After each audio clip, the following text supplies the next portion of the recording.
Hello friends, welcome to Shadow Whisperer. All you see is darkness, just the sound of rain. Designed to help you relax, focus on the story, and drift into sleep. But before you do, remember to like the video and subscribe to the channel. And yes, feel free to share where you're listening from in the comments. Now, let's begin. I met Evelyn during our second month in the city. I just moved into this big, noisy building. It was so noisy. The sounds of sirens and loud buses filled my nights, a constant hum. My tiny apartment felt like a small box in a giant stack, like a lonely little cage. I was just trying to find my way, still trying to get used to everything. It was all so new. I had this job, doing design stuff for a small company. It barely paid for my tiny apartment. It truly didn't. Most nights I ate instant noodles and watched old TV shows just to feel like someone was with me. I felt so alone. My place, 4B, felt dim and cramped. It really did. It had no good view, just this ugly wall of another building where pigeons just sat there looking sad. They looked so sad. They just stared back, like they knew my troubles. They looked right into me. But Evelyn, she had the sun. She really did. Her apartment, 4A, was always bright and sunny, always glowing.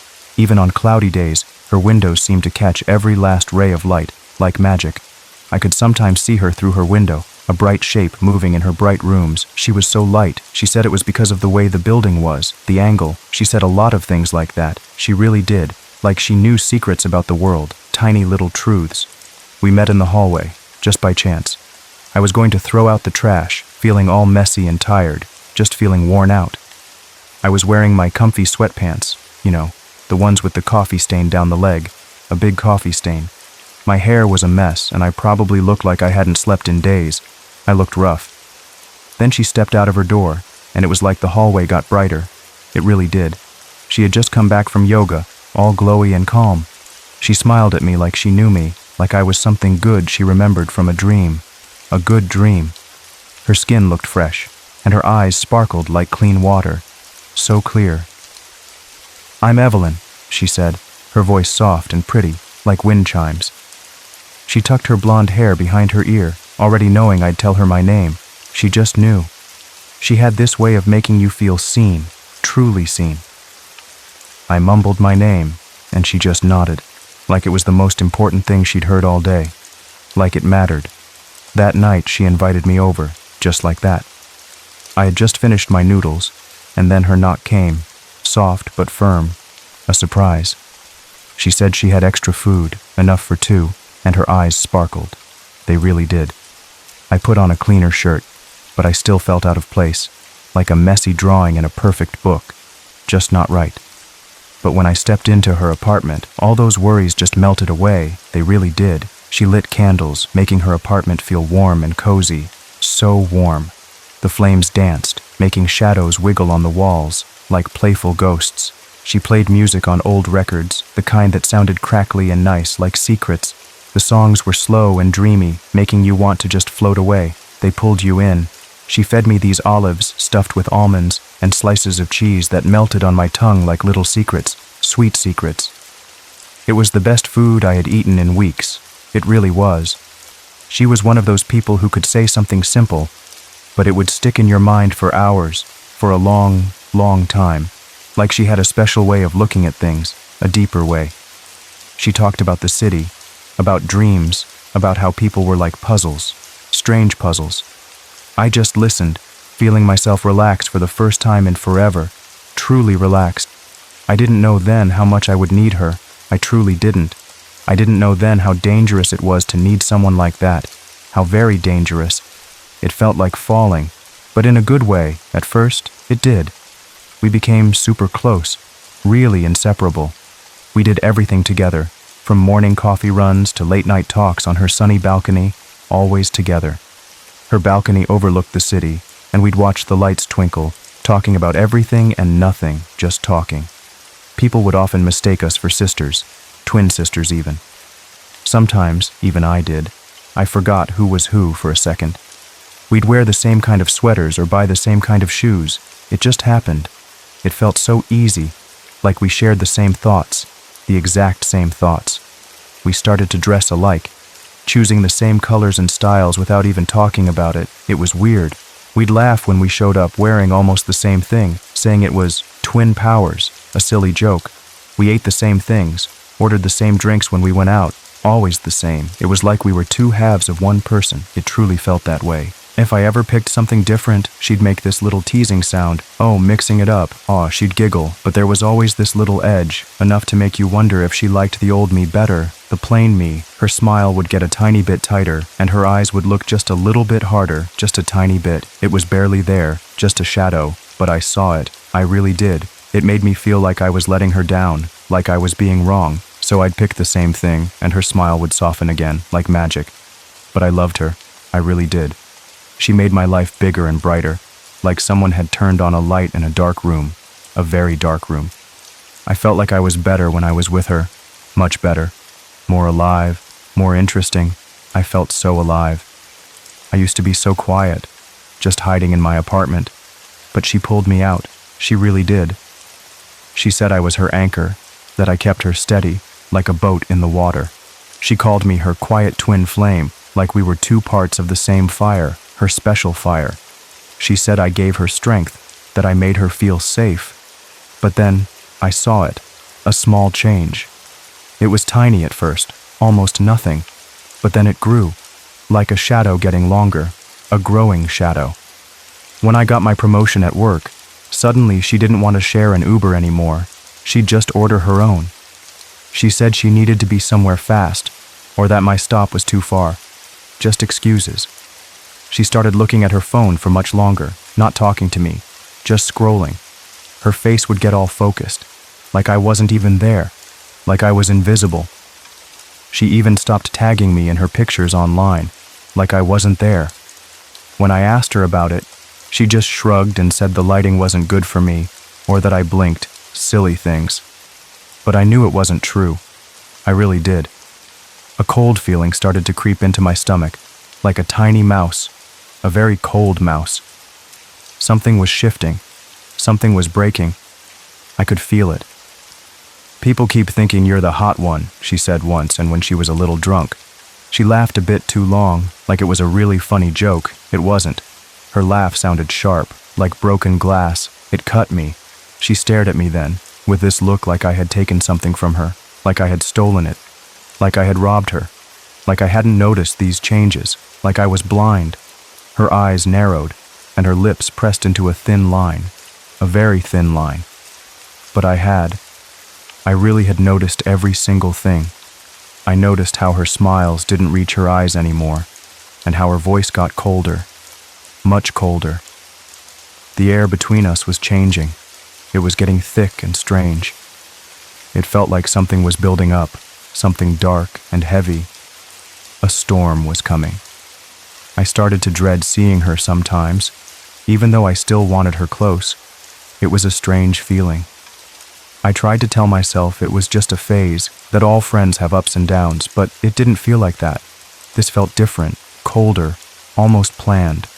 There was a new distance in her eyes, like she was looking through me, not at me. My stomach would tighten whenever her name came up, a nervous flutter. The easy laughter we once shared slowly disappeared, replaced by an awkward quiet. She started going out alone more often, slipping away without a word. I'd hear her door click shut, and then silence. I'd peek through my peephole and see her walking down the hall, her shoulders straight, a new kind of purpose in her step. It was a purpose that didn't include me, and that hurt more than anything. I felt like a piece of old furniture she was leaving behind, no longer useful. One night, I saw her with a man I didn't know, a tall shadow beside her. They were laughing close together, and she had that glow again, a brighter glow than ever. My heart pinched with a strange mix of jealousy and fear. Who was he? Where had she been going? Why couldn't she tell me? The questions swirled in my mind, like angry little bees. I tried to act normal, to pretend everything was fine. I'd text her silly memes, or ask if she wanted to grab coffee, just like before. But her replies became shorter, slower, sometimes nothing at all. It was like I was talking to a wall, a cold, smooth wall. The warmth we had built between us was slowly fading, leaving only a chill. Then came January, a cold, dark month. The days were short and gray, and the city felt like a giant block of ice, so cold. It rained a lot, a thin, chilling rain that went right through you, straight to your bones. She started to disappear, for hours at a time. She would just vanish in the morning and then come back late at night, very late. I'd sit by my window, watching for her, always watching. The waiting was the worst part, just staring at the empty hallway. I'd imagine all sorts of things, good and bad. Maybe she was finding new friends, or maybe she was in trouble. My mind spun in tight circles, making me feel dizzy. The silence from her apartment during the day felt heavier than usual, full of unspoken things. She would come back with this special glow about her, a kind of shine I couldn't ever match. It was so bright. Her eyes would be wide and sparkly, like she had seen something amazing, something hidden. Her lips would be slightly parted, as if she was holding on to a wonderful secret. She'd smell of a new perfume, one I'd never smelled on her before. A fancy, dark smell. It smelled like rich earth and night flowers, something deep and mysterious. It was so strange. The scent was intoxicating, pulling me in even as it pushed me away. It was a smell that promised something more, something wild and free. She wouldn't tell me where she'd been, not a single word. She just shook her head, or hummed a little tune, always humming. Her hum was soft, almost like a lullaby, but it had a hidden sharpness. I tried to ask, but she just smiled that secret smile, her secret smile. It was a smile that didn't invite you in, but pushed you away. It was cold. It made me feel like she had a life I couldn't touch, a world she lived in without me, a secret world. And that feeling, it ate at me. It really did. I felt like a little piece of me was getting smaller and smaller, just shrinking. I started to follow her sometimes, just for a block or two. I'd put on a hat and try to blend in, my heart pounding in my chest. She'd walk with such purpose, always looking ahead, never back. I'd lose her in the crowds, or she'd turn a corner too quickly. It only made me feel more alone, more left out, more worried. I saw the drawings she was working on, just bits and pieces. I'd sneak a look when she left her door open, or when she was in the kitchen. I couldn't help it. They were really good, dark and strong, portraits that looked so much like me, too much like me. It was my hair, my eyes, my nose. But something was wrong. Something was very wrong. But they were twisted, with strange, sad faces. They weren't just sad, they were broken, like someone had crushed them, completely crushed. One of them had no mouth at all, like someone couldn't speak. It was scary. Just smooth skin where the lips should be, like a doll's face, a silent doll. Another had tear marks drawn in dark ink, like someone had been crying forever. Endless tears. The tears were thick and black, like spilled oil, going down the face in messy rivers, just black rivers. I saw another that had eyes too big, staring out blankly, like they had seen too much. One drawing showed me with sharp, jagged teeth, a cruel smile that wasn't mine.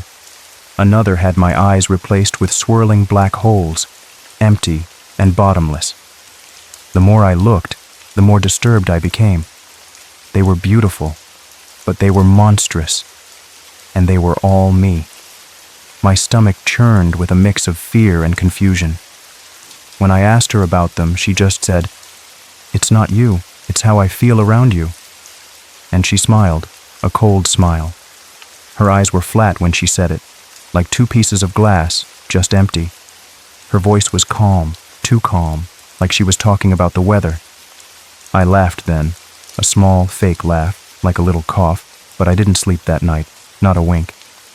Every time I closed my eyes, I saw those faces, those broken faces. My mind just kept turning and turning. It felt like something was trying to twist inside my head, like it wanted to pull things apart, just rip them. The tension between us grew thicker with each passing day. It was like a heavy blanket, making it hard to breathe. I felt like I was walking on eggshells around her, always afraid of saying the wrong thing. Her presence felt suffocating, yet her absence felt like a gaping hole. I hated it, but I also couldn't imagine life without her. The big fight started with a locked door, a door that was never locked. It was a Tuesday night, I remember. and a cold rain was hitting my window, just pounding it. I heard her come in, and I went to her door, just like always, to say goodnight. It was our usual thing. She had never, ever locked her door before, never in all the time we knew each other. But that night, I knocked and knocked, for 10 whole minutes, and no one answered, just silence. My heart was pounding, a loud drum in my chest, and my hands were shaking, my whole body shook. A cold sweat broke out on my skin, even though it was freezing. I was so scared. I called her name, softly at first, then louder, my voice cracking. I pictured her inside, ignoring me, laughing at me, and a hot wave of anger rushed through me. When she finally opened it, her face was blank, like a plain wall, just nothing there. Her hair was damp, and she was wearing a silk robe I'd never seen before, dark and elegant. I pushed past her, right into her apartment. I didn't even think. The air inside felt thin, like I couldn't get enough of it. It felt strange. My throat felt tight and shaky. I could barely talk. "What are you hiding?" I blurted out, my voice sounding funny even to me. It sounded too loud, too desperate, just wrong. She just stood there, her arms crossed, her lips pressed into this little smirk, like she found it all amusing, like a show. Her eyes were still flat, like glass, and she just watched me. She just stared. "You know what your problem is?" she said, her voice low and mean, like a whisper in the dark. "You think everything I do is about you.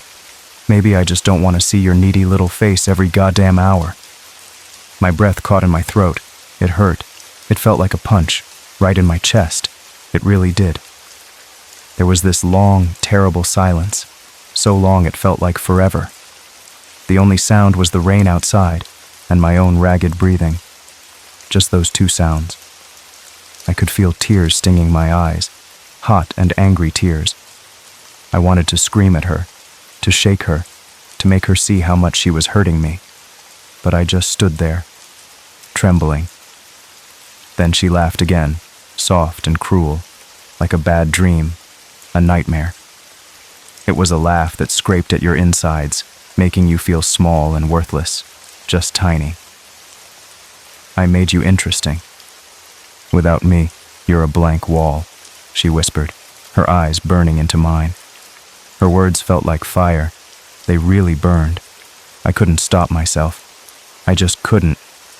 Something snapped inside me, like a tight string. It just broke. I slapped her, hard. The sound echoed in the quiet room, a sharp, flat crack. It was so loud. My hand stung, and my whole body trembled, just shaking. A wave of shock washed over me, then a strange relief. She didn't hit me back. She just stood there.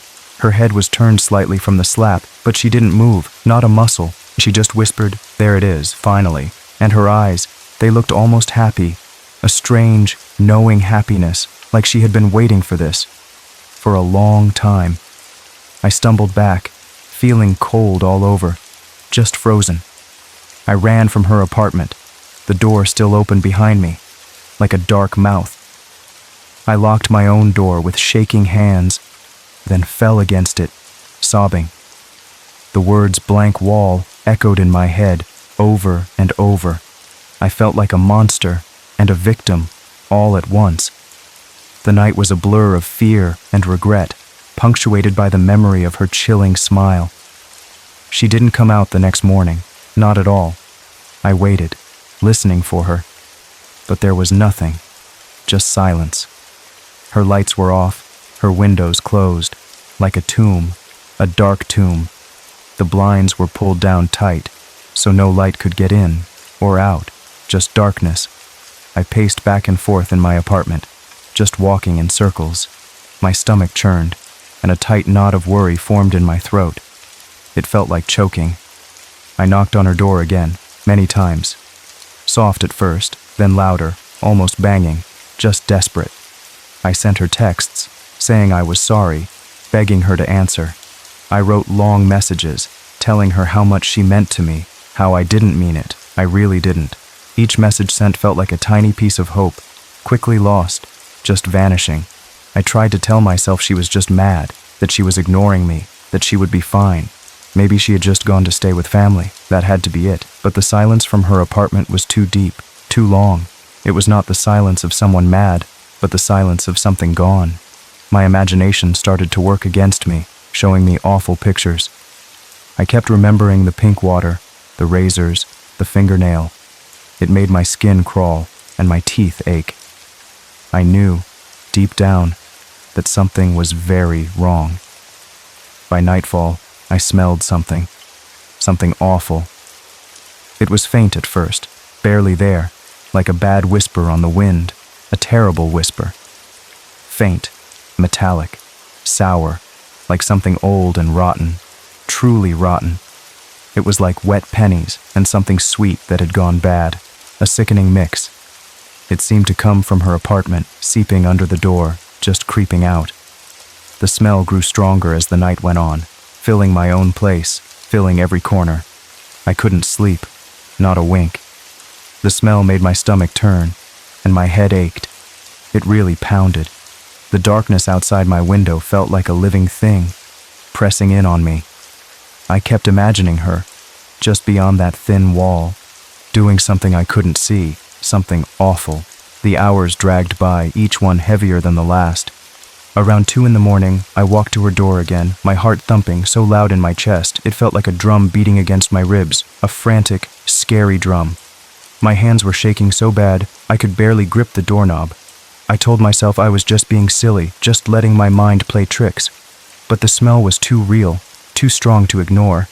I twisted the doorknob, and it opened. It was unlocked again. It moved so easily, almost welcoming. It felt wrong. It was dark inside, so dark I could barely see. The bad smell was stronger now, much stronger. It hit me like a physical punch, making me gasp for air. I choked. My hand trembled as I pushed the door wider, just a little. The air inside felt heavy, like it was pressing down on me, suffocating me. It was thick with the scent, like a curtain of bad air. It smothered me. I could hear my own breathing, loud and ragged, like an old engine trying to start in the cold. Every breath felt like a struggle, a hard fight. I crept inside, my eyes trying to adjust to the gloom. My foot caught on something soft, and I almost tripped. I reached down, my fingers brushing against what felt like a silk scarf. It was dark, and smelled of that new perfume. Evelyn's perfume, the one she wore when she went missing. A shiver ran down my spine, a cold, icy fear. I stumbled forward, my feet dragging, like they were made of lead, so heavy. The quiet in her apartment was unsettling, too quiet. The usual city noises seemed muffled, far away. Only the awful smell was loud, filling every space. I reached out, blindly searching for a light switch, my hand scraping against the wall. The bathroom door was partly open, and a sliver of light from the street lamp outside found its way in, just barely, a tiny sliver. The light showed the tub, full of water, brimming. My eyes widened, trying to make sense of the dark shape within. The water, it was pink, a terrible, watery pink, like watered-down blood. It swirled slightly, like a lazy, awful current, so quiet. It looked thick, almost syrupy, not like clean water at all. There were razors on the edge of the tub, glinting in the faint light, sharp and silver. They looked almost pretty, like shiny toys, neatly placed. My breath hitched in my throat, a tight knot of terror. I stepped closer, my heart pounding so hard I thought it would break through my chest. The smell was strongest here, making my eyes water. The mirror above the sink was all fogged up, like someone had just taken a hot shower, a steamy shower. Steam still clung to it, making it hard to see anything clearly, just blurry shapes. My reflection was a ghostly blur in the middle of the steam, unrecognizable, and on the mirror, written in the steam, was one word, just one word. Twin.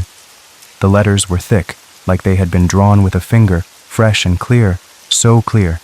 My heart skipped a beat, then hammered. It really pounded. I leaned closer to the mirror, my face almost touching the glass. The word shimmered in the faint light, mocking me. It was definitely her handwriting, neat and careful, yet so chilling. The thought that she had stood here, written this just before whatever happened, filled me with dread. My hands shook so much I couldn't keep them still. There was no body, just empty space. The tub was full of pink water. The razors were there, but Evelyn wasn't. She was gone. Just a single fingernail, clean and sharp, resting on the drain, so tiny and perfect. It looked like it had been freshly clipped, neat and bright, almost glowing. It was her fingernail. I knew it. I just knew. It was painted with the same light pink polish she always wore, her favorite color. I stared at it, hypnotized by its smallness, its perfect edges. It was so normal, so ordinary. Yet it was all that was left. All that was left of Evelyn. My mind screamed, trying to connect the pieces, but they wouldn't fit. How could she just vanish? Why would she leave just this? A cold dread settled deep in my bones. My knees felt weak, and I had to lean against the door frame to keep from falling. My legs felt like jelly, wobbling underneath me, just giving out. The smell was everywhere now, filling my nose and throat. It clung to the air, to my clothes, to my very skin. It wouldn't leave. My mind felt fuzzy, like static on a RV, just buzzing. It was hard to think, hard to put two and two together. It was all scrambled. I stumbled out of the apartment, leaving the door open behind me. I couldn't close it. I just ran back to my own place, locking myself in, hiding in the dark. I pushed the heavy lock into place, then the deadbolt, then dragged a chair in front of the door, just to be safe. I sat on the floor, breathing hard, trying to make sense of what I had seen, trying to make it real. But it felt like a bad dream, a terrible nightmare. I stayed curled up on the floor for hours, just shaking. The smell seemed to follow me, even into my own apartment. I could still see the pink water, the gleaming razors, the single fingernail, and the word twin burned into my eyelids. Sleep was impossible, just a distant memory. I was too scared to close my eyes. That was 3 weeks ago. It feels like forever. The days have blurred into a strange, endless fog, just a gray blur. I haven't really left my apartment. Except for food, I just can't. Every time I step outside, the city feels different, colder, darker. Every face I see seems to stare at me, like they know my secret. Everyone thinks she just moved away, packed up and left. Her parents said she ran off again, that she'd done it before, a long time ago. They said she was always a free spirit, always on the move. They looked sad, but not surprised, not at all. They talked about her wanderlust, how she always chased new adventures. But I know better, I really do, because I hear her. I hear her every single night, through the thin wall between our apartments, so clearly. I've knocked on her door, many times, but no one ever answers. The silence that follows my knocks is the loudest sound of all. It screams, but I still hear the breathing, shallow and slow. It's so quiet, like someone sleeping right next to me, just barely breathing. The whispering, soft and low, like secrets in the dark, cold secrets. Sometimes it sounds like my name, whispered so softly I'm not sure if it's real, just a trick. Other times it's phrases Evelyn used to say, things only she knew. You're my anchor, quiet, twin flame, whispers that send shivers down my spine. The scraping of nails, like someone is tracing something on the wall, over and over, just drawing lines. A slow, gentle sound, like a bug crawling on plaster, a creepy little sound. I press my ear to the wall, trying to make out the shapes, trying to understand. Is she drawing herself? Or is she drawing me? The thought makes my blood run cold. Last night, I found a photo on my dresser, just sitting there. It was a picture of me, one I remembered taking months ago, a happy picture. We were at the park, laughing, the sun in our eyes. But it was a picture of me, but with her smile, Evelyn's smile. The same way she smiled that first night we met, like she knew me from a dream, a wonderful dream. It wasn't my usual shy smile. It was wide and bright. It was stuck to the glass of the picture frame from the inside, like it had been pressed there, glued tight, like it had been put there by someone else, by her. My hands trembled as I picked it up, tracing the outline of that strange, familiar smile. How did it get there? My door was always locked, my windows closed. It was a new kind of fear, a cold, creeping certainty. And this morning, when I looked in my own mirror, my own reflection, I gasped. I really did. My face looked back at me, but it wasn't quite mine. It was changing. My eyes seemed larger, brighter, like Evelyn's. My lips had a slight curve, a hint of her secret smirk. The mirror said, in big, clear letters, "You look just like me now."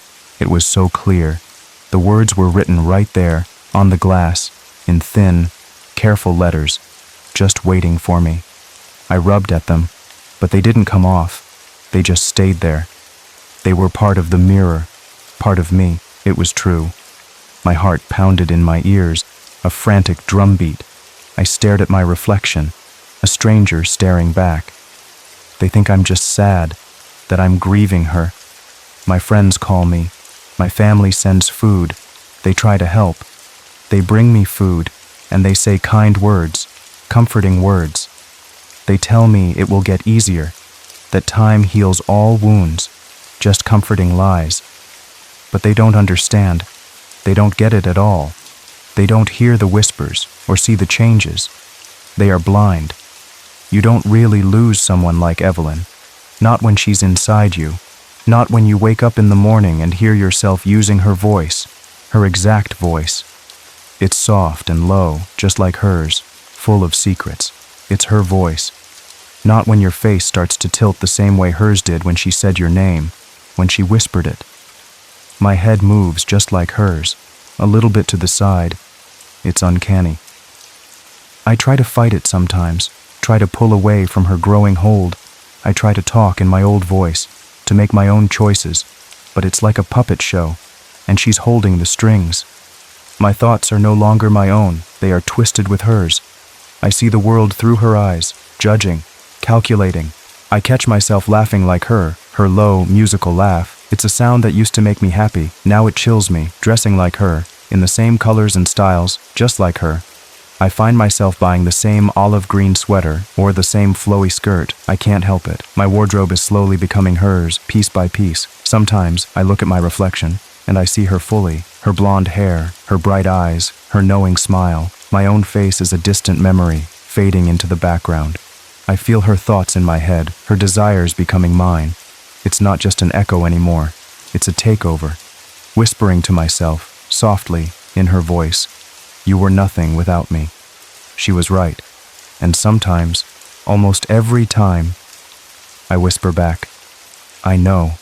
I really do know. Because I am her, and she is me."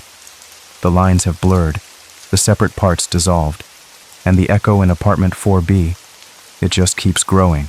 It fills the room. It fills my head. It fills everything. Until there's only her.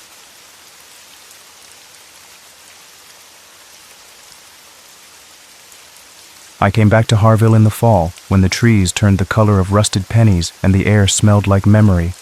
It was late afternoon when I drove in, the sun low in the sky, making long shadows.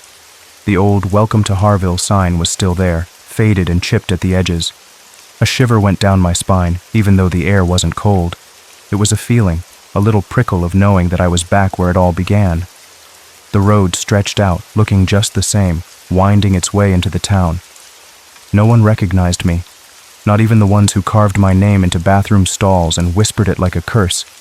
They used it in locker rooms and math class and hallways that used to feel like graves to me. I saw them on the street going about their lives. They walked with their heads up, their shoulders relaxed like nothing bad had ever happened. They laughed loud and easy, pushing strollers or holding hands. It was like they had forgotten everything, but I recognized them. Their faces hadn't changed all that much, maybe a wrinkle here or there, a beard on some of the boys, or a baby on their hip now, but I saw the rot behind their smiles, the same ones they wore when they laughed at me. Those smiles were etched in my mind, a picture I couldn't ever erase. They were the smiles of people who knew something terrible but pretended not to.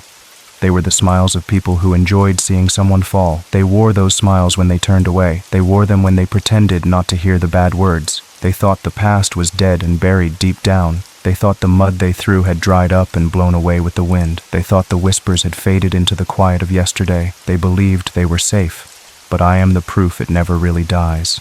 It just waits. It sits in the dark and grows and grows. It clings to you like a burr on a favorite sweater. It makes its home inside you, pushing out everything else. It changes you until you don't recognize yourself anymore. I was just Elizabeth Vale then, I was a shy girl with wide eyes that saw everything. I had too much silence between my words, like I was always holding back a secret. My voice was always soft, barely there. I'd nod and smile instead of speaking, hoping people would just understand. I was always trying not to be noticed. I liked sketching faces in my small notebook. I would draw people in the park, on the bus, anywhere I saw them. It was a way for me to understand them, to see what was truly there inside. I loved watching how their eyes crinkled when they laughed, or the way their mouths pulled tight when they were thinking hard. Every line told a story. It was my way of talking to the world. I volunteered at the library after school. Mrs. Henderson, the librarian, said I had a quiet strength. I loved the smell of old books and the hush of the place. It felt safe to me. The library was my sanctuary, a place where the air was still and quiet. The tall shelves full of stories were like old friends, always there, always ready to take me somewhere new. I believed people were mostly good deep down, and when they weren't, I thought it was just because no one had shown them kindness yet. I thought kindness could fix anything that was broken. I truly believed that, with all my heart. I thought if you were just gentle and understanding, people would see the light. I thought everyone had a good heart hiding somewhere. I was innocent, in the way a deer is innocent in the woods. Software blinking at the world with big eyes, always looking for safety in the shadows.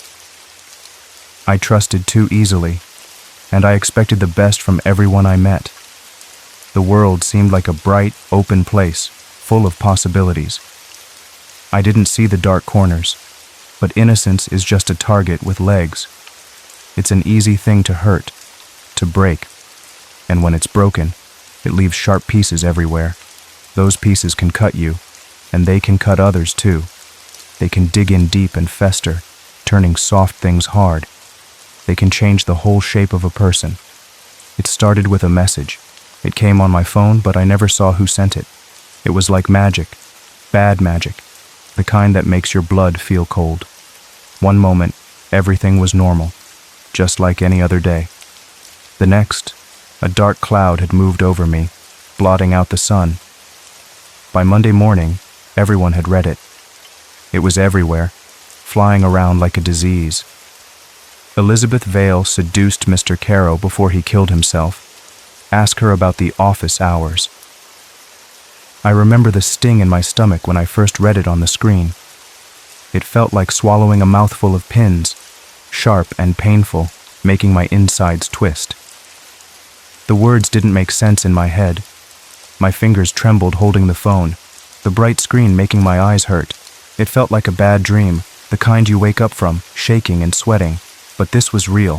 Mr. Caro was our English teacher. He was kind to everyone. He had a gentle way of speaking and always helped students. He made Shakespeare sound exciting, like a mystery novel. He wore old tweed jackets with patches on the elbows, and he always smelled faintly of old books and peppermint. He had a laugh that was a soft rumble, and his eyes twinkled when he told a joke. He was dead. He had died just a few days before. Suicide, they said. It was a terrible, sad thing that made the whole school feel heavy. His death was a cloud over us all, a hushed sadness in the hallways. We all talked about how quiet the English room felt without him. It was a tragedy for everyone. But that rumor about me, that I had seduced him, that was a lie. A big, terrible lie that felt like a punch to my stomach. It was like someone had ripped a piece of me away. It was so outlandish, so cruel, that I thought no one would ever believe it. I thought people would laugh it off or look at me with pity. I was so wrong. And lies are tricky things. They can stick to you like mud, no matter how hard you try to shake them off. This lie stuck fast, and it began to pull me down. It felt like it was plastered right across my forehead for everyone to see. No matter what I did, I couldn't get rid of it. It stained everything I touched. My locker was defaced the next day. Someone had written words on it with a marker, bad words, ugly words, like a stain bleeding through the metal. It hurt to see my name tied to such ugliness. They weren't just words. They were daggers, each one plunging deeper. My locker, which used to be a safe place for my books and my lunch, now felt like a public accusation. My sketchbook went missing from my bag. The one with all my drawings, all my dreams, all the faces I had tried to understand. It felt like they had stolen a piece of me that day. It wasn't just a notebook, it was my whole quiet world. It was where I kept my truest thoughts and my secret hopes. Losing it felt like my skin had been peeled off. Girls sneered at me in the hallways. They would look me up and down and whisper behind their hands, covering their mouths so I couldn't read their lips. Their eyes were cold and sharp. They would giggle loudly when I passed, or pretend to cough my name into their sleeves. It was a constant drumbeat of small cruelties chipping away at me, day by day. Boys stared with cold, empty eyes.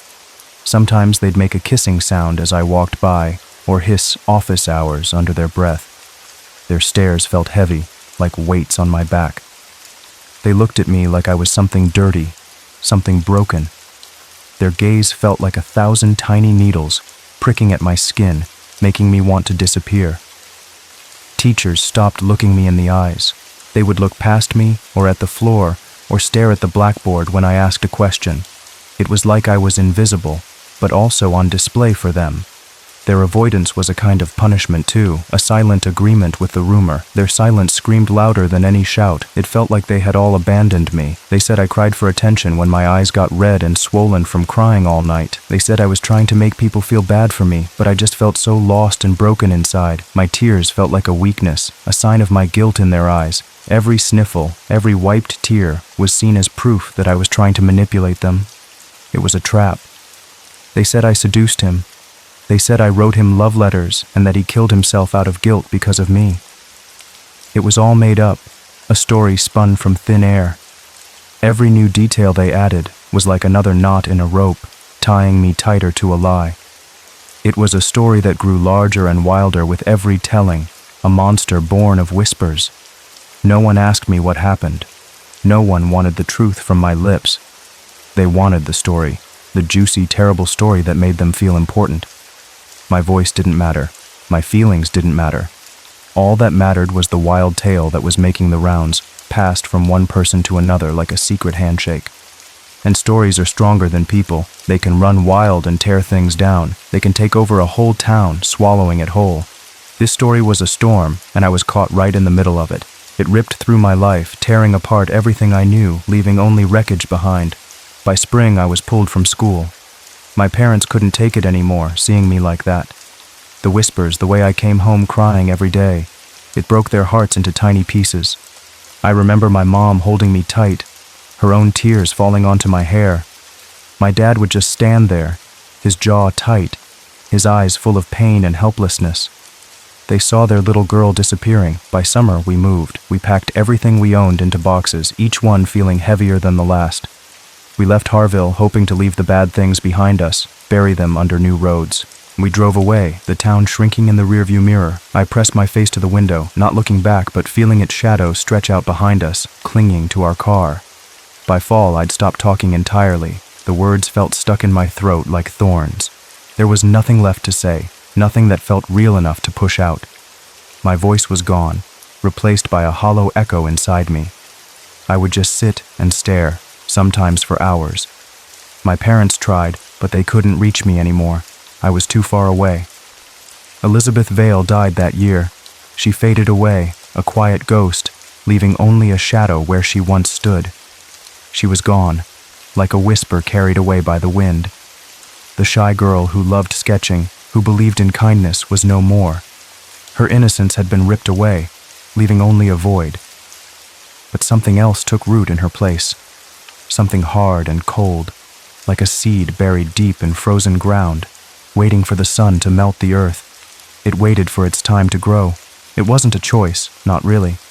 It was a slow, creeping thing, like ice forming over a pond. The old me froze over, and something new, something sharp, cracked through. Now I go by Eli. It's shorter, sharper. It sounds different than Elizabeth, like a different person entirely. It felt right, like slipping on a new skin.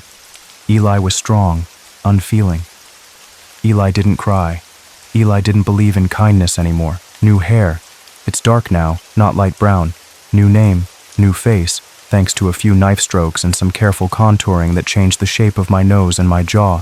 Small changes, but they made a big difference. The person in the mirror was almost a stranger, and I liked it that way.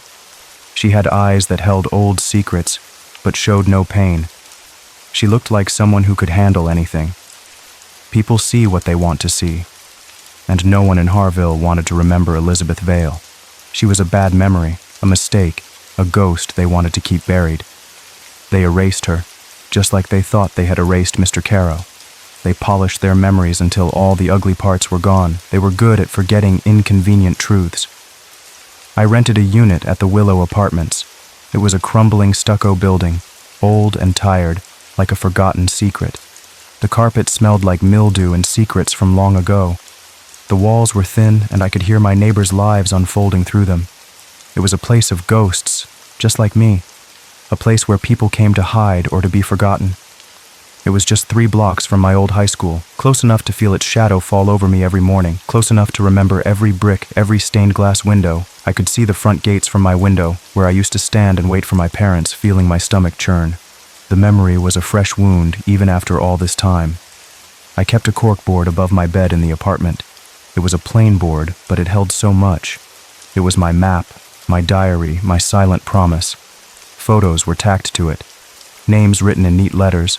Dates, circled in red ink that stood out stark and strong against the cork.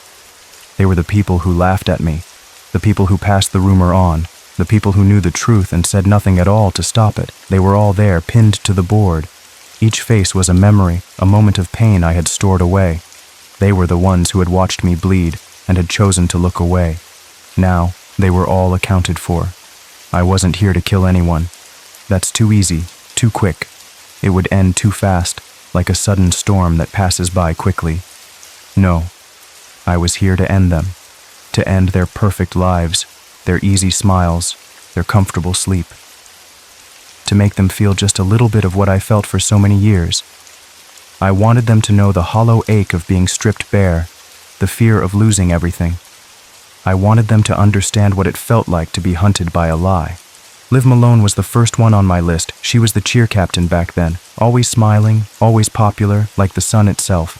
She had a perfect blonde ponytail that bounced when she walked and eyes that sparkled when she talked about herself. She was the kind of girl everyone wanted to be or wanted to be friends with. She was the queen of fake concern. She'd come up to me and put a hand on my arm, her face twisted in a look of pity, then walk away and spread another lie, sharper than the last. She'd taken the rumor and added flavor, like a chef adding spices to a dish. "Elizabeth used to wear lipstick in his office," she'd say, making her voice sound disgusted, full of false horror. "I saw her hugging him once," she'd whisper, her eyes wide and innocent. She didn't let go. It was weird, so weird. Those were the words I remembered, cutting me deep. She had a Pilates studio now in the town center, a bright, clean place, all glass and polished wood. A fiancé, handsome and smiling. Sponsorship deals for sports clothes. Her life looked perfect from the outside. It gleamed with success, a picture-perfect existence she displayed for the world. Every social media post was a testament to her flawless life, her effortless joy. She had it all. So I made sure her clients got screenshots of texts that weren't real, of conversations that never happened, of accusations that I wrote, word by careful word. I chose my words carefully, making them sound exactly like Liv, exactly like the kind of things she'd say. The lies were perfectly crafted, believable in their cruelty. All faked, all perfect in their badness. They looked so real, so true, like they had come right from her phone. They looked just like something someone would say, something Liv would say. I saw the comments start to pop up online, a slow trickle at first, then a flood. Confusion, then disbelief, then anger. The tide was turning against her, slowly, surely. By the time the local news channels got a hold of it, Liv's business bled out in real time, like a wound that wouldn't close, spilling out its lifeblood for everyone to see. The calls stopped, the bookings disappeared, the social media mentions turned ugly. It was a public bleeding, slow and agonizing, played out for the whole town to witness. Sponsors fled. They dropped her like a hot potato, yanking their names from her perfect life. Her fiancé dumped her in a live story comment on social media, for everyone to see. Everyone saw it. His message was short, brutal, public. It was the final nail in the coffin, crushing her last bit of dignity. The internet never forgets, and now Liv knew that too. I stood across the street when she collapsed on her studio's front steps, sobbing. Her bright, perfect world was falling apart, piece by careful piece. She was a crumpled mess, her perfect clothes disheveled, her face streaked with tears and snot. The picture of her breaking was clearer than any photograph. I felt nothing. Not relief, not pleasure, not a single flutter in my chest. Just a quiet hum, like a distant machine working steadily. It was a strange emptiness, a silence in my soul where I expected joy or triumph. But there was nothing there, just a calm, cold space. Only hunger, a hunger for more, a hunger that grew stronger the more I watched her fall, the more I saw the fear in her eyes. It was a deep, quiet hunger, a gnawing need that settled in my bones. It wasn't about Liv anymore. It was about the emptiness inside me that needed to be filled. It didn't take long for them to start noticing. The old group chat that once planned prom and parties started to buzz like a nest of angry wasps. They talked in hushed tones, then in frantic shouts. They tried to figure out who was doing this, who was tearing their lives apart, one by one. It bristled with paranoia. They talked about strange things happening to others, small things that added up to a big, scary picture. They wondered if someone was after them. Their old easy confidence was gone, replaced by a jittery fear. They looked at each other with suspicion, wondering who was next, or who might be the one doing this. Accounts went private on social media. People changed their names, trying to hide in plain sight. Lawyers were called, their voices sharp with warnings. They were scared, and it was beautiful. They were scrambling, trying to put up walls, but I was already inside their heads.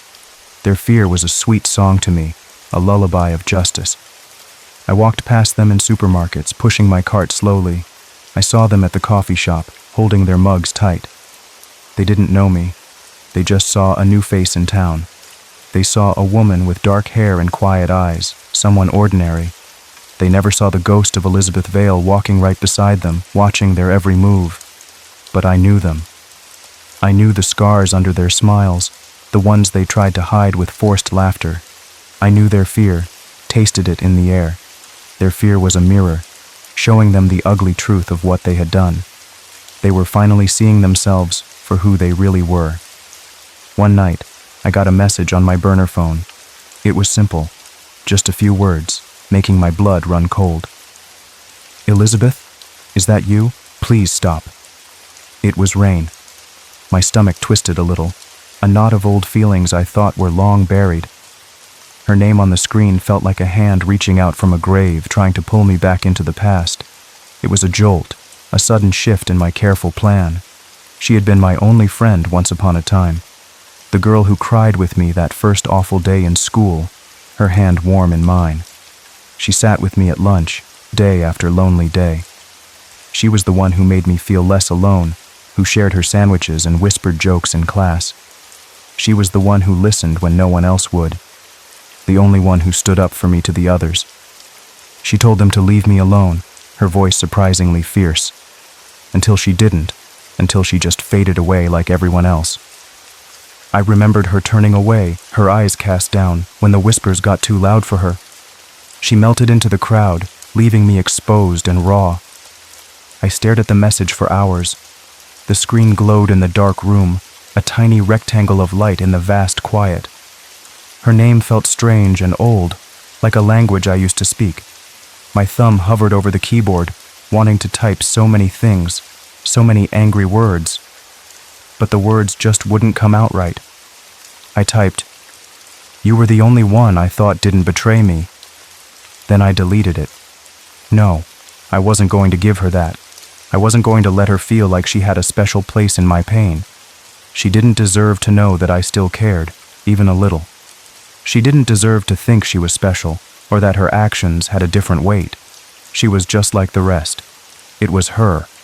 It hit me like a cold wave, rushing over me, chilling me to the bone. The revelation came slowly, then all at once like a puzzle finally clicking into place. Rain was the one who started it all, not out of malice, not out of hate, not out of some grand evil plan. It was something smaller, something much worse than that, out of jealousy. She liked Mr. Caro like so many of the girls did. She thought he liked me more than her, though I never saw it. It was a stupid, childish thing, a petty spark. She saw him smile at me, or noticed how he would answer my questions with a little more detail, small things, innocent things twisted in her mind. She made a joke. A thoughtless comment about Mr. Caro and me, a flippant remark meant to get a laugh. It got overheard by the wrong person, someone who loved to spread fire, and then it spiraled. It grew bigger and bigger, like a snowball rolling downhill, picking up dirt and stones, until it was an unstoppable force. It became a monster. It wasn't her intention, she would say, but the monster she created consumed everything, and she was too afraid to admit her part. By the time it caught fire and burned my life down to ashes, she was too scared to tell the truth, too scared to say she started it, too scared to take responsibility. Her fear was stronger than her friendship, stronger than her conscience. She watched me burn, and she stayed silent. That was her betrayal, the deepest cut of all.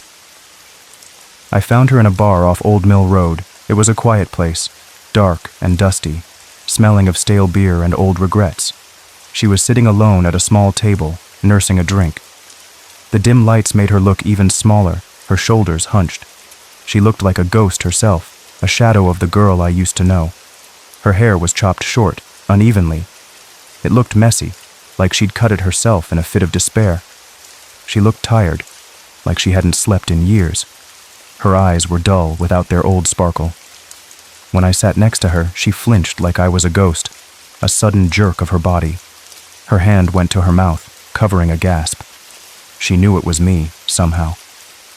Her eyes widened, filling with a mixture of fear and something else, something like a desperate hope. She saw Elizabeth Vale in the new face, the ghost come home. I was.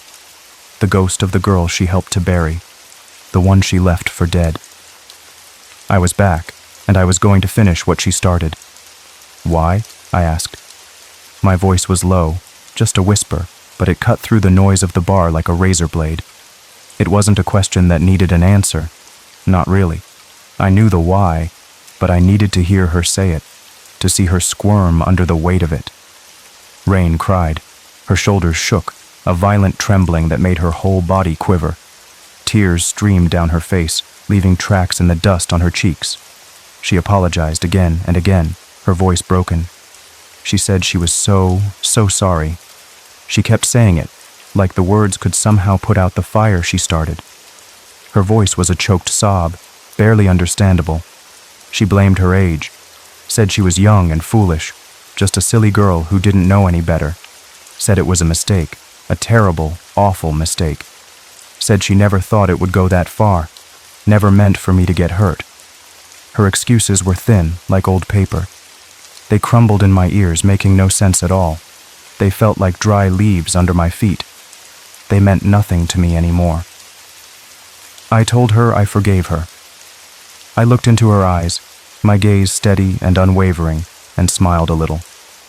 It was a fake smile, a cruel one, full of promises I had no intention of keeping.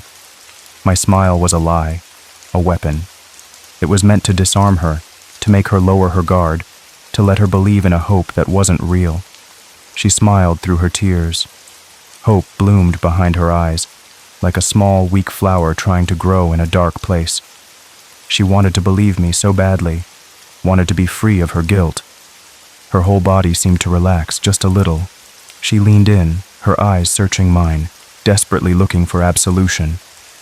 She thought she was finally safe. I let her believe it. I talked with her for a long time, sharing stories of my new life, making it sound good. I listened to her excuses, nodding along, pretending to understand. I let her think she was safe, just for a little while. I made her feel like I understood, like I was the old Elizabeth, ready to forgive and forget. It was a performance, the best one of my life. Then I released the final piece. Not a picture, not a text message. Those were too common now. Something more personal, something that would cut deeper. A recording. It was Rain's drunken confession, whispered to an ex-boyfriend she hadn't seen in years. He'd kept it, a forgotten piece of his past, now my perfect tool. I had found him through old social media posts, a long shot. He was surprised, but for a price, he was happy to share what he had. People will sell anything for money. A full unraveling of the truth. Her own voice telling the story of how it all started, how she made the joke, how she watched it spread, how she did nothing to stop it. Her voice, slurred and thick with alcohol, laid bare her jealousy, her fear, her terrible inaction. It was her own words, her own confession, played for the whole town to hear. Her boss fired her the next morning. Her partner left her that very night, unable to look at her, unable to believe what she had done. And her name became the new whisper in town, the new curse spoken in hushed tones, the new story everyone talked about, a story of jealousy and betrayal. Now I walk through Harville like a storm after landfall. The air feels different, lighter, somehow, cleaner than it used to be. The weight that had been on me for so long felt like it had lifted, bit by bit. The quiet hum in my bones was louder now, a song of purpose. Everyone whispers again. Not about me, not about Elizabeth Vale anymore. That story is old, faded. But about her, about them. The ones who fell, the ones whose lives were broken apart, piece by piece. They don't know who's next. They look over their shoulders when they walk down the street, their eyes darting around. They scrub their histories from the internet, trying to erase their pasts. They flinch at every message notification, their phones buzzing like angry bees. They are living in fear, a fear I planted deep in their hearts. They are living the life I lived, one terrified day at a time. I don't need to kill them. That's not my way. That's too clean, too fast, too easy an ending. I became the rumor. I became the thing that haunts them, the dark whisper in the night. And this one's true. The truth can be a very scary thing, more powerful than any lie. It lives in their heads, a constant reminder of what they did and what is being done to them. It's a punishment that keeps on giving. Sometimes late at night, I dream of the girl I used to be, the innocent one, with wide, trusting eyes.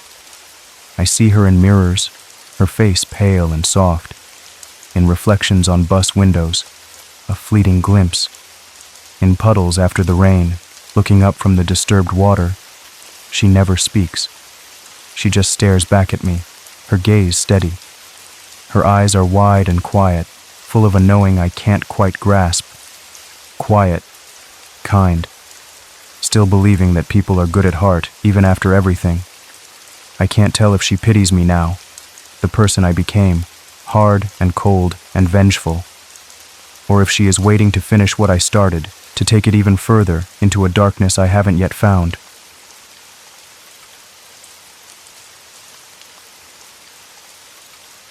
They say the dead can't speak. No, but I swear to God, her eyes were still begging for help. That night, January 19th, the wind bit right off Lake Michigan.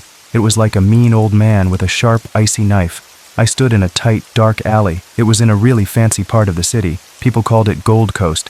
The air was cold, so cold it hurt to breathe in my lungs. Blood mixed with the icy winter air. It looked like thick, dark ink spilling into clear water. A strange, swirling mess on the dirty ground. The smell was sharp, metallic. The girl was slumped there. She leaned against a big, cold metal dumpster. Her body was still warm when I touched it, just barely warm. She had no clothes on at all. No, just her socks. Simple white socks with little gray stripes. They looked too normal for this awful scene. A thin, neat line of stitches ran from one ear to the other, right where her face should have been. It was just raw, red meat there. The cut was so clean, so perfect, it almost made you wonder how it was even possible. Not a single wrong mark. The edges of the cut curled inward a bit. They were pink and soft-looking, almost gentle, in a weird way. It made my stomach flip right over. Jesus! A voice choked out behind me. It was Alvarez, the new guy on the force. He was fresh out of the academy. He turned fast. Then he threw up on the old brick wall.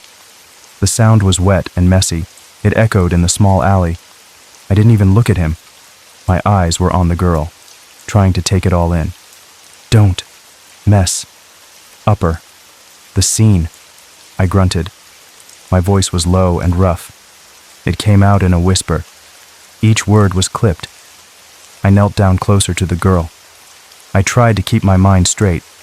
My brain felt like a tangled ball of string. It was hard to think. My name is Detective Jonah Red.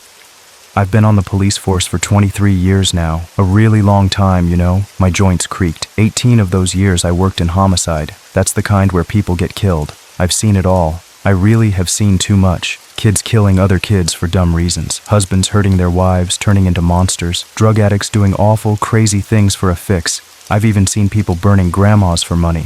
Stuff you don't ever want to imagine. But this was different. This was like a twisted kind of art. A sick, beautiful thing, if that makes any sense. It made my skin crawl from the tips of my toes, the way it was done. So perfect, so precise. Like someone really cared about their work. Every stitch, every line, the carefulness of it. Every line, every stitch. It sent a message. A really chilling one that sank into my bones. I pulled out my small, worn notebook. It was old and bent at the corners. I began to draw what I saw. I don't use those body cameras like the young officers do. They never feel right to me. My hand just feels better with a pencil. I remember things better when I draw them. It makes it stick in my head, like etching it into stone. I drew the curve of her jaw, the angle of her neck as she lay there. Her hair was dark, spread out on the cold pavement. I sketched the empty space, the hole where her face used to be. It was like a ghost was already there, floating in the air. There was no ID on her, nothing in her pockets, no fingerprints anywhere, not a single one. Just that clean, smooth cut, and some surgical tape. It held the edges together, like a goodbye letter, sealed too carefully, too neatly. It looked so precise. It felt like she was still there. Her eyes, no, the memory of them. They kept staring at me, asking for something. A quiet plea, a silent scream. Something only I could hear. A deep, sad echo in the quiet alley. The cold kept biting. It got into my bones, deep inside. But it wasn't just the weather making me shiver. It was the chill of what I saw, the feeling of something truly wrong, something very, very bad, something not human. Alvarez was still throwing up. He was just a kid, really, fresh out of the academy. He hadn't seen much like this. Most people don't ever see something like this, and they're lucky for it. This was a whole new level of bad. I kept drawing. Every line was important, every curve, every little shadow. This wasn't just a dead body. It was a puzzle, a very sick one, a broken picture that needed fixing, a riddle written in blood. The silence in the alley was heavy. It pressed down on me like a stone. Only the wind howled. It sounded like a sad, lonely dog, and the sound of Alvarez gagging. I had to focus. I had to push everything else away. All the noise. My hand moved over the paper. The pencil scratched softly. It was a way to make sense of the madness, to hold it in my mind, to try to find the person who did this awful thing, to bring some order to this chaos. This wasn't just violence. No, it was something else, something planned, something personal. It felt like a bad secret, a secret that screamed in the cold night, a message meant only for me. I looked at the girl's hands. They were clean, too clean, no dirt under her nails. Her skin was pale, like she'd been kept somewhere safe, hidden away, maybe in a dark room, not outside in the harsh winter. My eyes followed the alley wall. It was dark brick, soaked with grime and old dirt. It smelled of trash, but the light from the street lamp made a puddle shimmer, like spilled oil on black glass, reflecting the yellow glow. Alvarez finally stopped. He wiped his mouth with the back of his hand. He looked at me with wide, scared eyes. His face was pale, his lips blue. "What kind of monster does this, detective?" he whispered. His voice was thin and shaky. I didn't answer him. What could I say? Monsters usually hide in the shadows. This one was making a statement, a loud, terrible one, for everyone to see, right in the open. I stood up slowly. My knees cracked. The cold was really getting to me now. My breath made little clouds in the air. They puffed out in white clouds. Each breath felt heavy. "Get the scene taped off," I told Alvarez. My voice was rough, like sandpaper. "And keep the ghouls away. And call for a medical examiner. Tell them it's a rush. Tell them it's special." My words were clipped and sharp. He nodded, still looking green around the gills. He fumbled for his radio. His hands shook a little. I watched him closely. He'd learn. or he'd break. This job did one or the other to you. Every time. It always did. The wind picked up again. It rattled the dumpster, made a clanging sound, like metal teeth grinding together. I shivered. A chill went deep into my bones. It had nothing to do with the wind now. I pulled my thin gloves tighter. The ink from my sketch pad was cold on my fingertips. This was going to be a long night. A very long night. The kind that sticks with you. The kind that stays forever. The medical examiner talked to me on day 2. Dr. Chen, a man with tired eyes. He confirmed what I already knew. Her face was taken off after she died. There were no bruises on her wrists or ankles, no signs of a fight, not a single mark on her body, as if she had simply given up. No drugs in her system either, just a tiny bit of anesthesia. Lidocaine, he said, the stuff they use in surgery, to make you feel no pain. It was like she went to sleep, nice and quiet. Clean work, Jonah, he said. Dr. Chen sighed. He was an older guy. He had seen a lot, too. His face was lined with weariness. Too clean, Dr. Chen said, shaking his head. Like a professional, someone who knows their way around a scalpel. He looked at me over his glasses. They were old and thin. No hesitation cuts, no slip-ups. This person has steady hands. Very steady. His voice was low and serious, like he knew something I didn't, something truly dark. We started looking at doctors, local plastic surgeons, doctors who fix faces, anyone with a license to use a scalpel. This city has lots of pretty faces, and lots of people who want one. It was a good place to start. A huge pool. We checked hospital records, surgical supply sales. It was a massive search, like looking for a single grain of sand on a huge beach. Endless paperwork, endless phone calls. My voice got hoarse, my eyes blurred from reading names, every doctor, every nurse, every clinic. We built a big list. It spread out across my desk, pages and pages piled high. My coffee got cold. Again, I barely even noticed it. My eyes were glued to the names, trying to find a pattern, a link, anything that would make sense in this nightmare. The days blurred together. Sleep felt like a waste of time. I ate bad takeout. I just kept pushing. Alvarez tried to help, but he looked more exhausted every day. This case was eating at him. By day 5, 2 more bodies showed up. 2 more victims. Same way it was done. Same surgical skill. Same missing face. But these victims were different people. The pattern was holding. A cruel artist. One was a man. The other was a trans person. Both of them were missing their faces, just like the first girl. The man was found in a hotel bathtub. All around him were mirrors, reflecting his empty space. His face was in the sink. It was folded up like paper art, like origami, a terrible little sculpture of skin. That was when the phone rang. It was late. My office was dark. The only light was my desk lamp. The phone felt heavy in my hand. I knew it was about the case. My gut just knew. A cold dread. Detective Red, a man's voice said. It was soft. Very soft. It made the hair on my arms stand up. You don't get what I'm doing. He kept talking. His voice was calm. Too calm for what he was saying. I'm not killing them. No, I'm keeping them safe. You bury beauty in the ground. He paused. I could hear him breathing, slow and steady. I give it a new life. Then came a sharp click. The line went dead. My heart hammered in my chest like a trapped bird. Who was this person? What did he mean?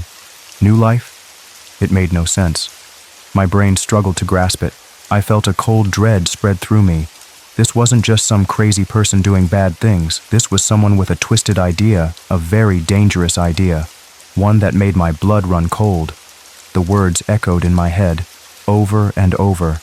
You misunderstand me. I'm not killing them. I'm preserving them. It was sickening. It was like a poison filling my ears. I slammed the phone down. My office felt too small.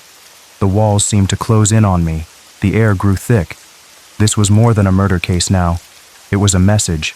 A sick, cruel message. A challenge.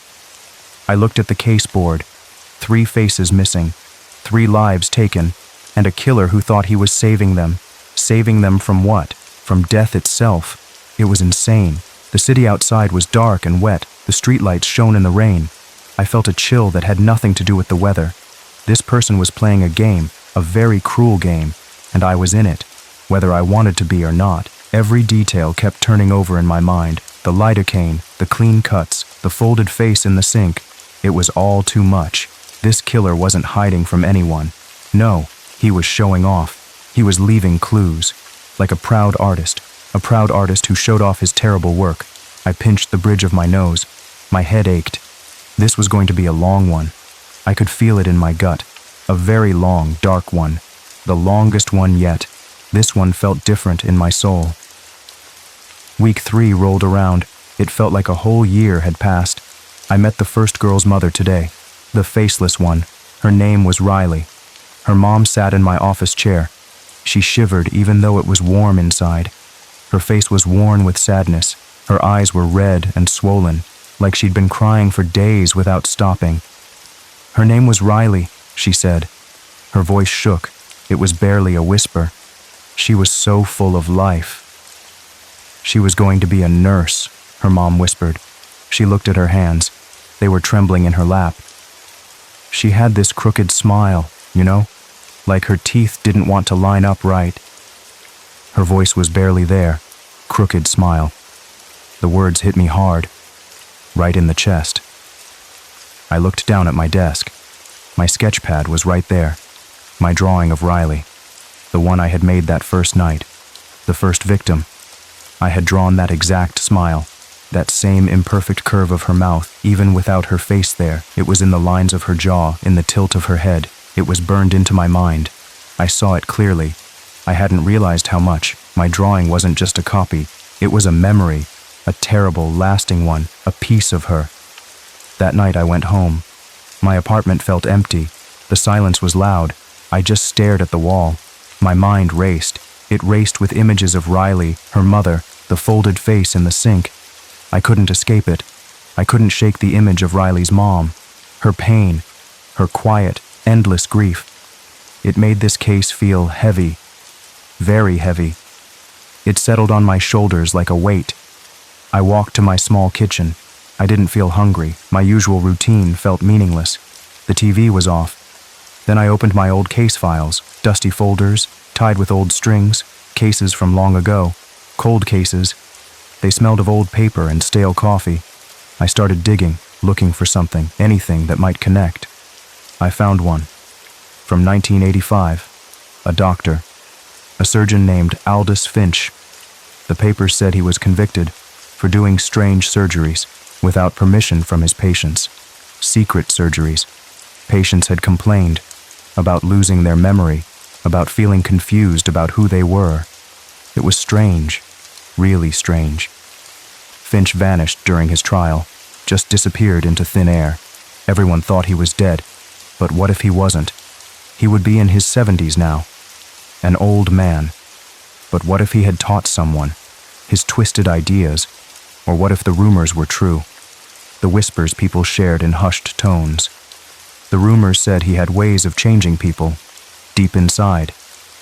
Not just their faces, their minds, their very being. I felt a cold shiver go down my spine. Was this connected? Was this old ghost haunting us now? Or was it someone he had trained? Someone who learned his dark art? A deadly student? I kept staring at the files, the old newspaper clippings, the grainy photos. Aldous Finch, a name from the past, a shadow from a long time ago, a dark whisper in the wind. This was more than just a murder. It was a dark, twisted legacy. I knew it, deep down in my gut. The feeling of being watched came back, stronger now, like the killer was close, closer than I thought, waiting, watching me, waiting for me to figure it out, like a spider watching a fly in its web. My head hurt, a dull, constant ache, but I couldn't stop. I had to find a link. I had to understand this horror before it took someone else, before it took over my life, before it took me. The phone rang again. It was Alvarez. My heart sank. "Boss," he said, his voice tight, sounding scared again. The horror deepened. He wasn't just taking faces. No, he was getting inside my head. Another one, same as the others. Found in Lincoln Park. His words were quick, breathless. Another one. My heart sank. A fourth victim. The pattern was holding. A different type of person each time. But this one was different too. The victim was a young man, a student. He was found sitting on a park bench. His hands were folded neatly in his lap, like he was sleeping, except for the missing face and the small, delicate stitches, so precise, so careful, done by a skilled hand. Alvarez said there was a small brown paper bag next to him. Inside was a neatly folded white napkin and a tiny clear vial. The medical examiner said it was lidocaine, purer than the last samples. He was getting better, more confident. My stomach twisted into a knot. He wasn't just collecting, he was perfecting his craft, a twisted artist getting better with each terrible work. I looked at the map on my wall. Pins marked the locations of the bodies. They formed a weird shape, a star almost, or maybe a compass rose, pointing somewhere. To what? I didn't know. The puzzle was getting bigger, more complex, and I felt like I was getting closer. Too close, maybe. The city hummed outside my window. A distant ambulance siren wailed, but all I heard was the killer's calm voice. Then came the breakthrough. It felt like a light in the dark. A lead nurse at a private cosmetic clinic, uptown. She saw our pictures. No, not pictures of the faces. The pictures of the wounds. The surgical work. She recognized it. This isn't amateur work, she said. Her voice was steady. This is very skilled. This is a surgeon's touch. She said it was surgical integrity. It was perfect. It's art, she whispered. Her eyes were wide. She told me about one of her old teachers, a man named Dr. Lyle Verne. He was in his mid-40s. He had vanished from his practice in Beverly Hills, a fancy place where rich people live after a lot of lawsuits.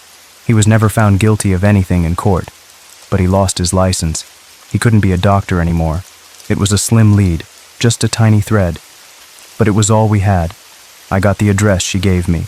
It was in a quiet neighborhood, not fancy, not rough, just normal, like any other street. I drove there myself, didn't tell anyone. The address was a little off the main road, tucked away, a dead-end street. The houses were neat with trimmed lawns, so ordinary. When I got there, it wasn't a doctor's office at all. No, it was a storefront, a small gallery. It was called The Human Form.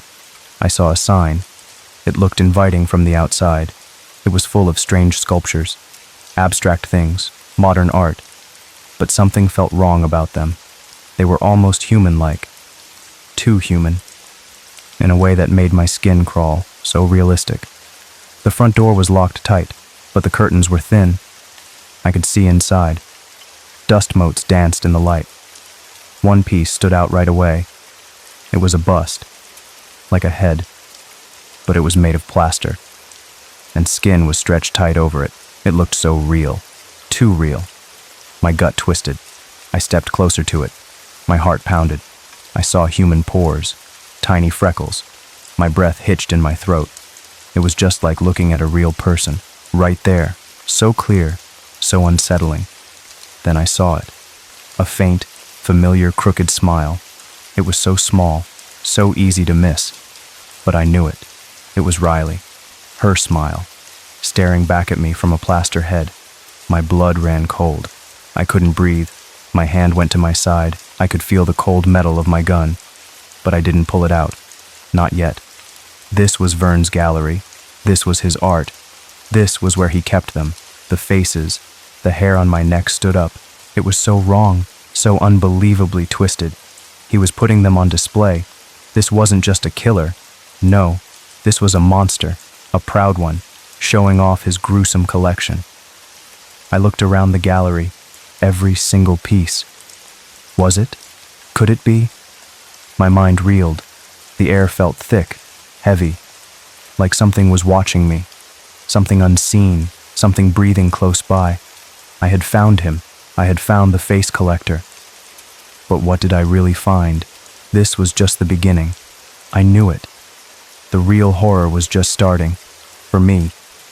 For everyone. The final descent began. I started losing time. Small chunks of it. Like minutes just disappeared from my day. I'd find myself staring at a wall or walking down a street I didn't plan to be on. I'd wake up in a strange place, a street corner or in my car, not remembering how I got there, or I'd just be standing somewhere with sketches in my hand, drawings I didn't remember making. Faces, many faces. Some of them looked like masks, others looked like mine. It was unsettling. The pencil lines were too perfect, too skilled, better than I usually drew. I kept dreaming about mirrors, ones that didn't show me. No, they showed someone else, someone wearing my face, someone wearing my life, my clothes, my badge, my entire world. It felt like a cold hand squeezing my heart, tight and cold, a frozen grip. The dreams were vivid, too real. I'd wake up in a sweat, heart pounding like a drum, afraid to look in the mirror. Was it really me staring back, or was it the other one, the one wearing my face? I went back to the gallery. A few days later, I confronted the owner. She was blind. Her eyes were milky white. She calmly explained the artist sent her the pieces. Anonymously. She had never met him.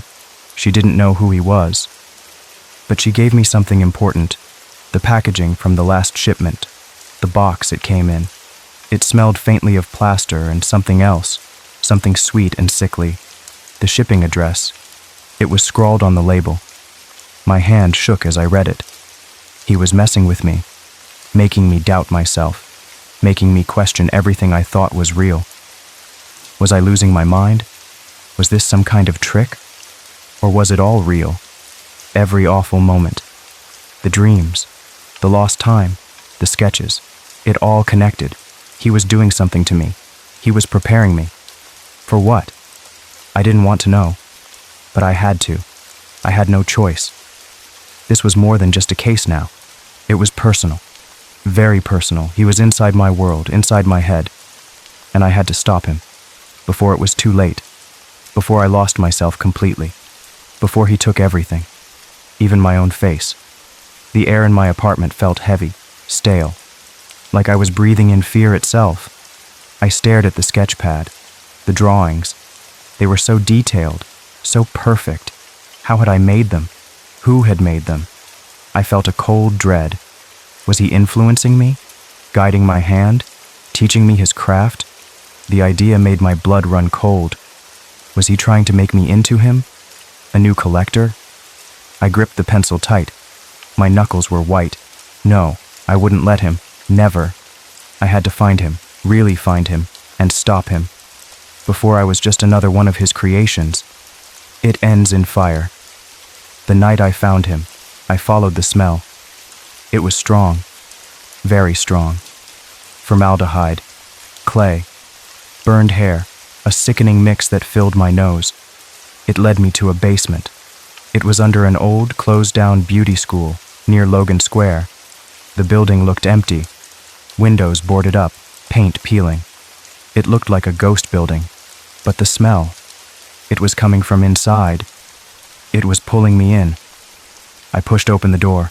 It creaked open, slow and loud. The air was heavy, cold, and then the smell hit me harder. It made me gag. I walked down creaky stairs. Each step groaned under my weight.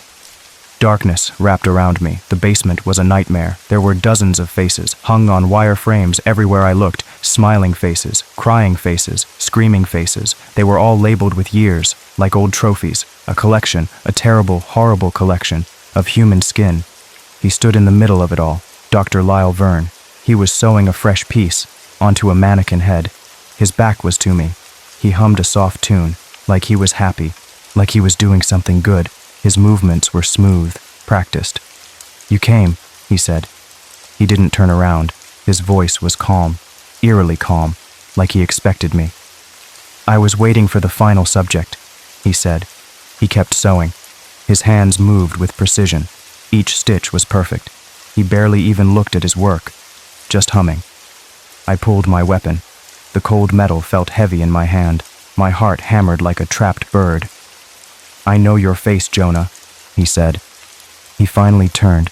His eyes were cold, empty, like black holes. "You hide behind it so well," he continued. He smiled a strange, thin smile. "But you're just like me. Obsessed with truth, with symmetry," he said. His voice was low. "You collect too, don't you?" He meant my sketches, my drawings of the victims, my need to understand. He lunged at me. A scalpel flashed in his hand. It gleamed under the dim lights. It was sharp, very sharp. He moved fast, too fast. I didn't even think. I shot him 3 times, center mass. The bullets hit him hard. He fell right into his own gruesome work. The wire frames shook. The faces fell with him. They fell like petals from a dying bouquet, a horrible human bouquet, covering him up. The room was silent. Only my heavy breathing and the smell. It was everywhere, thick and sickly. Then I heard it. A crackling sound. Something caught fire. The formaldehyde, the chemicals. The flames licked up the walls, fast. They started small, then grew. A terrible, hungry glow. The heat hit me. A wave of it. My skin felt tight. The faces began to curl, to blacken. They twisted, grotesque, their silent screams burning into the air. The old building went up in flames fast, before forensics could get there, before they could find everything. Officially, he died in the blaze. That's what the report said, but it was unconfirmed. No usable teeth for ID, no fingerprints left, just another mask, lost in the ash. The fire raged. It consumed everything, the faces, the horror, or so I hoped. I watched it burn, the flames licking the sky like hungry tongues, but I knew it wasn't over, not really. The smoke clawed at my throat, my eyes stung, but I couldn't look away. I had to see it burn. I had to believe it was gone, all of it, the madness, the sickness, the evil. But a part of me knew, deep down, some things don't burn away, they just change form. Now sometimes I wake up in a cold sweat. My sheets are tangled around me. My heart is racing. I rush to the mirror. I stare at my reflection, afraid it's not me staring back, afraid it never was. The fear is a cold hand. It clutches my throat, tight. I see faces in everything now, in the clouds outside my window, in the tile grout in my bathroom, in the grain of the wood on my desk. They are everywhere, watching, waiting. I draw them all the time, compulsively. My hand moves on its own, filling pages and pages. It's an obsession, a sickness, a part of me now. I can't stop. I try, but I can't. Last week, a package came. It was small, plain brown paper, no return address on it. It looked so normal, so innocent. Just a sketchbook inside, my own drawings, the ones I didn't remember making, the ones from when I was losing time, the ones I'd found in my hand already finished. I opened it. My heart pounded. What was this? A cruel joke? A twisted reminder? Then I saw the signature at the bottom, scrawled in thin, red ink, like a fresh wound. LV, and beneath that, a single message, written in the same scalpel-thin red ink. Perfection wears many faces. Yours is next. The paper was cold in my hands. The ink looked like fresh blood, still wet. He was still out there, or someone like him, wearing his mask, wearing his ideas. The dreams are worse now. I see my own face, smiling. But it's not my smile. It's his. A twisted smile, a promise, a threat, all at once. I check the locks twice, 3 times, every night. But I know it won't help. He's not coming for my door. No, he's coming for me. From the inside. And I can't stop him. I can only wait, and draw, and watch. The faces in the clouds seem to smirk. The wood grain seems to whisper his name. I'm just another subject now. The final one. He was waiting, and I was walking right into it, like a puppet on strings, no control, my own face. Next. The words burn in my mind, a cold, constant fire. It's not over. No, it's only just beginning, and I am the next canvas. I tried to throw the sketchbook away, into the burning trash can in my alley, but my hand stopped. It just wouldn't let go. It was stuck to my fingers, like a part of me, a very dark, unwanted part. It clung to me. I put it back on my desk, next to my own, empty sketch pad, waiting, waiting for the next drawing to appear, the next face, my face. Sometimes when I'm alone in my apartment, I feel a strange calm, a quiet hum, like a tuning fork, vibrating deep inside me. It's almost peaceful, this knowing, this waiting, for what comes next. The air smells like formaldehyde sometimes, even when it's just rain outside, or the scent of old paper, and something else, something metallic, like blood. I keep my pencils sharp, my sketch pad ready, just in case he wants me to draw something new, something else, a new collection, for a new artist. My body shivers, not from the cold, but from the feeling of being watched, always watched, and the terrible truth, that I might be watching back, from the inside.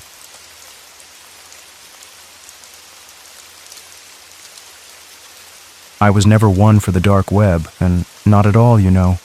It always felt like a scary place, like a big, dark closet full of things you shouldn't touch. I always heard about bad stuff hiding there, things you shouldn't ever try to find. Too many stories about people falling into deep holes they could never climb out of again. I always thought those holes would just swallow you whole, like a monster. They were full of secrets, hidden in the shadows, secrets that could hurt you badly. I always told myself to stay far, far away from such places. It felt like playing with fire, the kind that burns you badly and leaves scars. But Olivia, she was different. Oh, so different. She had a strange pull toward all things weird, things that felt a little bit wrong, even dangerous. She liked mysteries, especially the ones that gave you a little shiver down your spine. Her wanting to see these hidden things wasn't like being silly or dumb. It was more like she just wasn't scared very easily, not like me at all. She would walk right up to things I would run from, just to see what they were. She was brave in a way that sometimes made my tummy flip, like riding a roller coaster without holding on, like when she would pet a stray dog no one else would go near, even if it growled a little. She was fearless in a way that sometimes made me a little bit nervous, but also made me feel safe, like nothing could truly touch her when she was near. Maybe that's why I liked her so much in the first place. Her being so fearless, it pulled me in, like a strong magnet. It was exciting, like living inside a fast-paced movie, full of wild adventures. Being with her made me feel like I could do anything, like the whole wide world was suddenly a playground just for us. But maybe, just maybe, that very thing was what got us both into big trouble. Maybe her bravery, mixed with my trust, was what sealed our fate, tied us to a terrible ending. It felt like a trap we walked into, holding hands and smiling all the way, not seeing the walls closing in. We had been together for almost 2 years now. It felt like a lifetime already, full of sunshine and laughter, like every day was a new, happy song. We lived in a small apartment right in the middle of town, on the 3rd floor of an old building. It had these water stains on the ceiling, they looked like bruises on the pale paint, like old, forgotten maps of sad places. The paint was peeling in some spots like flaky skin, but we loved it anyway. It was our own little world. The living room had a big window that looked out onto the street below like a watchful eye. We had a worn-out couch that smelled faintly of old pizza and sunshine, a smell that was home to me. It was covered in soft, faded blankets that we pulled around us when it got cold. We had a cat too, a black and white one named Magpie. Magpie never seemed to blink, just stared with her big yellow eyes, like she knew all our secrets, every single one. She watched us, always watching, like a tiny, furry guard. We also had a Spotify account that we shared. That music app probably knew more about our lives, our feelings, everything, than even our closest friends did. It had all our happy songs, our sad songs, our cooking songs, all mixed together. It was like a diary made of music, telling our story without words. We were happy, really happy. So close, like 2 roots growing together in the dirt, tangled up and strong. We spent almost every moment wrapped up in each other, talking, laughing, or just being quiet together, listening to our songs. Our lives were woven together, like 2 strong threads making one perfect blanket. That night started like any other night. The rain was hitting the windows hard, making a chewing sound, like a hungry animal trying to get in. The wind outside howled softly, a long, low moan, like something sad and lost. It was a perfect night for staying in, for being cozy and safe inside. Olivia was sitting on the couch, curled up like our cat, lost in her own world. Her legs were crossed, and her laptop glowed in the dim light of the living room, a bright spot in the gathering gloom. I was in the kitchen pouring some red wine for us, listening to the rain and the wind. I hummed a tune from our shared playlist, a happy, gentle tune. She called my name from the living room, her voice soft and a little shaky. "Come look at this," she said. It was a little bit excited, but also a little bit strange, like she had found something truly odd. I found it in a weird place, a thread online that talked about it. I walked over to the couch, holding the 2 glasses of wine carefully. The smell of the rain and old books filled the air, a comforting, familiar smell. She told me the thread was called Audio They Buried. That name alone gave me a chill, like someone walked over my grave and left a cold handprint. It sounded like something you shouldn't ever dig up, something best left forgotten. Then she said, the post had no title, nothing special at all, just numbers and letters, just a link. No words telling you what it was, nothing to help you understand. It felt empty, like a blank page that held a hidden dark story. I leaned over her shoulder, feeling the warmth of her body next to mine. On her screen, there was a plain black page. It was so stark, so empty, it made my eyes hurt, like staring at nothing. The words were white, simple, like letters cut out of paper with dull scissors. No pictures, no fancy designs, no colors, just one button. The button was big and clear, right in the middle of the screen. It read, "Playlist for 2. It sat there, still and silent, like a dare, an open challenge. It looked so innocent, but it felt so wrong, like a wolf in sheep's clothing. We joked around a bit about playing it. "Imagine it's just really bad music," I said, trying to make her laugh, trying to make the strange feeling go away. We laughed, but it was a bit fake, like we were trying to hide how weird it felt inside us. It was a nervous sound, thin and reedy. "What's the worst that could happen?" Olivia smiled, but it felt like she was poking at something dangerous, something that shouldn't be touched. She was trying to get a rise out of the empty air, like daring a shadow to move, to show itself. Her smile was sharp, like a challenge thrown at the dark, a reckless invitation. It made a tiny shiver run down my back, like cold water dripping down my spine. I just shrugged, pretending to be brave, pretending I wasn't scared.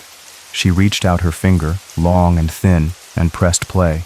A low, deep static hum filled our apartment. It came from the speakers, but it felt like it came from everywhere, from the walls, the floor, the very air itself. It was like the air itself was vibrating with a hidden sound, a deep, unsettling thrum. It felt thick and heavy, like dust in an old house, hard to breathe. Then I heard faint words. They were almost whispered, like someone was trying to tell you a secret right into your ear, a secret that made your skin crawl. The voice was breathy, almost not there, like a sigh from a very old, tired thing. "One heart hears," the voice breathed out, very low, like a sigh from far away. It was a sound that settled deep in my chest, heavy and cold. It felt like it knew us. "One heart stays." It seemed to float in the air around us, like a ribbon made of shadows, swirling slowly. It felt like it was picking us apart, choosing a side for each of us. "One heart bleeds." A cold feeling wrapped around me then, like a wet blanket suddenly thrown over my shoulders. It made my teeth want to chatter, but I couldn't move, just stood frozen. "While one heart prays." The last words faded into nothing, like smoke vanishing in the wind. Then, there was silence. A heavy silence that pressed down on us, like a big, invisible hand pushing us flat. It swallowed up all other sounds. Even the rain outside seemed to hold its breath. About 5 seconds later, our cat Magpie suddenly hissed, a sharp, angry sound I hadn't heard before, full of pure, raw fear. She arched her back like a Halloween cat, her fur bristling. She darted away, hiding under the couch in a flash, her black and white tail disappearing last, like a vanishing trick. My hand started to move. I wanted to shut the laptop, to close the lid right then, to make it all go away, disappear. But Olivia reached out and stopped me, her fingers cool against my arm, like ice. Her grip was tight, like a band holding me still. Then I saw it. Blood. It was trickling, slow and steady, from her nose, a thin red line down her lip like a dark tear. It stood out so much against her pale skin, it looked like paint, stark and wrong. We didn't scream, not yet. Not even a small sound, not even a gasp, just stunned silence. We just stared at the red line, frozen to the spot, like statues carved from fear. We couldn't scream. It was like our throats had closed up tight, like something was holding them shut with invisible hands. Then she spoke, her voice shaky, like a leaf in the wind, barely a whisper. "I felt it," she said, her eyes wide, glassy with pain and terror. Like someone slid a long, cold needle right behind my eye, all the way into my brain, twisting it. She blinked hard, trying to make the feeling go away, trying to clear her vision. The air felt like ice, even though the apartment was warm just moments before. A shiver ran through my bones, deep down, settling in my marrow. We didn't press play again after that. Not right away, we just sat there, frozen in our seats, unable to move, unable to think. We wanted to talk about it, to make sense of it, but no words came out. Our minds felt stuck, like gears that wouldn't turn, grinding uselessly. But the weird thing was, the file was still playing. It just kept going, like nothing had happened, like we hadn't even stopped it. There were no breaks between the songs, not even a tiny pause for breath. The numbers on the screen, showing the time, they just kept scrolling, moving forward, like fate was slowly unrolling itself right in front of our eyes, like a silent movie showing our end. A sudden chill filled the room, making the hairs on my arms stand up. I hugged myself tight, trying to warm up, but the cold felt like it came from inside me. The hum from the laptop seemed to get louder, a buzzing in my ears that blocked out everything else. From the bathroom, down the hall, we heard it. A gurgling laugh. It sounded wet and choked, like someone was laughing while drowning in thick, dark mud. It was a terrible, wet sound that made my stomach lurch. It made my hair stand on end, prickling. Olivia looked at me, her eyes wide, full of questions, like she was trying to ask a million things at once without making a sound. Her lips moved, forming silent words. "Did you?" She started to ask, but she couldn't finish, her voice catching in her throat. I didn't wait. I ran to the bathroom, my heart pounding in my chest like a drum, a frantic rhythm. The floor felt cold beneath my bare feet, like ice. The faucet was on. Water was gushing out, overflowing the sink, spilling onto the tile floor. It was a messy, loud flood, creating little rivers across the white tiles. But that laugh, that terrible, low, wet laugh, it was still there, bouncing off the shiny tiles, echoing. It filled the small room, like a thick, foul fog. It sounded like it was coming from inside the water, from the drain itself, bubbling up. I reached out with a shaking hand and turned off the faucet. The water stopped. And just like that, the laugh stopped too, instantly, like a switch had been flipped. The room became quiet, so quiet it hurt my ears, like a sudden drop into deep water where sound can't reach you. When I looked up, I looked into the mirror above the sink. My own face stared back at me, pale and drawn. My eyes were wide with fear, my mouth a small O of surprise and horror.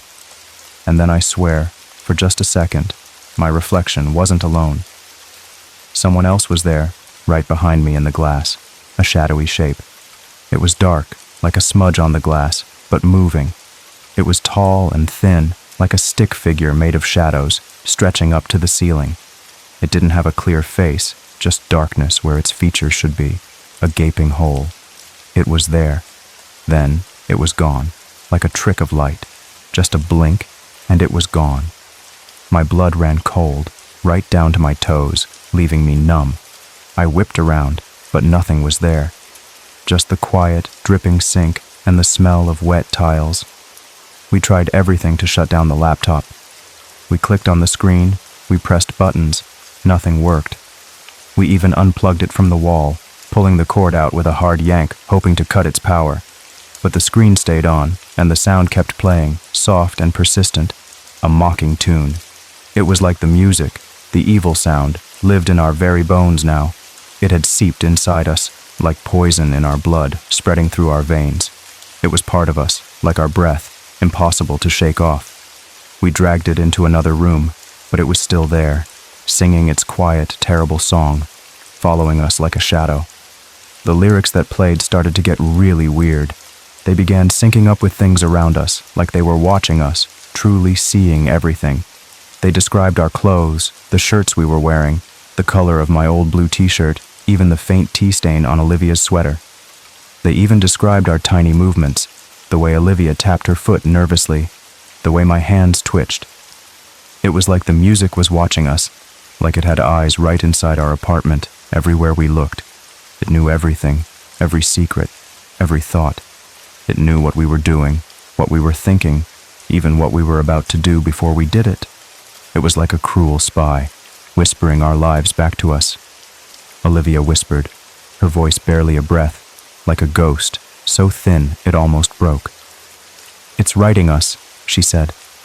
Her eyes were fixed on the screen, full of terror, wide and unblinking. Like it already knows what we're about to do before we even do it. It's writing our future, writing our end. I told her we had to leave the apartment. Right then, I wanted to grab her hand and just run out the door, into the rain, and never look back. "We have to go!" I shouted, my voice shaking, cracking. "We can't stay here, not anymore. This place is sick." But she shook her head slowly, her face pale, almost white. She refused to move. Her eyes were fixed on the screen, hypnotized. She said that if the playlist was truly for two people, then it wouldn't let either of us run away. It would follow us, no matter where we went, like a shadow. She said it would stick to us like glue, impossible to escape. She said it would want both of us, that it wouldn't be satisfied with just one, like a hungry beast. It was a pair, like shoes, and it needed both to work. And then, track 4 began to play. And everything changed in a way I could never have imagined. A cold dread filled the air, thick like smoke in a trapped room. The voice was deeper now, not a whisper anymore. It was like a growl from the ground, from deep beneath the earth. It was stronger, clearer, and it filled the room, pressing down on us. It felt like it was speaking right into my brain, rattling my teeth, vibrating through my bones. They entered this pact with their hearts intertwined. The voice sang, slow and heavy like a funeral bell. It made me feel like I was drowning, sinking deep into cold water. But music and murder are secretly aligned. The words felt like a punch to my stomach, like a cold fist twisting inside me, making me gasp. It felt like a sick joke, a twisted game of death. One life to spare, one soul to take. My breath caught in my throat, stuck. My heart hammered against my ribs, hard and fast, a trapped bird trying to escape. I couldn't breathe, couldn't take a full breath. If neither chooses, both hearts break. The last line hung in the air, a chilling promise, cold and clear. It felt like a heavy stone dropped into a deep well, splashing silently. It was a choice, a terrible choice, with only bad endings. We just stared at each other, our eyes locked, full of pure, raw fear. We didn't move, not for what felt like hours, stuck in time. The room, it didn't feel like our home anymore. It felt cold and strange, like someone else lived here now, someone dark and unseen. Shadows seemed to dance and flicker where no light was moving at all. They stretched and shrunk, like they were alive, twisting into awful shapes. It was like the air itself was turning evil, breathing out coldness, wrapping around us. The apartment was a stranger to us, a place of nightmares. "What the hell is this?" I finally managed to ask, my voice a tiny whisper, thin and scared. My hands were shaking so hard I could barely see them, blurring into a trembling mess. It was like they had a mind of their own, shaking with terror. "I think it's a ritual," Olivia whispered back, her voice just as scared as mine, thin and reedy. "A sacrifice track list. That's what it is. That's why it's made for two people, one for the music, one for the blade. It needs a life." Silence fell again. A heavy, thick silence that seemed to push down on us, like a big, invisible hand pressing us flat. The only sound was the faint hum from the laptop, like a buzzing bee trapped in a jar. It was the only sign of life, or of death, in the room. Then she said the words that still echo in my sleep every single night, making me jump awake. The words that make me wake up in a cold sweat, screaming without making a sound, a silent scream of horror. Would you die for me? Her eyes, they looked right into mine, deep and searching. They were full of fear, but also a strange, deep love, a love that broke my heart. It was like she was asking the hardest question in the world, the one with no easy answer, no right answer. She already knew my answer. I could see it in her eyes, in the sad, knowing look. My stomach twisted, a painful knot forming inside. It felt like the air had been sucked out of the room, like I couldn't breathe at all, like my lungs had forgotten how. It was a big, empty space inside me, cold and hollow. My mind raced, going a mile a minute, trying to find a way out. Die for her? The thought was huge, impossible, terrifying, a mountain I couldn't climb, too steep and cold. But also a tiny part of me, a deep, true part, already knew the answer. It wasn't about thinking anymore. It was about feeling. It was about the truth in my heart, a truth I didn't want to face. I couldn't speak. My mouth was dry, like sandpaper, gritty and rough. My heart pounded so hard I thought it would burst right out of my chest, a wild bird trying to escape its cage. This wasn't a game, it was real. And it was asking us to choose between life and death, between our two lives. There was a knife on the kitchen counter, glinting faintly in the laptop's glow, catching the light just so. A regular kitchen knife, nothing special, just for cutting food, a normal thing in a terrible moment. But in that moment, it looked like something from a nightmare, sharp and deadly, waiting. Olivia's eyes fixed on it, like it was the only thing in the room, pulling her gaze. And then, without even thinking, or maybe she was thinking very clearly, she reached for it. Her hand moved slowly, like she was in a dream, like she was being pulled by a string, not her own will. Her hand moved slowly, like a sleepwalker's, steady and sure. My breath hitched in my throat, a gasp stuck. Was she really going to? Was she going to let this evil music make us do something awful? Something we could never take back? My mind screamed, my whole body screamed, no! A silent, desperate cry. But I was faster. I moved before she could even touch it, before her fingers could close around the handle. My hand shot out, grabbing the knife's handle, cold and heavy in my palm. It felt cold, deadly, rough against my skin. And then, I dropped it. It clattered loudly into the sink, the sound echoing in the sudden silence like a gunshot, loud and sharp. It made us both jump, our nerves frayed. "We don't play this game," I said, my voice rough but firm, stronger than I felt inside. I hoped I sounded strong, stronger than the fear. "We're smarter than this. We have to be." I looked at her, hoping she understood, hoping she would see the sense in my words, begging her to believe me. "We fight this thing together, not each other. We won't let it win." She was shaking now. Her whole body trembled like a leaf caught in a storm, swaying back and forth. Tears streamed down her face, but she wasn't making a sound, just silent, painful rivers. She was crying quietly, like she didn't want to make noise, didn't want to alert anything. It broke my heart to see her so scared, so broken, so lost. "What if it doesn't give us a choice?" she whispered through her tears, her voice raw and ragged. Her eyes were full of hopelessness, like deep, dark pools, reflecting the laptop's glow. "What if it just makes us do it anyway, whether we want to or not? What if it controls us, makes our hands move?" The silence stretched, thick and heavy. We could hear our own breathing, fast and shallow. It felt like the air itself was watching, waiting for us to make a wrong move. The rain outside seemed to have stopped completely, leaving only a strange, unnatural quiet. Outside, the city had gone completely dark.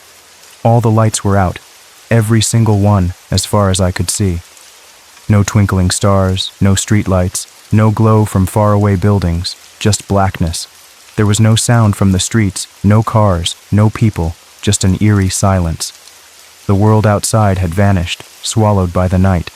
The only light left in the whole apartment was the cold glow from the laptop screen. It pulsed faintly, like a living thing, a cruel heart beating in the dark. And then, track 6 loaded up. The screen changed. A new title flashed there, a fresh terror. The words on the screen changed, twisting into something even more unsettling. It was no longer just about us, but about the apartment itself, about the air we breathed. It was like the playlist was drawing power from our fear, getting stronger with every beat of our hearts. We sat back to back on the floor, our shoulders touching, like we were trying to get as close as possible without looking at each other. It was a silent comfort, a silent promise, our only way of staying connected. Each of us refused to leave the room. Each of us refused to hurt the other. We were a team, even against this evil. It was a silent promise. We would face this together, no matter what, until the very end. The air grew heavy between us, thick with unspoken words and fear, a tangible weight. The playlist started to speak in riddles now. It was twisting words, making them mean more than one thing, like a magician's trick, hiding the truth. It felt like it was playing with us, like a cruel puppet master pulling our strings, dancing us to its tune. It was toying with our minds, making us guess, making us question everything. The voice was colder now, like wind blowing through empty halls, chilling us to the bone. He loved her enough to bleed, the voice said, low and slow, like a deep river flowing into darkness. It was a dark, hushed sound, full of hidden meaning. But she loved him enough to scream. The air grew cold around us, so cold I could almost see my breath, ghostly white. It was a sharp, chilling whisper, raising goosebumps on my skin. Which love is louder? That question hung heavy in the air, a terrible weight. It made my stomach clench, like a tight knot of dread. It was a question that had no good answer, no easy way out. The walls around us seemed to close in. They felt closer, tighter, like a coffin slowly sealing around us. The air in the room got heavier, thicker, like water, pressing on our chests. Every breath I took felt like it was borrowed, like it wasn't really mine to keep, like it could be taken away. It felt like the room was stealing our air, little by little, suffocating us. Then I felt it, a warm, wet feeling on my upper lip. My nose started to bleed, just like Olivia's had earlier that night, a terrible echo. It was a mirror of her pain, a reflection of our shared terror, tying us together. It felt like a part of her fear was now mine, bleeding from my own face, a tangible connection to the horror. Olivia turned around quickly, her movement jerky. She grabbed my face, holding it in her trembling hands, her fingers cold. Her eyes were wide with terror, like big dark pools reflecting the laptop's glow. She was sobbing uncontrollably now, loud, ragged sobs that tore through the silence, raw with pain. "I think it's killing us both now," she cried. Her voice was raw with despair, like ripped paper. Her tears dripped onto my face, mixing with the blood from my nose, a horrifying blend. I could taste the salt and the iron, a bitter flavor. It felt like the life was draining out of us, slowly, steadily, one drop at a time. Every tick of the scrolling time on the screen felt like a beat of our dying hearts. I knew then, in that moment, I knew. We couldn't beat it. We couldn't fight this thing, not anymore, not ever. It was too strong, too old, too evil, ancient, and unstoppable. It had gotten inside our heads, inside our love, inside our very souls, twisting us. There was no way out. We were trapped, like flies in a spiderweb, waiting. The screen on the laptop changed again. The black page, it shimmered, like water moving. New lyrics appeared, glowing faintly in the dark room, like ghostly writing on a tombstone. My eyes fixed on them, dread filling me, cold and deep, a heavy stone in my gut. The one who presses stop will remain. The words slowly formed, one by one. Each word was a cold, hard stone dropping into silence. The one who listens through the final refrain. My heart hammered against my ribs, a trapped bird fluttering wildly. I couldn't look away from the words, hypnotized by them. Will die. The last word hung there, glowing, vibrating in the still air. It was so clear, so simple, and so terrifying, a sentence of death. We stared at each other. We didn't need to say anything. The message was clear. We knew what it meant, completely, deep in our bones, a chilling certainty. There was no riddle anymore, just a terrible, clear choice, one life for another. Someone had to press the stop button on the screen, and someone had to keep listening, to hear the very end, to listen to the last note of their own death song. It was a cruel game, and we were the pawns, forced to choose our own ending. My hand, it trembled, shaking so hard it felt like it would fall off. It hovered over the trackpad of the laptop, an inch above the cold surface. My fingers were shaking, just an inch above the cold surface, like they were afraid to touch it, afraid of what would happen. My mind raced, trying to find another way, any other way out of this trap. What would I do? What could I do? Every fiber of my being screamed for me to save her, to put her first, no matter the cost. Olivia whispered, her voice so faint I almost didn't hear it. It was like a dying breath, a leaf falling from a tree, so soft. I can't live if you die. Her eyes were pleading, full of a love that was tearing us apart, ripping at my heart, pulling it in two directions. I said nothing, not a single word came out. What was there to say? My throat was closed, tight with fear and love, choked. My mind was made up, even though it was the hardest choice of my life, the most painful decision. It was a choice between two impossibly painful things, like choosing which arm to lose, or which eye to blind. A strange calm settled over me, a quiet acceptance. This was it, the end of our story. I thought of our shared songs, our laughter, the way Olivia smelled like sunshine and old books. I thought of Magpie, curled up on the couch, waiting. All of it flashed through my mind, a bright, beautiful movie. Then it was gone. I pressed play. My finger hit the cold surface of the trackpad. It felt like a bolt of lightning went through me, a sharp electric shock. The sound that followed was not a song. It was a long, drawn-out note, like a single high-pitched wail, a sound of pure agony, tearing the air. It stretched on and on, filling the room, drowning out everything else. It filled my ears, it filled my head, vibrating through my skull. It felt like it was tearing me apart from the inside, like claws ripping at my soul, shredding me slowly. It was a sound that broke the world, just for me, shattering reality. Olivia's eyes widened. She stared at me, a look of shock, then understanding, then a terrible, heart-wrenching acceptance. Her face was a mask of sorrow, a picture of pain. Her hand reached out, trying to touch mine, her fingers stretching, but it was too late. The light from the screen flickered, then died, plunging the room into deeper darkness. The wail changed, becoming thin and fading like a last breath leaving a body. The note faded slowly, until it was just a whisper. And then there was only silence. A silence so deep, so complete that it screamed louder than any sound. It was the loudest silence I've ever heard, a deafening emptiness. I looked at Olivia. She was still there, sitting next to me, but not really there anymore. Her eyes were open, but empty, glassy, and still. Her hand was still reaching, frozen in the air, a silent plea. The silence filled her. It took her whole, like she had become part of it. I sat there for a long time, just watching her, feeling the coldness settle around us. The apartment was completely dark now, except for the faint glow of the city through the window, which now looked like a million distant, uncaring eyes. My nose had stopped bleeding, but the metallic taste of blood still lingered in my mouth. The rain started again, a soft tapping on the window pane, gentle this time.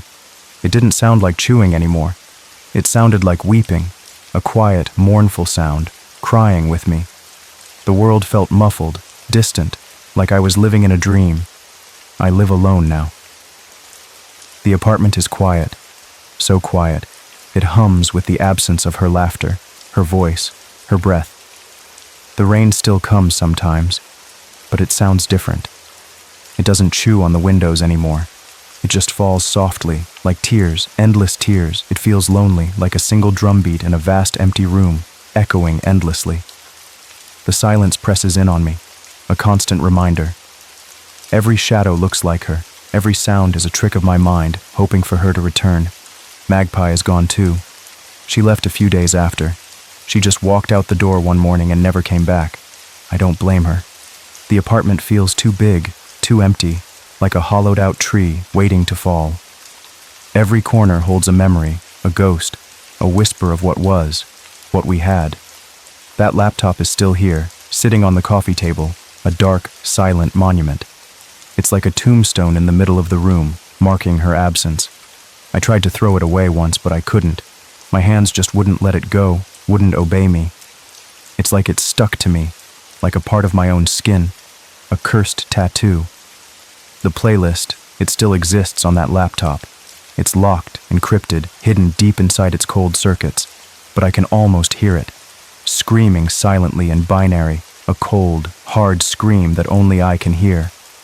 It's always there, always humming, just beneath the surface of my hearing, a constant torment. People ask me about Olivia. Friends, family, they all ask where she went, why she disappeared. What can I say?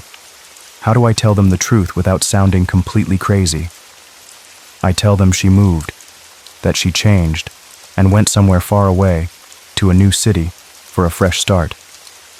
It's easier than telling the truth. Easier than saying what really happened in that dark room. It's easier than letting them see the horror in my eyes, the guilt that lives there. They look at me, confused, and I just shrug, pretending to be fine. But sometimes late at night, when the city is quiet, when I put on my headphones, I still hear her voice. It's in the static, that faint crackling sound that comes before the music starts. It's her voice singing softly, just for me, a secret melody. It's a lullaby of sorrow, a song only I can hear, a constant reminder of what I did, what I chose. I hear her laugh, and then her cries all mixed together in the static. I think she forgave me. I really do, deep down in my gut, in the core of my being. I hope she did, with all my broken heart. Because I don't know how I could live if she didn't, if she hated me for my choice. That thought, it haunts me more than any ghost, more than the playlist itself. It's the heaviest weight I carry, day after day, like a chain. Because every time I open Spotify it happens, a new horror, a new playlist appears there, just pops up out of nowhere, like magic, like a bad dream come true. It's called For One. And the very first track on it, it's always the same. It's always there, waiting for me, mocking me. Welcome back. Now choose again. The words stare back at me, a chilling invitation from the deep, written in silent fire. Every day is a new choice, a new chance to decide.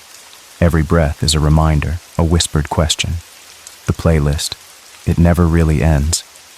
It just keeps playing inside my head, a silent, terrible song that will never stop. Not ever. And I am forever listening.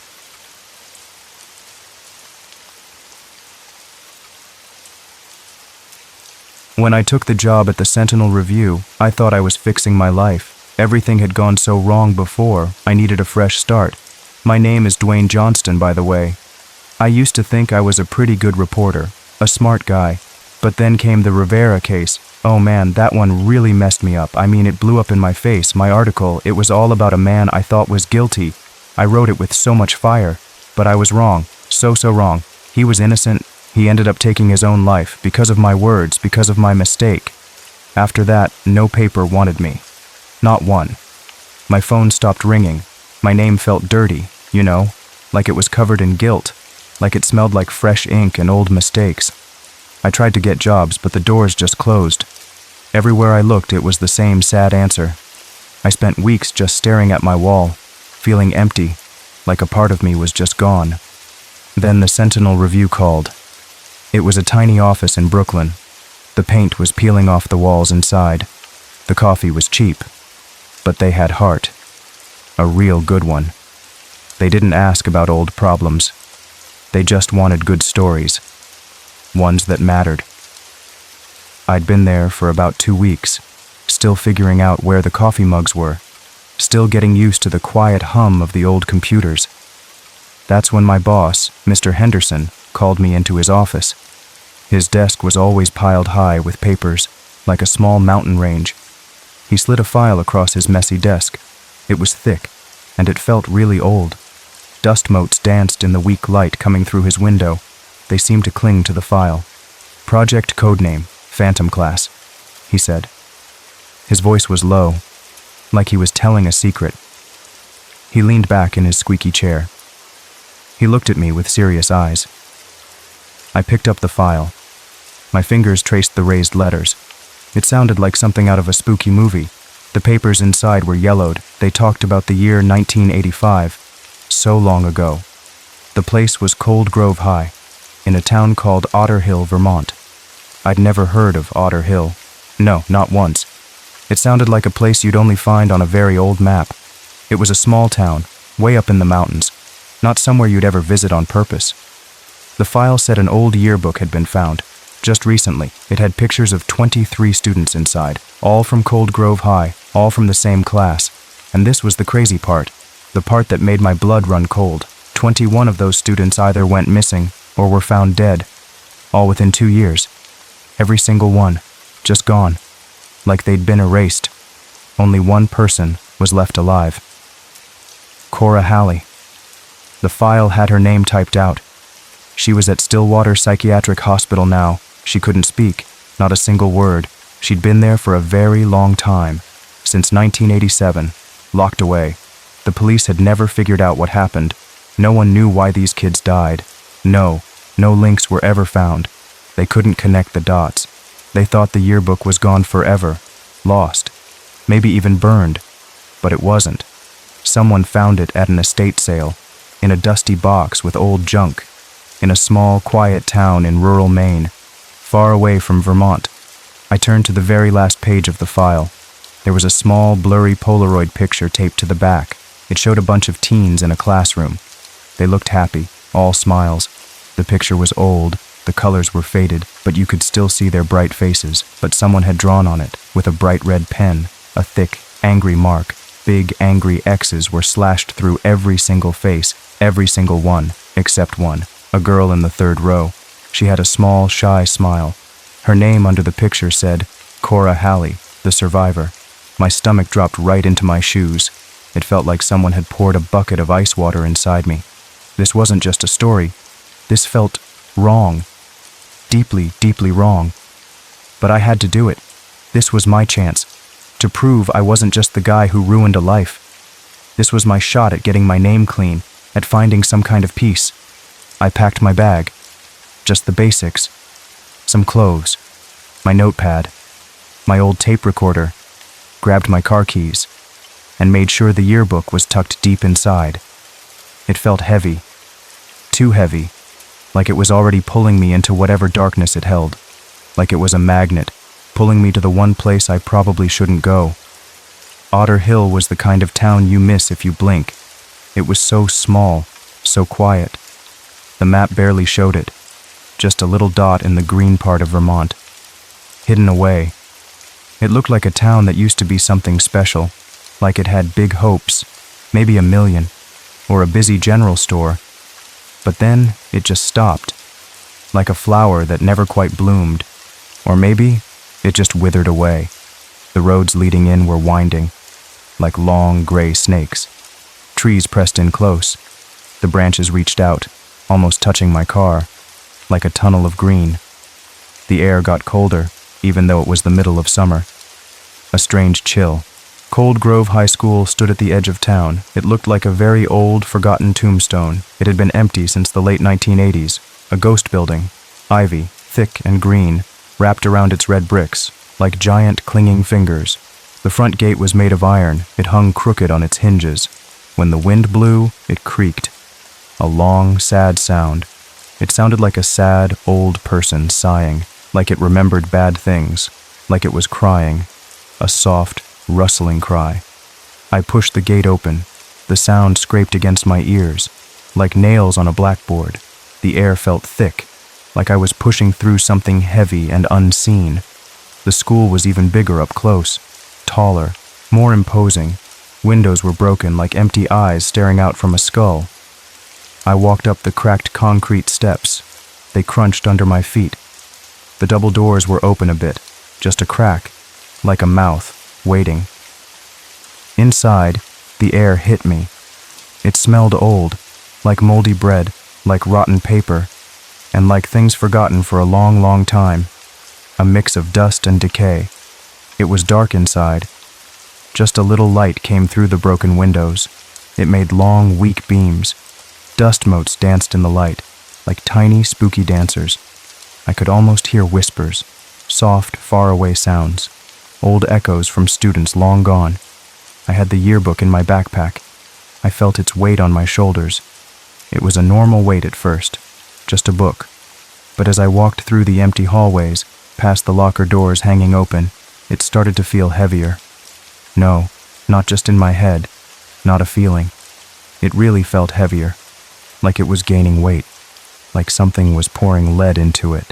Slow, steady. It pulled at my back, like the book didn't want to be here again, like it was fighting me. I tried to shake it off, told myself it was just my imagination. The old school was getting to me, making me think weird things. But the feeling stayed. A weird, cold weight, like a cold hand on my spine. I looked for room 2C. The file said that was the homeroom from the picture. It took me a while. The signs were faded. Some had fallen off the walls. I walked past classrooms filled with broken chairs, past a library with overturned shelves. Finally, I found it. Room 2C. The door was half open. It groaned loud as I pushed it further, a long, drawn-out sound. The classroom was mostly still there. Desks were overturned, chairs broken. Someone had drawn rude words on the blackboard, or maybe they were just scared words, written in a hurry, scrawled. But then I saw something else.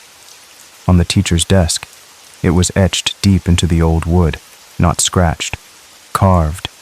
The words were rough, like someone had used a nail or a knife. They never left. Just those 3 words. They hit me hard, like a sudden cold slap. A cold shiver ran down my spine. My breath caught in my throat. It felt like the air itself was holding its breath, like the whole room was listening. I looked around the empty room. It felt like the words were still wet, still fresh, like whoever carved them had just left. A long, long time ago. Or maybe, no, not that long ago. I pulled out my phone, took a picture of the desk. My hand was shaking a little. I had to get out of there. The school felt like it was closing in, like the walls were watching, like the broken windows were staring at me, judging me. I hurried back to my car. My heart was pounding, fast, hard. The yearbook still felt heavy, maybe even heavier now, like a stone. Stillwater Psychiatric was an hour east. The drive felt long. The road was quiet. Too quiet. My thoughts were loud in my head. The hospital sat on the side of a mountain. It looked like a big gray scar, concrete and stone. Cold. Hard. It wasn't a friendly place. No flowers. No trees. Just cold, hard walls. Like a prison for the mind. Cora Halley had been there since 1987. A long, long time. 38 years old now. The file said she didn't speak. Not a single word. She had no family, no visitors. She was alone. All those years, locked away with her memories, hidden from the world, and maybe from something else. I went through the big, heavy doors. They swung shut behind me with a soft thud. The air inside was sterile.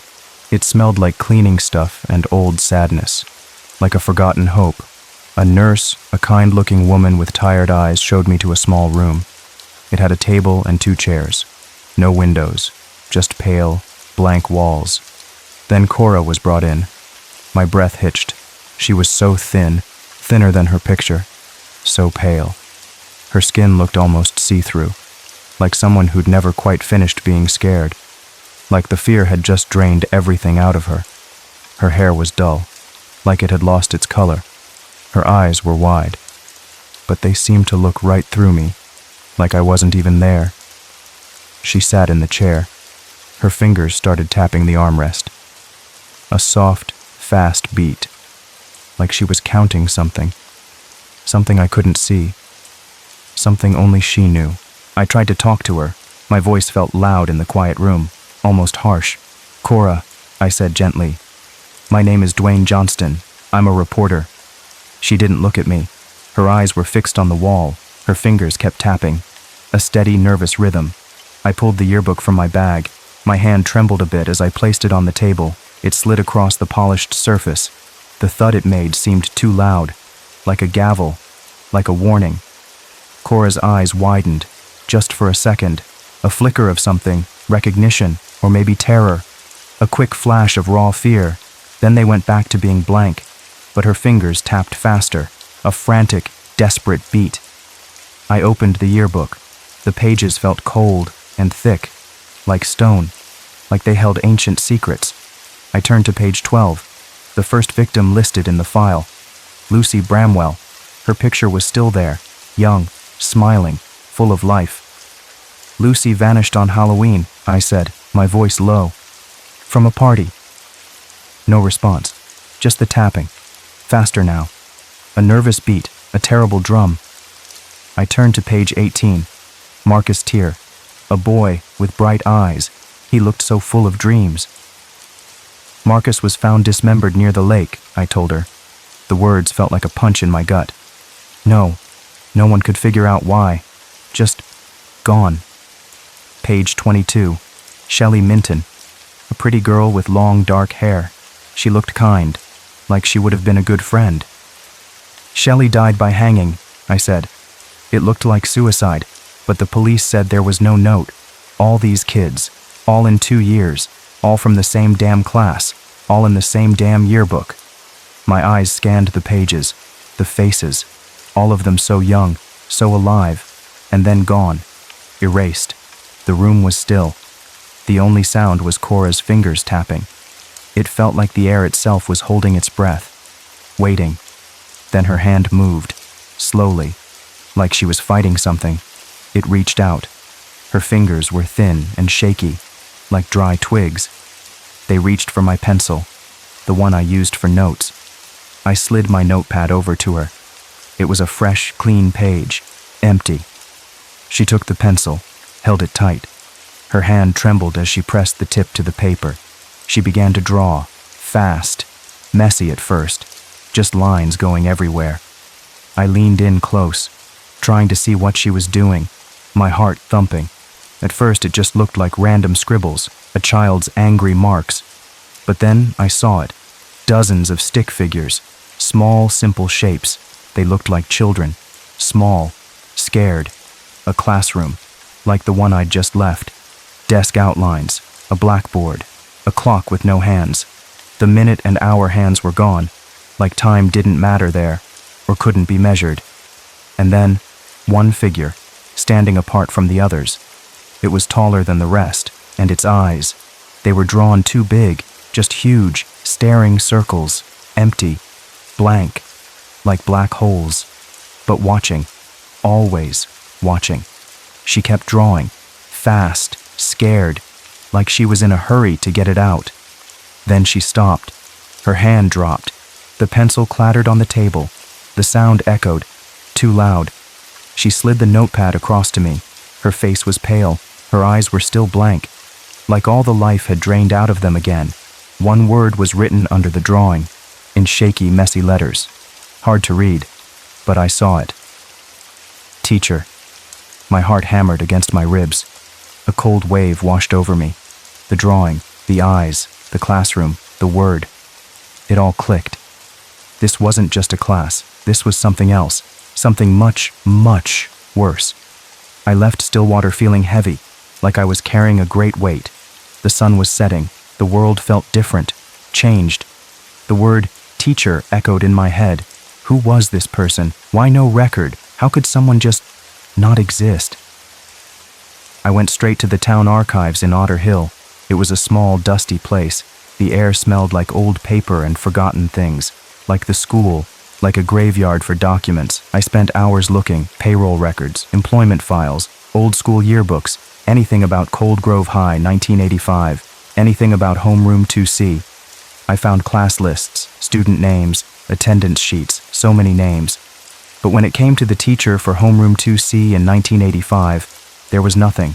No name, no payroll information, not a single employment file. Every document, everywhere I looked, just read, faculty ID, 0000-void. It was like this teacher never existed, like they were just empty space, like a ghost on paper, a chilling blank. I tried to talk to the locals, went to the town's only bar, the Otter's Den. It was dark inside, smelled of stale beer and old wood. The bartender was an old man with a long beard. He wiped down the counter slowly. His movements were tired, old. When I asked about Cold Grove High and 1985, his eyes got distant. He shook his head. That school's been dead for years, he mumbled. His voice was like a low growl. And that class? No one talks about that class. I pushed, told him I was a reporter, that I was trying to understand, trying to get to the truth. He leaned in close. His voice dropped to a whisper, like he was scared to be heard. Some call it the devil class. He looked around, like someone might be listening, like the walls had ears. They dug where they shouldn't have. Another old man, sitting alone at a small table, looked up. His eyes were milky. They looked like pale stones. He muttered something I'll never forget. His words were slow, like they hurt to say, like he was pulling them out of a deep well. That class never belonged here. They were chosen, fed to it, and only the quiet one walked away. Fed to what? I wanted to ask. My throat felt tight, but he just stared into his empty glass, like the words had drained him. The words stayed with me, fed to it, like an animal, or something worse, something monstrous. I couldn't shake the feeling. My gut was churning. This wasn't just a cold case. This was something truly dark, something unnatural. That night, I couldn't sleep in a hotel. I felt too jumpy, too on edge. Every shadow looked like a threat. Every creak of the old building felt like a whisper. I decided to sleep in my car, right outside Cold Grove High. It felt stupid, but it also felt like the only place I needed to be. I parked across the street. The school loomed in the darkness, a black shape against the dim stars, like a giant, sleeping beast.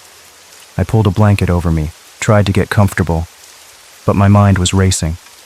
The yearbook was on the passenger seat beside me. I could feel its presence, like it was breathing, a soft, cold breath. I must have drifted off. For a little while, maybe an hour. I woke up suddenly. My body was freezing, shivering. A deep cold had seeped into the car, into my bones. I looked at the clock on my dashboard. 2:14 a.m. The car was silent. The school was silent. The whole world felt silent. Then I saw it. The yearbook. It was open on the passenger seat, wide open, like it was waiting for me. I hadn't left it open. I was sure. I always closed it tight. My heart started to pound. A drum in my chest. I reached for it slowly, my hand shaking so bad, and then I saw it. My picture was in it. It was a full-page photo. My face, my eyes, staring back at me. It was me, sitting in homeroom 2C, front row, smiling. A fake smile, a frozen smile. My own face, but not my own feeling. My breath caught in my throat. This was impossible. No, it couldn't be. I ripped the page, tried to, but it wouldn't tear. I pulled, I tugged, like it was made of steel. I tried to scratch my face off the page. My fingernails scraped against the paper, but nothing happened. The picture of me stayed there, smiling, trapped, like I was part of the book now. I felt a scream building in my chest, a raw, loud sound, but no sound came out. My throat was closed, like someone had grabbed it. I grabbed the yearbook. My hands were shaking so bad, I tried to burn it. I had a lighter in the car, for emergencies. I held the flame to the page with my picture. The fire flickered. It touched the paper, but the page wouldn't catch fire. It wouldn't even singe. Not a single scorch mark. No, nothing. It was like the paper wasn't paper, like it was made of something else, something stronger than fire, something dark, something old. Panic rose in me, like a physical thing, choking me. This yearbook was alive, and it had put me inside. I spent the next few days in a haze. I barely ate, barely slept. I felt like I was walking through a dream, a very bad dream. The picture of me in the yearbook wouldn't leave my mind. It kept popping up, in my thoughts, in the corners of my vision. The more I researched, the more I felt watched. always. A cold feeling on the back of my neck. In hotel mirrors, I saw it. A tall, still shape behind me, just for a second. A blur, like smoke. In rear-view reflections, as I drove, just for a second, like an old man wearing a teacher's coat, a dark, heavy coat. But it was just a shadow. Or was it? Every time I turned my head, it was gone, like it was never there. But the feeling stayed, cold, heavy, watching. I called Cora's doctor at Stillwater. I told him about the drawing, about the teacher. He listened patiently. His voice was calm, so calm it made me mad. But then he just said, "Cora's delusions often center on a male authority figure. It's common." He didn't believe me. No, not one bit. He thought I was just another worried person, just another crazy guy. But I knew. I knew what Cora was drawing. It wasn't a delusion. It was a warning. I got more desperate. I needed to understand, before it was too late. I looked up more newspaper articles from 1985 about Cold Grove High, old real estate ads, anything that might mention the school faculty. But nothing, just the void. Faculty ID, 0000 void, always the same. Cora's drawings got darker. The nurses at Stillwater kept sending them to me. They came by email. Each one made my blood run colder. She was drawing more figures now, but these figures were screaming. Their mouths were open in wide black O's, their eyes were wide with terror, and the teacher was always there, in the corner, always smiling, a huge, empty smile, like a monster's grin, a terrible, silent laugh. I knew I had to go back, one last time, to Cold Grove High. It felt like the school was calling me, like a voice in the dark, a whisper on the wind. I drove back to Otter Hill. The town looked even more dead than before, like it was holding its breath, waiting. The air felt thick, heavy, like something was pressing down, like the sky was pushing down on me. I went into the school, the creaking gate, the empty halls. The silence was louder this time. It hummed, like a low, evil song, a song of things lost. I walked straight to homeroom 2C. My picture was in this room, in that book. I stood there for a long time, looking at the etched words. They never left. I felt a pull, a cold, soft pull. It was like a string attached to my heart. It led me to the basement, down a dark hallway. The stairs were old wood. They groaned under my weight. Each step a creak. It was pitch black down there. The air was colder, damp. It smelled like earth, like a fresh grave. I used my phone's flashlight. The beam cut through the darkness. It shook a little in my trembling hand. I saw a boarded-up storage door, in a hidden corner. It looked like it hadn't been opened in forever, heavy planks nailed across it, like a coffin lid. But the cold pull was strong. It told me this was it. This was the place. I found an old crowbar nearby. It was rusty, heavy. I started to pry at the boards. Splinters flew. The wood groaned and cracked. Each sound was loud in the silence. It took a long time. My arms ached, my muscles burned, sweat dripped down my face. Finally, the boards gave way. They fell with a crash. Dust flew everywhere. I shined my light inside. My stomach twisted. A knot of ice. It was a room, a small, dark room. It had desks, like classroom desks, but they were small, child-sized, and rusted chains, thick and dark, shackled to the desks, like they were meant to hold someone, tight. Dozens of Polaroids were on the walls, nailed up, all old, all grainy. I walked closer, my heart thumping, against my ribs, loud, fast. The pictures showed students, all young, all from Cold Grove High, their faces frozen in time. And then I saw it, a student I recognized, Lucy Bramwell, and Marcus Tier, and Shelley Minton, all the names from the file. Their faces in these photos were not smiling. They were filled with fear. Their eyes were wide, like they'd seen hell. Their mouths were open, like they were screaming, a silent, terrible scream. Each picture showed a different student, all terrified, all caught in a moment of pure horror, and in the background of some of them I could see it, just a glimpse, a tall shape, a dark coat, the teacher, watching, smiling. I moved my flashlight down, to the cement floor. Something was carved deep into the concrete, not scratched, chiseled, like it was meant to last forever. To teach them is to feed it, to remember is to become it. The words seemed to glow in the darkness. They burned into my mind. And then I knew. It all clicked. A terrible, horrifying click. This class. It wasn't a class, it was a ritual. An old, dark magic. A sacrifice, disguised as education. The teacher wasn't human. No, not anymore. He taught them terror, pain, obedience, sacrifice. Each student was a chapter, a lesson, a sacrifice, a page in his gruesome book. And Cora. She survived, because she stopped speaking. She refused to be written. She refused to be a chapter in his gruesome book. She was the one who wouldn't be fed, the one who wouldn't be part of the lesson. She broke the rules. I had to warn her.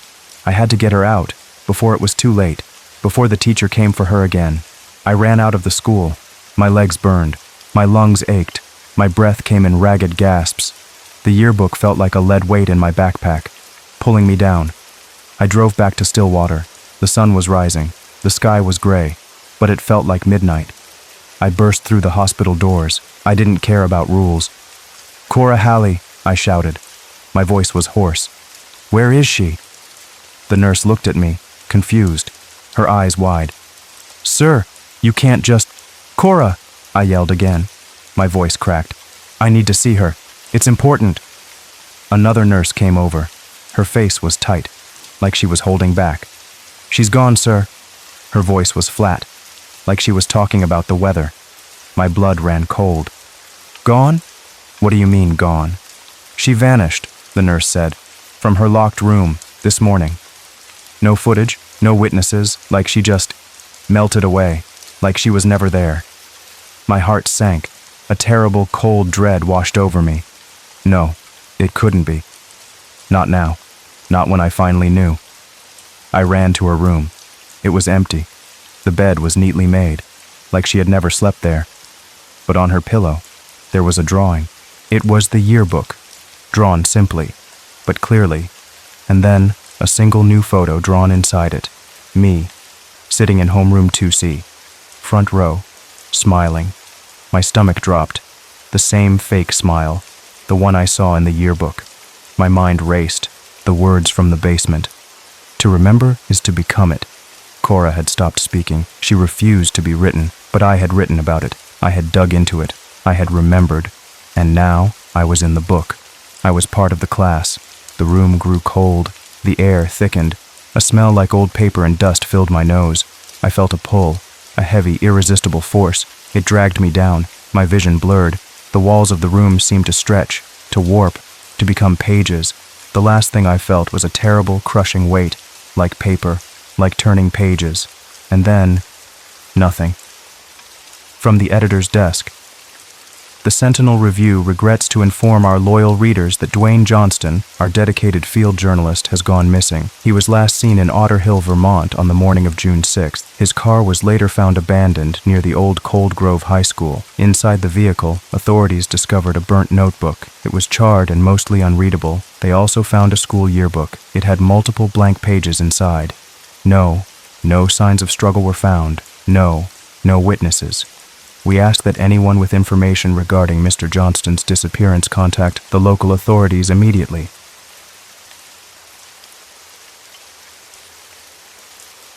I never ever thought I'd trade my old life. The noisy newsroom, it was like my home for so long. I used to chase stories, messy ones, sad ones, ones that still show up in my sleep and make me jump. My stomach would churn with the dark stuff I saw. Every day it was lies and more lies, and people just hurting each other. It just wore me down, you know?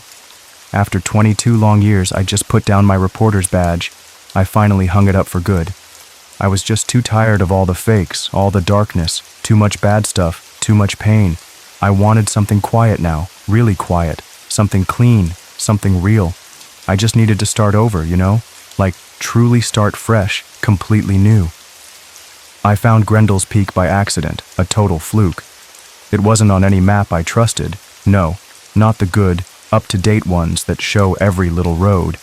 It was just a small turnoff from the main road, Route 17. Didn't look like much. Just a dirt road winding off into the trees.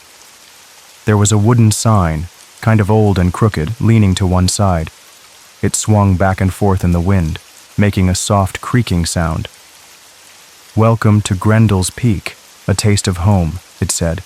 Underneath, it had a number, Population 612. It felt like a total lie, though. The place felt way smaller than that, like maybe half that many people, maybe even less, a tiny dot on the land, just a quiet little place lost in time. But the town itself, it was pretty nice, really pretty, like a picture. Old stone houses, all covered in green ivy, like they were wearing cozy sweaters. Fences made of twisted vines, looking like they were from a storybook. All curly and gnarly, they looked so old. And the people, they smiled. Not forced smiles, no, not the kind that don't reach your eyes. These were real ones, truly genuine. Ones that reached their eyes, you could see it, they looked happy to see me. I hadn't seen smiles like that in a long, long time. I saw an empty shop in the town square, just sitting there, waiting. Its windows were dusty, but it still looked strong, like it had a story. And a feeling hit me deep down in my gut.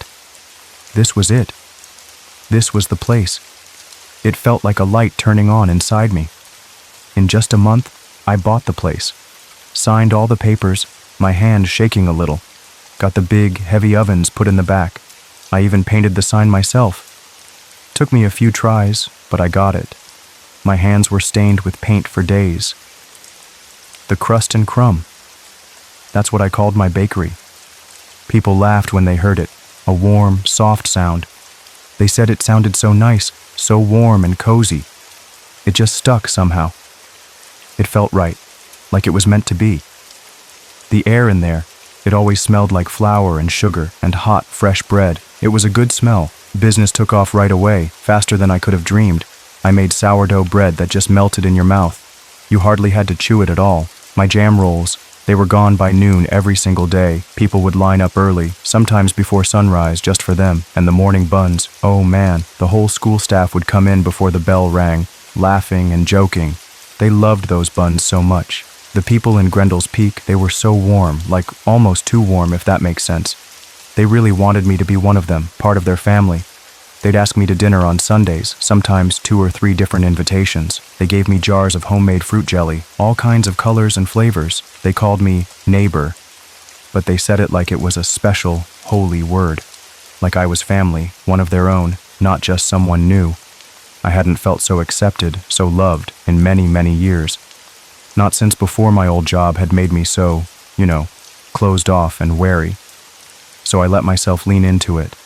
I let myself feel good. I thought, finally, I found my place. A place where I could just be myself, finally. I started joining in on little town things. The Friday night bingo at the community hall. The quiet Sunday strolls after church. It felt like a real community, the kind you read about in old books. Everyone helping everyone, knowing each other's names, looking out for each other. But something kept bugging me. Something felt wrong, deep down. Like a tiny splinter under your skin, you can't quite see it. But it's there, hurting you. Nobody, and I mean nobody at all, talked about anything that happened before the turn. That's what they called it, always with a hush. The turn. They said it with a capital T, like it was a person's name, or a big important event, but they never ever said what it was. They never told me more about it. No, not a single word. If I pushed, if I tried to get them to explain, everyone got real quiet. Their smiles would just fade away, like the sun going behind a cloud. The talks would change right then and there, every single time it happened. It was like they had all agreed on it, a secret rule they all knew. Don't talk about the turn, just don't. It was spooky how fast they changed the subject. I saw it happen countless times. A casual question from me, and then this wall of silence, this shift in their eyes. It was unnerving. I started to feel like I was in a play and everyone else knew the lines, but I didn't. Like there was a whole hidden script. One evening, I was having dinner at Lottie's house. She was a sweet old lady, sort of small and hunched over. She shook like a leaf when she walked. But man, she made the best tea I ever tasted. Dark and strong, with a little something extra in it. She was one of my best customers at the bakery. Her house was full of old things, dusty and warm, little knitted blankets, faded photos, the smell of lavender and old wood. I asked her about the turn while we ate. Her face changed right away, like she had just bit into something rotten, something really bad. Her eyes went wide and glassy like they were made of marbles. She looked right past me, like I wasn't even there anymore, like she was seeing something far away, something only she could see, something terrible from the past. A look of deep, old fear. "We don't speak of then," she said. Her voice was so soft, I almost didn't hear it at all. It was like a whisper of dry leaves skittering across the ground. I gently asked her why. I mean, what was so bad that they couldn't even say the words out loud? What could be that terrible? She just kept whispering, like she was telling a secret meant only for the shadows. Because they hear it when we do. I felt a cold chill go straight down my spine. Who were they? What did they hear? The questions burned in my mind, hot and sharp, but I didn't press. I didn't push it. Not with Lottie. She looked too scared, like I had woken up something bad, something she had tried to bury deep. After that, I started to watch more closely. Every smile seemed a little too wide, a little too fixed. Every friendly gesture felt like a performance. The townsfolk would gather in the square, talking in low voices. But the moment I approached, their chatter would die down. They'd smile at me, wave, and then resume their conversation about something totally different, like the weather or the price of flour. It made my reporter's instincts prickle. This was a story, no, a big one. But it felt dangerous, like walking on thin ice. I started to notice how few visitors came to Grendel's Peak. Cars would just drive right past, never stopping. It was strange for such a charming town. And if someone did stop, they rarely stayed long. Just a quick gas fill-up at the tiny station or a hasty purchase from the general store. Then they'd leave fast. No one ever seemed to move away either. Once you were in Grendel's Peak, you stayed. It was like the town held on to its people. The first real crack in Grendel's Peak, the first time things felt truly, truly wrong, came with a little boy. I still see his face sometimes. It was past closing time at the bakery. The lights were mostly off, just a low, warm glow from the back room where the ovens were cooling. Then the door opened with a little jingle of the bell. A boy, maybe 7 years old, just wandered in. He looked so lost, you know? So utterly alone.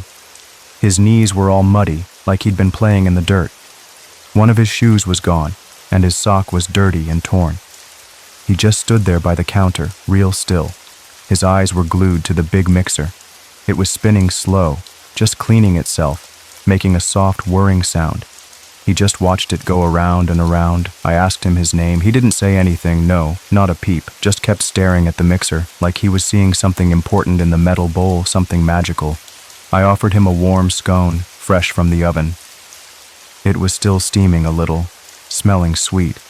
He flinched away, like I had offered him something dangerous, something that would hurt him. He didn't want the scone. He didn't want anything. Just stood there, small and quiet, like a little shadow that had slipped in from the dark. I asked him where his parents were.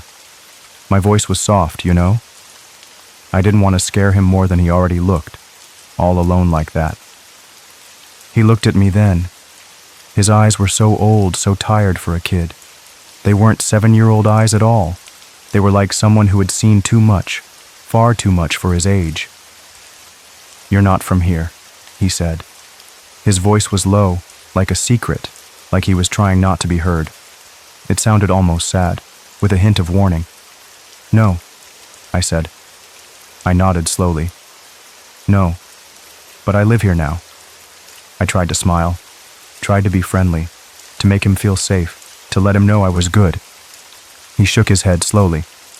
A very slow, sad shake. "No one really lives here," he said. His words were heavy, like stones dropped in water. "You either forget or you leave." That's what he said. And the way he said it, so simple and true, it just stuck with me, a chilling truth. Before I could ask him what he meant, before I could ask him anything else, the door burst open. A man rushed in, fast and angry. He was tall, looked like he was in a hurry, his face tight with worry or rage. His face was all red, like he'd been running hard for a long time. He was breathing hard, wheezing almost. He didn't say a word to me.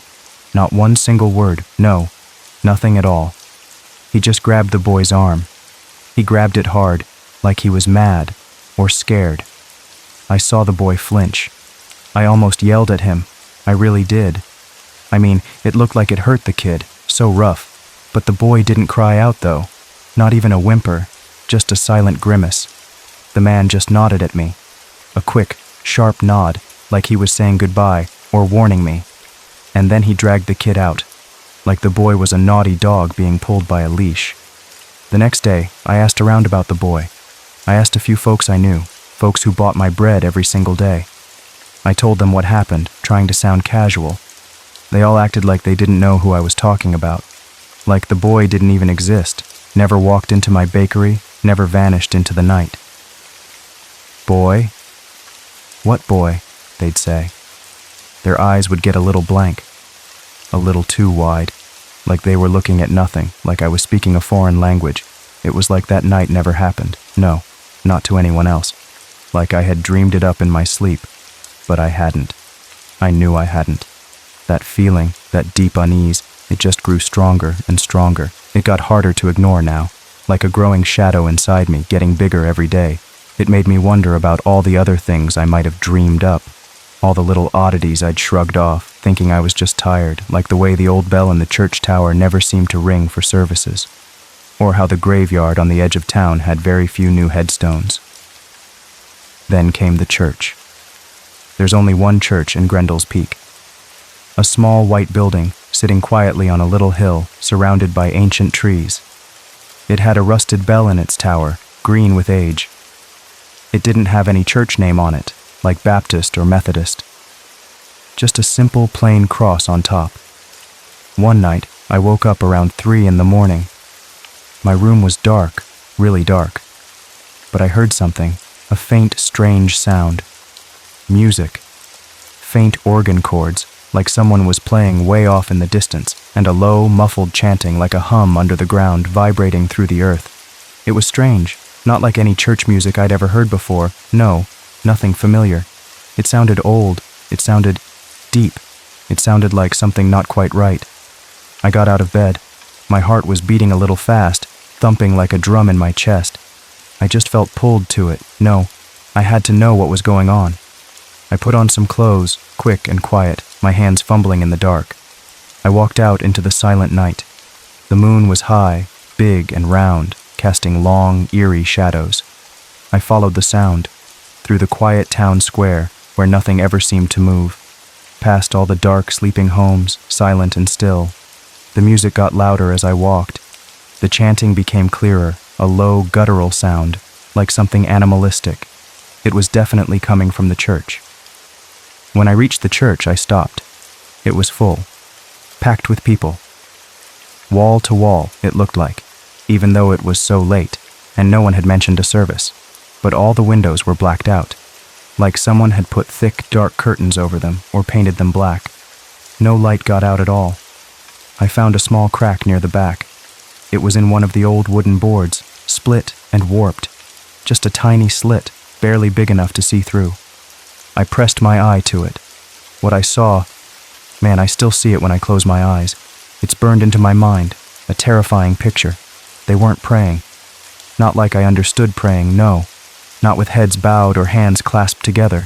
They weren't kneeling, weren't meek. They were chanting together, all of them, in unison, a low sound, deep in their throats, guttural, like animals, or something even worse. Their eyes were wide open, not blinking at all. They just stared, unblinking. It was like they were in a trance, lost in some strange ritual, and they weren't looking at the altar. Where the cross should have been, there was something else entirely, something that made my blood run cold. It was a giant mirror, a huge one, tall as a door, wide as a wall. It was mounted right where the crucifix would normally be, gleaming in the dim light. Their own reflections stared back at them from the mirror. But the reflections were wrong, twisted, like bad copies of themselves. Some of the reflections were grinning wide, showing too many teeth.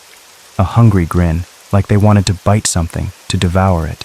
Some of them had blood coming from their eyes, just tears of black blood running down their mirror faces, painting dark streaks. It was terrifying. And one reflection, I swear this to you, it was pressing out from the mirror, like it wanted to break through the glass to escape its prison, like it was trying to get out, to get into the room, to join them. A hand flat against the glass, pushing.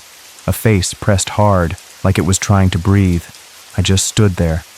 My breath caught in my throat, a choked gasp. I wanted to scream, to yell, to run, but I couldn't move. I was frozen. My legs just took off on their own, finally. I ran. I ran like the devil himself was chasing me, fast as I could go. Back to my bakery, not looking back.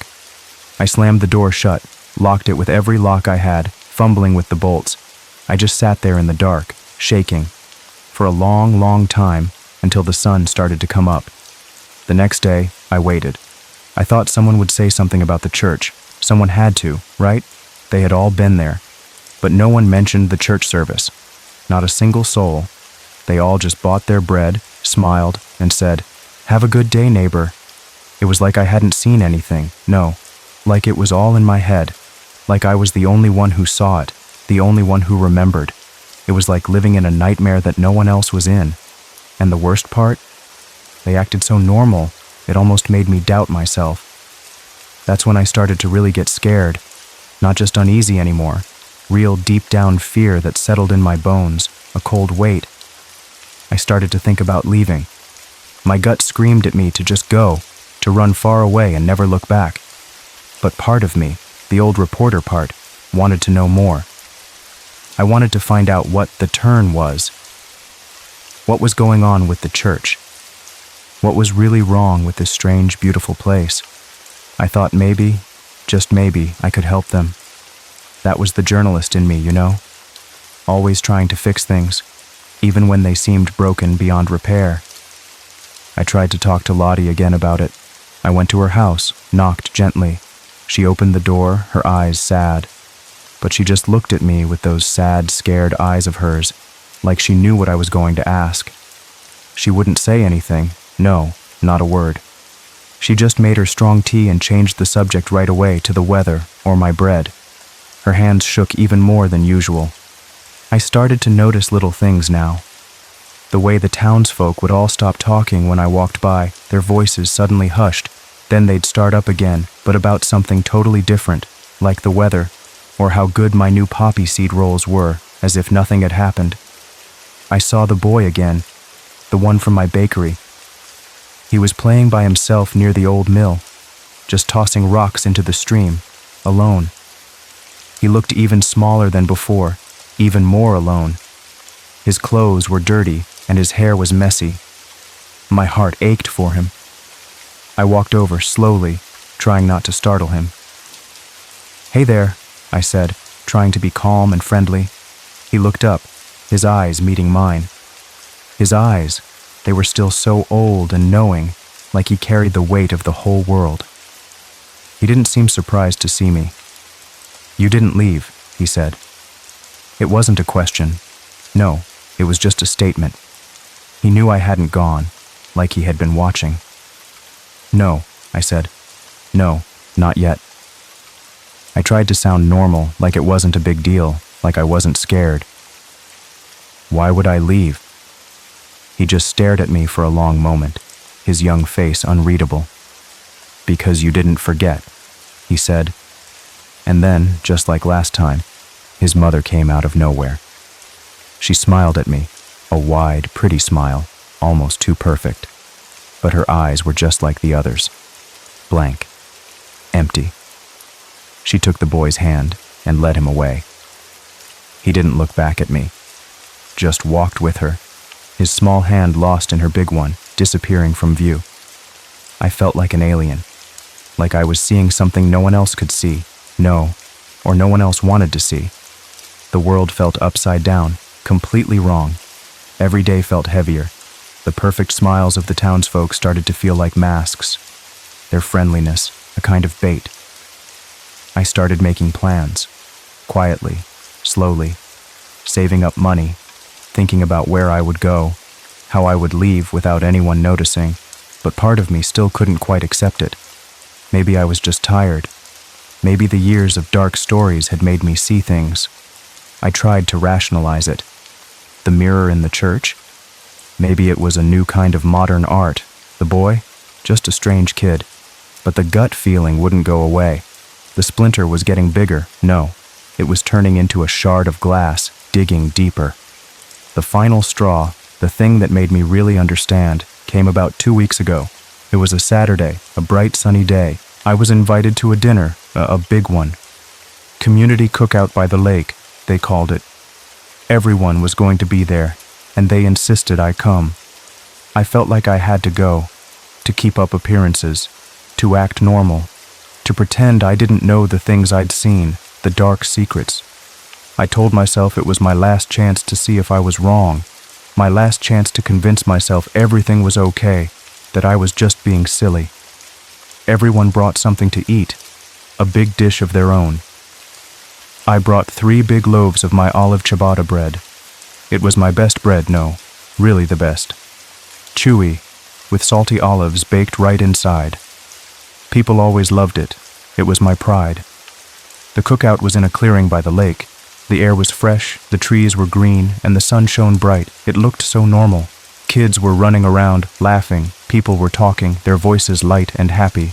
A big fire pit crackled in the middle. They all praised my bread when I got there. "Oh, it's the best," they'd say. "So delicious, neighbor, you're a marvel." I even felt a little good about it for a minute, like maybe I was wrong. Maybe everything was okay after all, and I could stop being scared. Then they brought out the main course. It was on a big platter, heavy and dark, all covered up at first with a silver lid, hiding its contents. A few men carried it, straining under the weight. It looked like a whole roasted animal. People gathered around, excited. When they took the cover off, everyone cheered. A loud, happy cheer, a burst of noise. Like it was Christmas morning, or the biggest holiday. Pure joy. My eyes went wide.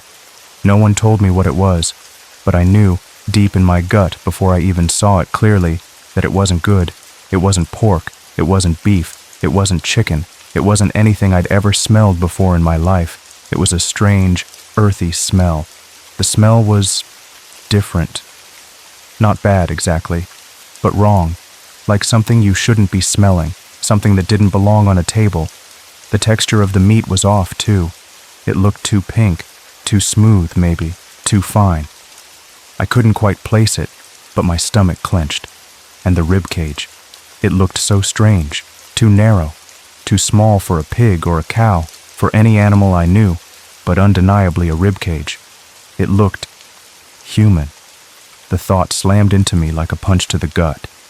My blood ran cold, no, colder than ice, freezing my veins.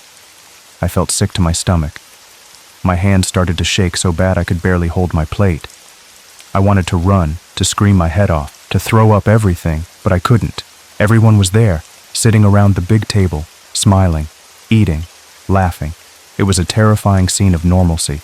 They all dug in like it was the best meal they had ever eaten, like it was Christmas or a big holiday feast, the most special food. I didn't eat. I pretended to. I cut a small piece with my fork, moved it around on my plate, trying to look normal, trying to hide my horror. I tried to act normal too, to smile, to make small talk about the weather, about my bread, about anything but the meat. It was the hardest acting I'd ever done in my life. A woman next to me leaned in close. She was grinning, chewing loudly, bits of pink meat stuck in her teeth. Her mouth was full. "We all make sacrifices," she whispered, her voice low and happy. "To keep the peak happy." Her eyes, they were just like the others. Too wide, too blank. But her smile was so warm and welcoming, so chillingly innocent. I felt my heart pound against my ribs, a wild drumbeat. I asked her what she meant by that, my voice a little shaky, but I had to know. She just chewed slowly, savoring the meat. Then she swallowed, and she said, "That's why we don't let outsiders stay too long."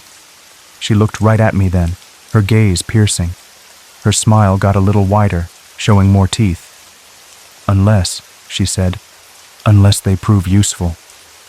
Useful for what? The words hung in the air between us, unspoken but screaming in my head. I didn't need her to say it out loud. I just stared at my plate, at the too pink meat. at the narrow rib cage that looked like it belonged to a person, laid bare. I knew. I knew right then with a terrible certainty. They were eating people, and I was next if I didn't leave, if I didn't get out right then. I stood up, pushing my chair back slowly. I just remembered something, I said, trying to keep my voice steady. I have to go. A few people looked at me, their smiles not fading. Oh, that's a shame, neighbor, someone said. So much food left. I just nodded, my mouth dry. I walked away from the table, trying not to run, trying to seem calm, but my legs felt like jelly. I didn't wait. I packed that night as fast as I could. My hands were shaking so bad it was hard to put my clothes in the bag. I didn't sleep a wink, no, not a second. I couldn't. Every shadow in my room looked like a grinning face. Every sound made me jump. I could still smell that meat, that strange, wrong scent. It filled my nose even though I was in my own clean bakery. I didn't leave a note, not a word, no, nothing at all. I just got in my old car and started the engine, praying it would turn over. It coughed, then roared to life. I put it in gear, slowly backed out, then drove. I just drove. I didn't stop until the sun started to come up over the hills, painting the sky with colors. I didn't look in my rearview mirror. The sky turned from dark to gray, then to soft pinks and oranges. It broke over the hills like a fever finally breaking, a bad dream lifting. A bad dream finally breaking. I was back on Route 17. The familiar highway sign seemed like a miracle, a sign of rescue. Back to the world where people cry and it's okay. Where they scream and they hurt each other in normal ways.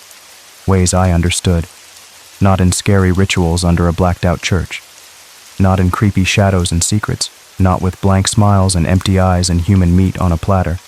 I kept driving, for hours and hours, until Grendel's Peak was just a bad memory behind me, fading into the distance.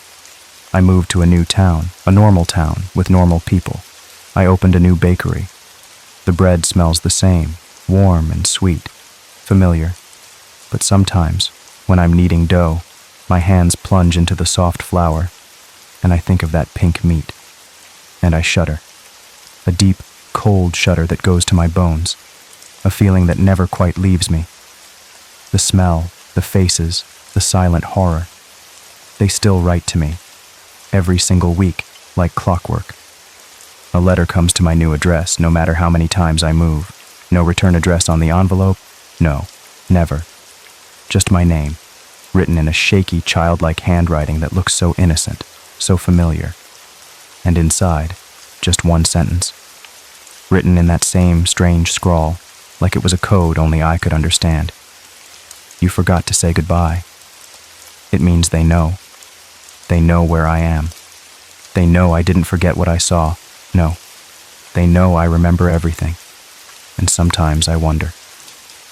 Who is writing those letters? Is it the boy from the bakery, the one with the old eyes? Or is it the one who pressed from the mirror, trying to get out, reaching for me? I don't know. No, I don't know. But I still check the locks twice, every night before I go to bed, and I don't ever look at my own reflection too long in the mirror. No, I don't dare.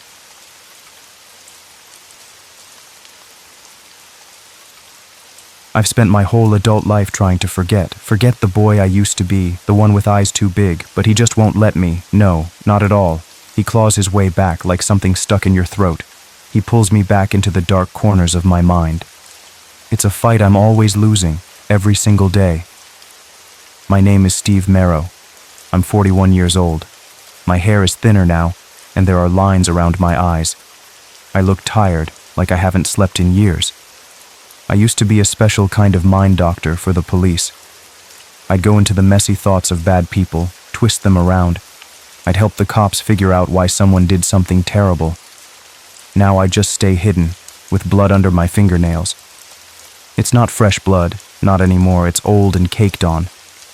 I don't even try to wash it away, it feels like it belongs. The police don't know about the blood, not yet, anyway. They think I'm just a broken man, tucked away. They think I'm safe, no, they think I'm out of the way. I live in this old, creaky apartment. It's on the 3rd floor, up 2 long flights of stairs. It's right above a bookstore that's closed down for good. The place always smells like dust and forgotten paper. Sometimes, at night, I hear the old pipes creak. It sounds like someone is walking around upstairs, very slow. My place is on the south side of Renshaw. The town itself smells like old metal and forgotten things. It's always a little gray here, even when the sun shines. The sky always looks heavy, like it's about to cry. The buildings lean in, tired and worn out. It's a town that forgets and wants to be forgotten. I left my job 5 years ago. It wasn't a choice, no. It was a breaking point. That's when the regressor case happened.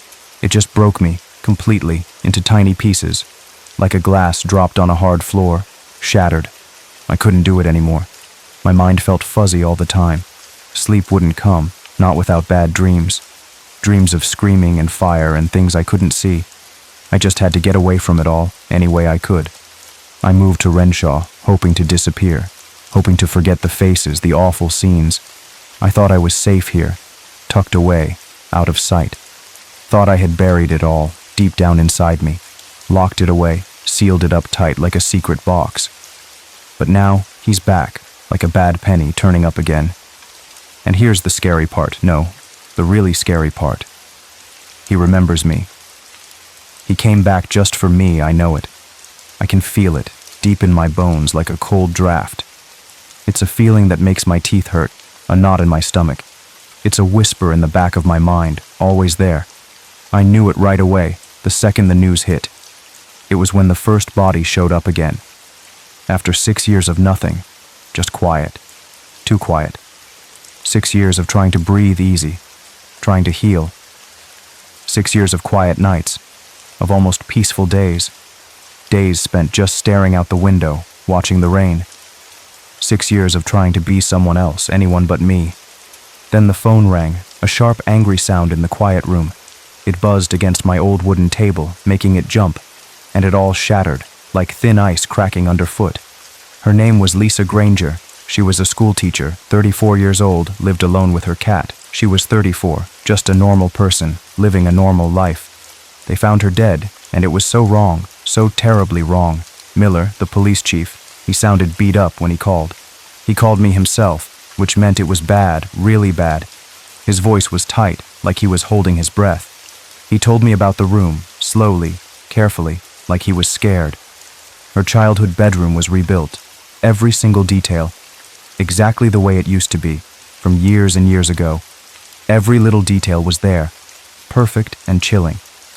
It was like a picture from a storybook, but a very dark one. He described the wallpaper first, the bright, faded colors. It had those old Care Bears on it, faded and peeling at the edges. Their happy faces looked sad and lost in that dark room. Her dollhouse was there, sitting just so on a small table. A tiny, perfect little house, now a silent witness to a horror. Even the tiny cracks on the baseboards, all the same, all exactly right. "Steve," he said, his voice dropping low, almost a whisper. He sounded like he was about to be sick, like he'd seen too much. The air in the room was cold, like a tomb, heavy and still. It felt like stepping back in time, he told me, a terrible feeling. Like the past had come alive, wrapped around them. The door to the room was locked tight from the outside. It was sealed shut, like a trap, no way out. They found her strapped down to the bed, couldn't move. Her wrists and ankles were tied with old, soft ropes. She couldn't move at all, not even a finger, not even a twitch. Her eyes were wide open, staring at the ceiling, seeing nothing. A single tear track was on her cheek, a dried line of fear. But her face, oh, her face was the worst part of it all. It was frozen in a smile, a wide, ugly, stretched-out smile. Her lips were stretched thin, showing teeth, too many teeth. It looked like someone had pulled her face into that grin, like it was staged, no, not natural at all, not a real smile. It looked like a Joker's smile, but worse, much worse than that. Like pure horror had frozen her face in its last moments. There was a cassette player, small, old-fashioned, cream-colored. It played the same sound over and over, a broken, awful loop. A voice screaming, her mother's voice, shrill and angry. It was a sharp, piercing sound that made my teeth hurt. She was yelling at Lisa, yelling about wetting the bed over and over, the same words like a broken record, forever. You bad girl, you useless girl, you wet the bed again. It just kept looping, a terrible sound, a sound of pure shame. A sound meant to dig deep inside her, to crack her mind, to take her back to a moment of pure fear, a child's fear. By the time the police got there, it was too late for Lisa. Her eardrums had broken. They were gone, shattered inside her head. She was already dead, long gone from that world, long free. She had endured that sound until her body just gave up. They called me. They called me like I was still working. My old badge was in a box. My old office was empty. I wasn't supposed to be working anymore, not on anything. I wasn't even qualified, not really, not for this stuff anymore. My mind was too messed up, too twisted to help. But they were scared. You could tell it in their voices, thick with fear. They knew I was the one who knew about this, the regressor, the one who understood the darkness of his games, the one who understood how he twisted the mind. Miller begged me, almost pleaded, his voice cracking. He said they needed me, that no one else understood. He said this was exactly like the old cases, the ones I failed, the ones I couldn't solve, the ones that ruined me, the ones that stole my sleep and painted my world gray. I told them no. I told them I was done with the regressor case. My voice shook, even though I tried to sound strong, sound firm. I said I couldn't do it anymore, not ever again, not for anyone. I hung up the phone. My hand trembled, like it had a fever. I tried to forget again, to push it all down, deep down. But the image of that smile, it stuck to my mind like glue. It was like a burr under my skin, always itching, always there. I paced my apartment, back and forth, from the window to the door. The wooden floorboards creaked under my heavy steps. The silence felt too loud, too heavy, pressing in on me. I kept seeing her face, that horrible smile, in the dark corners. It was a smile that haunted my dreams for years, even before this. And now it was back, fresh and new, like it had just been painted. I closed my eyes, but it was still there, burning behind my eyelids.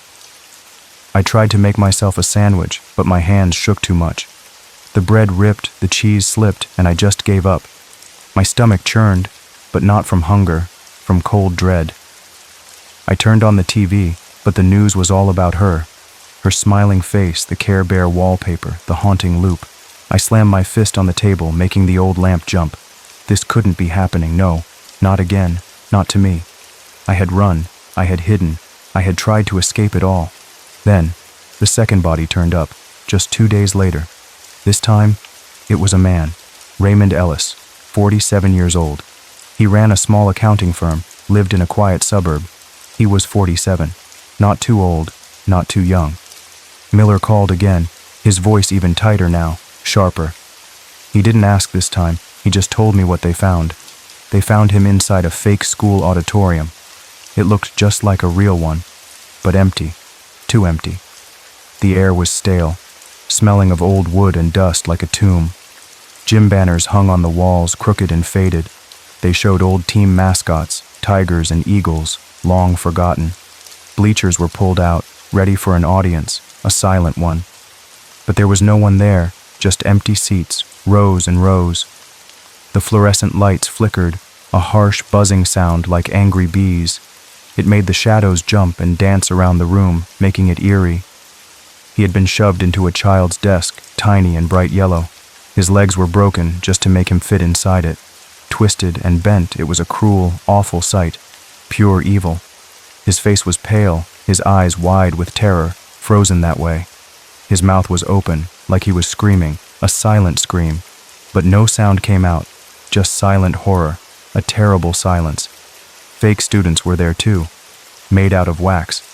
They sat in the other desks, slumped over, just staring. No, just blank wax faces staring at him. Always. Their eyes were empty, yet they seemed to watch him die. They were like a silent, mocking crowd, laughing without sound. It was so cold, so carefully set up, like a bad play. He died from a heart attack, a sudden one, the doctors said. Pure fright, they told Miller, just pure, total fright. His heart just gave out, couldn't take it anymore, couldn't beat.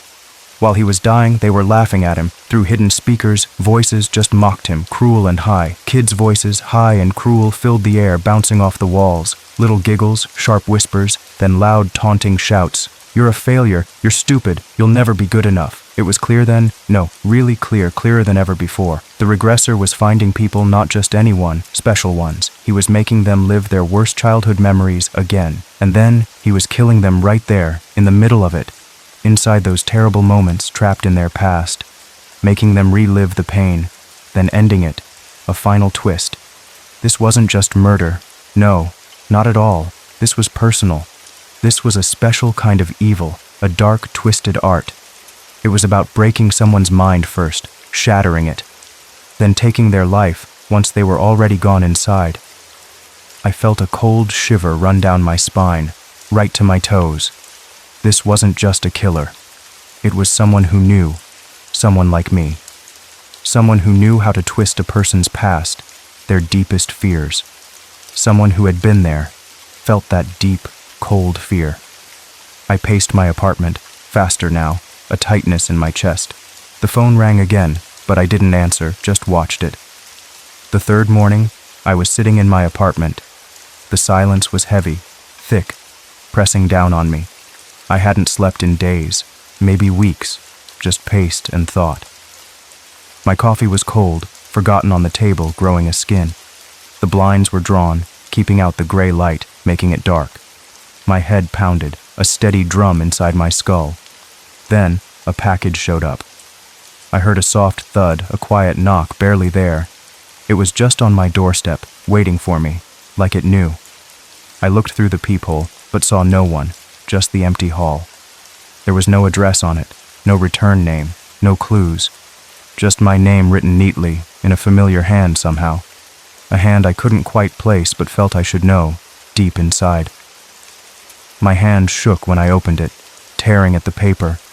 Inside, there was a photograph. It was very old, black and white, scratched and worn by time, like it had been held many times. The corners were bent, the edges frayed, almost falling apart. You could see 6 kids in hospital gowns, all small and pale. They looked small, scared, all bunched together, huddling close. One of them was me, my own face staring back. My child self, so small and pale, with wide, frightened eyes. I didn't look like me, not the me I knew now, not at all. My eyes searched for a long moment, tracing each face. Another one was him, the regressor, Daniel. He was standing right next to me, his face clear, even back then. His eyes were wide, looking scared, just like mine. His face was thin, like a ghost, pale and drawn.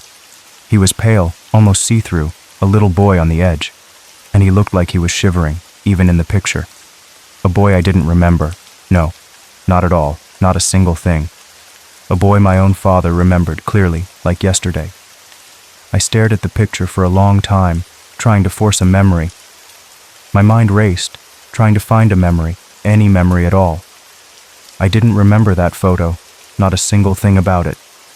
I didn't remember being in any hospital, no, not ever. It was like a piece of my life was just gone, taken away. A whole chunk of time, erased from my mind, a blank space. How could I forget something so big, so important to my past? But on the back of the picture, in red pen, thick and bold, just one word, written big and messy, like a child's hand. It said, "Remember." That word burned in my mind, hot and sharp, like a brand. It twisted something inside me, like a hot wire, tightening. My breath hitched, a gasp caught in my throat. I couldn't breathe. I had to know. I had to remember. This wasn't just a case anymore. This wasn't just about catching a killer. No, it was bigger. It was about my life, my forgotten past, a missing piece. So I started digging, deep into the past, into forgotten files. It became an obsession, a fire in my gut, burning hot. I couldn't stop, couldn't think of anything else. Only this. My fridge emptied. I forgot to eat. Days went by unnoticed. Days blurred into nights, and I didn't care, didn't even notice. My apartment got darker and darker, dust motes dancing in the faint light. I didn't turn on the lights, preferring the gloom, the shadows. The only light was my old desk lamp, shining on papers, late at night. I went through old public records, digging through dusty boxes. Birth certificates, death notices, hospital files, anything I could find. Old newspapers, microfiche that hurt my eyes to read, case files, old case files I'd buried away, now dug up. The ones from the first regressor attacks, the ones that scared me. I looked at anything that might help, any tiny clue, anything that might connect the dots, put the pieces together. I even went to see my father one last time before he was gone. He was in a hospice, dying, fading away like an old photograph. His skin was thin like paper, stretched over sharp bones, his eyes cloudy, barely seeing me, barely seeing anything. I hadn't seen him in years. We were estranged, never spoke. He never talked about my childhood, never about things that hurt. We never really talked, not about real things, just weather. It was hard to talk to him now, in this quiet room full of dread. The air smelled of medicine and old age, and something else. Something like regret, or unspoken words hanging heavy. "Dad?" I asked, my voice soft, almost swallowed by the quiet. It felt strange to say the word after so long, after all this time. "Did I ever stay in a hospital as a kid?" He coughed. It was a wet sound, rattling deep in his chest. A horrible, raspy cough that shook his frail body, making him gasp. He coughed up blood. It stained his lips, bright red, like a cruel joke. Then he just turned his head away from me, his eyes distant. His eyes were fixed on the wall, not seeing me, not seeing anything. He mumbled something, low, barely a whisper, a tired sound. "You always screamed in your sleep," he said, his voice fading. His voice was weak, but I heard it, clear as a bell, like a warning. "For Daniel, you always cried for Daniel, every single night." Daniel. The name hit me. It was like a punch to the chest, right in the gut, knocking the wind out. That was the boy, the one standing next to me in the photo, the scared one. His eyes were wide, looking scared, even in my father's words. His face was thin, like a ghost, haunting my mind. He was pale, almost see-through, like a forgotten memory, and he looked like he was shivering, even in the picture. A boy I didn't remember, no, not at all, not a single detail. A boy my own father remembered, clearly, too clearly for me. But he remembered me. That thought was a cold prickle on my skin, crawling up my arms. He remembered me, and I had no idea who he was, what we shared. It felt like a piece of me was missing, a vital piece, a big, important piece that held some terrible truth, a dark secret. The killer didn't stop there, not with his awful games.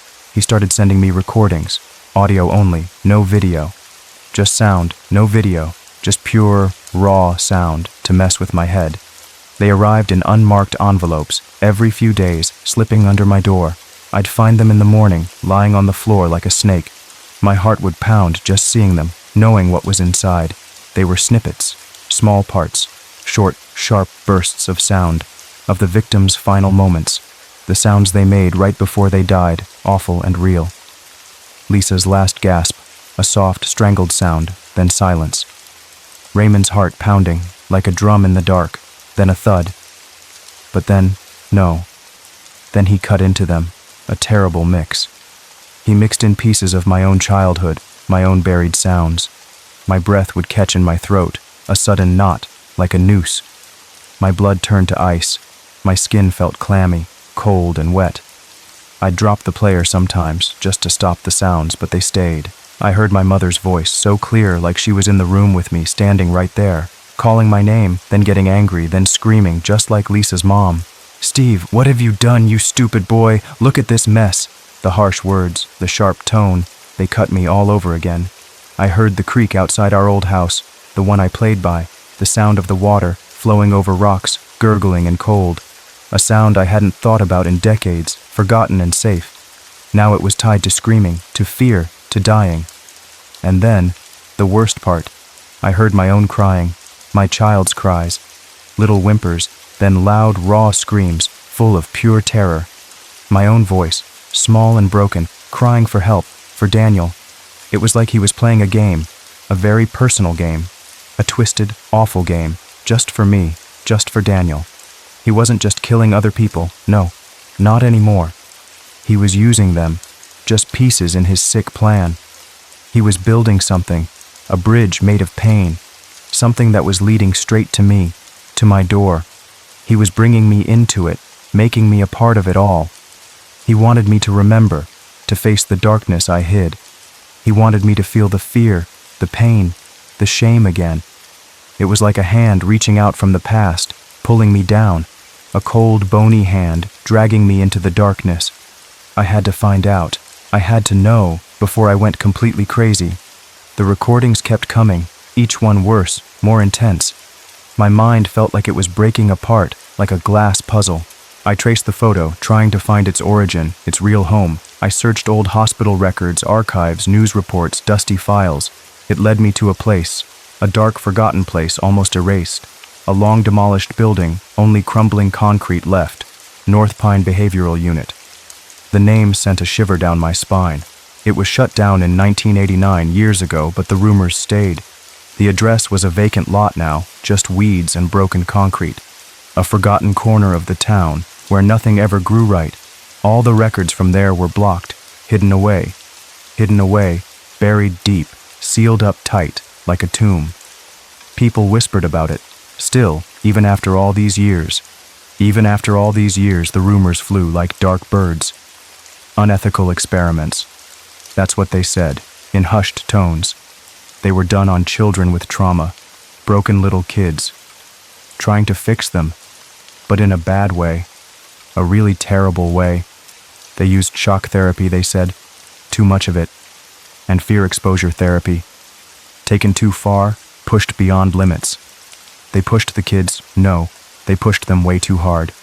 They showed them their worst fears, again and again, made them live it over and over until they broke. 5 kids died there, in a fire, a terrible fire that burned everything, a fire that started suddenly, in the dead of night. The building was a shell, nothing left but ashes, a black stain. Only one survived, me. Or so I thought, no, or so I was always told. I remember the stories my parents told me, sad and quiet stories, how I was found, small and scared, huddled in the rubble, how I was the only one, the miracle child, the survivor, how I had no memory of what happened, no memory of the fire. They said it was a gift, a way for my mind to protect itself. I kept digging, kept following the clues, the small threads. I found old staff lists, patient names, hidden in dusty archives. I searched for Daniel, for any trace of him, for his name. I found him. I finally did. His full name, staring at me. The regressor's name. It was Daniel Thrace. That's what I learned. But the photo, the records, the stories, they just didn't fit together. No, not at all. A puzzle with too many missing pieces, too many loose ends. I was always told he died in the fire, Daniel Thrace. That I was found alone, the only one left, Steve Merrow. My parents said it was a miracle I lived, a second chance. But then came the DNA samples. I had found a piece of Daniel's hair from the photo frame, hidden in the frame, stuck in the old paper, a tiny strand. I sent it to a lab, secretly, without telling anyone. No one at all. The results came back, chilling me to the core, making my blood freeze. They proved something impossible, something my mind refused to accept, something that turned my whole world upside down, flipped it inside out. A truth I had locked away, even from myself, for decades. I was Daniel. It hit me like a punch to the gut, a physical blow. The air left my lungs in a rush, a loud gasp. My mind swam. Black spots danced before my eyes. The room spun. All this time I had been hunting myself. Hunting a ghost that was just a part of me, a dark shadow. I had pushed the truth away, shoved it deep down inside me, buried it with all those old childhood memories from North Pine, the ones from North Pine, the fire, the fear, the experiments. But trauma doesn't just die, no, not ever. It doesn't go away forever, it just waits, it hides, it just waits, no. It just waits for the right time to strike, for a trigger, for a crack in the wall, for a moment of weakness, and then it explodes, ugly and strong, taking over everything, Each victim, every single one, Lisa Granger, Raymond Ellis, and all the ones before. Each crime scene, carefully made, a perfect copy of a nightmare. They weren't just random people, no, not at all. They weren't random places, not in the slightest. They were all former patients from North Pine, children like me. Children just like me, no, just like I was, broken and scared.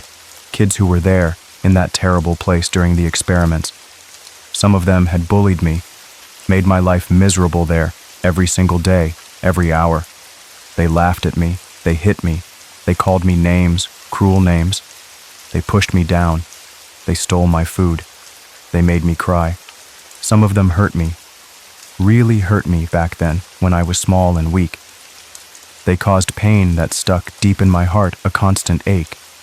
And some did worse. Things I couldn't even say out loud. Not ever, not to anyone. Things that left scars no one could see but felt deep inside. The therapy, the shock, the constant fear, the loud noises, the forced memories, the pain, the loneliness, the cold.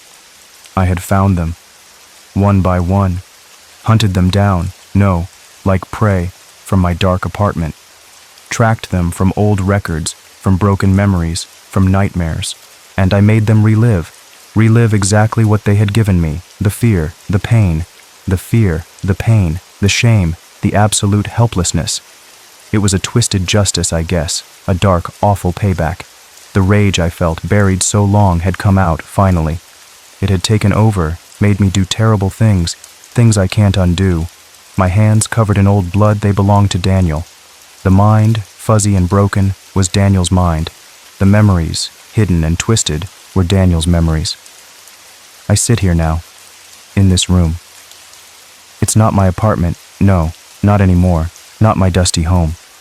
It's clean, bright, white walls, everywhere, too bright sometimes, too calm, too quiet, always watching.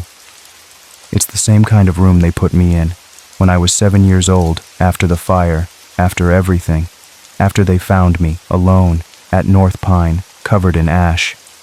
They've rebuilt it, made it new, just like they rebuilt the victims' rooms. Renovated everything, made it feel safe, like a cage, a padded cell, clean walls, fresh paint. It's bright, it's calm. No shadows, no dark corners to hide in, nowhere to run. They tell me I'm safe now. They say the killings have stopped, that the nightmare is over, that Daniel is gone, locked away for good, sealed up tight, but Daniel isn't gone. He's just me, sleeping, waiting. He's the part of me that remembers, that knows everything. He's the one who won't let me forget, no, not ever. I hear him sometimes, a whisper in the quiet, in the white room. He tells me things, old names, old places, new memories. He tells me there are others from North Pine, still out there. And last night, no, just last night, someone slid a photograph under my door, just like before. It wasn't a dream, no, it was real. I picked it up, my hands shaking. It was a picture of you, smiling, innocent, so full of life, so unaware. You were young, maybe 6 or 7, with bright, happy eyes. You were wearing a little hospital gown, just like in my old photo. And on the back, written in red ink, that familiar messy hand. You were there too. You just don't remember.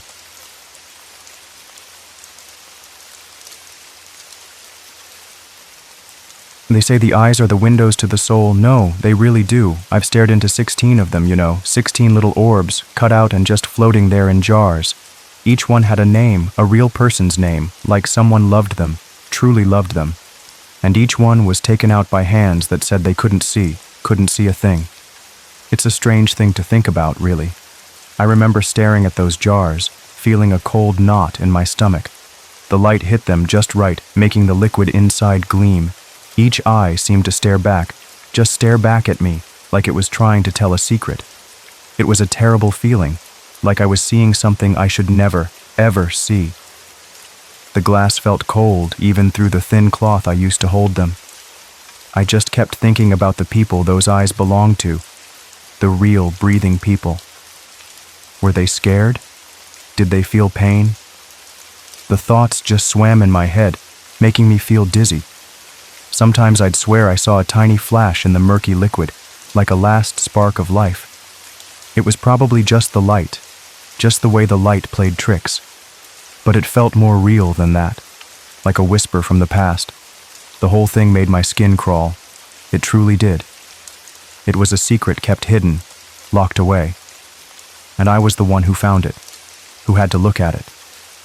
The air around the jars felt heavy, like it was holding all the sorrow in the world. I met Sebastian on a day when the sky above Manhattan was all gray and sad, like it was going to cry. It was one of those days where the city feels really big, just huge, and you feel really small. The tall buildings seemed to lean in, making the streets dark and quiet. He was on the sidewalk, right there at 47th and Lexington.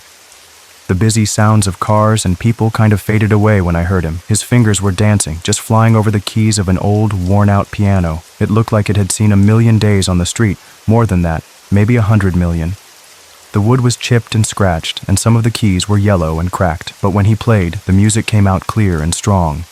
It was like magic, real magic, coming from such a tired old thing. His music wasn't just pretty, it was more than that. It was spooky, like a ghost sighing right next to you.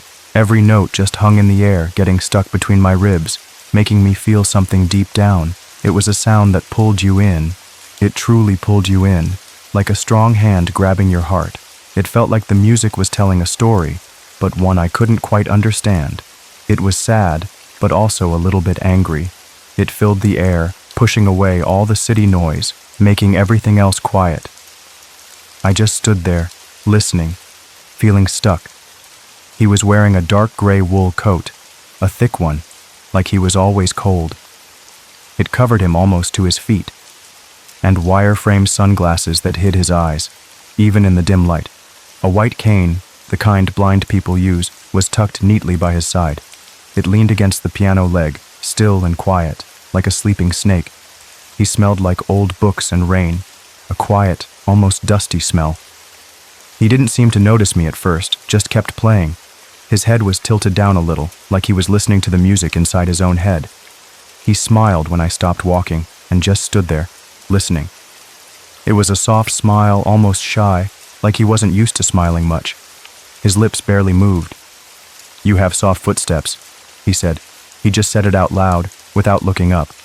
His voice was calm, not loud at all, like he was speaking from a quiet room. I felt a little jolt of surprise. How could he know? I hadn't made a sound, not a single one. My shoes were soft, and I always tried to walk quietly, like a shadow. I usually moved through the city unseen, unheard. "How can you tell?" I asked him, a little surprised. My voice came out a bit breathy, a little soft. I wondered if he could hear that too. "I hear them," he answered, like it was the most normal thing in the world, like telling me the sky was blue. "I see with my ears." He said it so easy, like he had eyes on his fingertips, like sound painted pictures for him. It was a strange way to talk, but it made sense when he played his music. That voice. It was like velvet, smooth and dark, but then it had this cold edge to it, like ice. Real ice, even when he said normal things. It made a shiver go down my back, right between my shoulder blades, but I couldn't just walk away.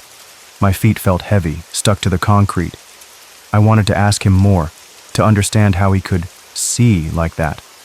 My mind was buzzing with questions, but I just stood there, silent, still. He seemed to wait, like he was listening to my thoughts. He tilted his head then, like a little kid who was trying to figure something out, like a puppy trying to hear a sound far away. He reached his hand out, slowly, with fingers that looked long and graceful, like a musician's fingers, or an artist's. "May I touch your face?" he asked. He really did, his voice still soft. Every part of me, every single instinct screamed to say no. It was a strange request, a weird thing to ask a stranger on a busy street in New York City. My gut twisted, but I didn't. I just stood there and let him. My feet felt glued to the ground, totally stuck, like someone had poured cement around them. His fingertips were so light as they traced my cheekbones. Then they moved down my jaw, soft and careful. It was like he was reading my face, like my skin was a book. They paused, just for a second, right under my eyes, his touch feather-light. His hands were gentle, so surprisingly soft. Too soft, really, for someone who lived out on the hard city streets playing a beat-up piano. "You have kind eyes," he whispered, his voice barely a breath, like a secret wind, but terribly sad. That made me feel a bit exposed, totally exposed, like he had seen something I tried to hide from everyone.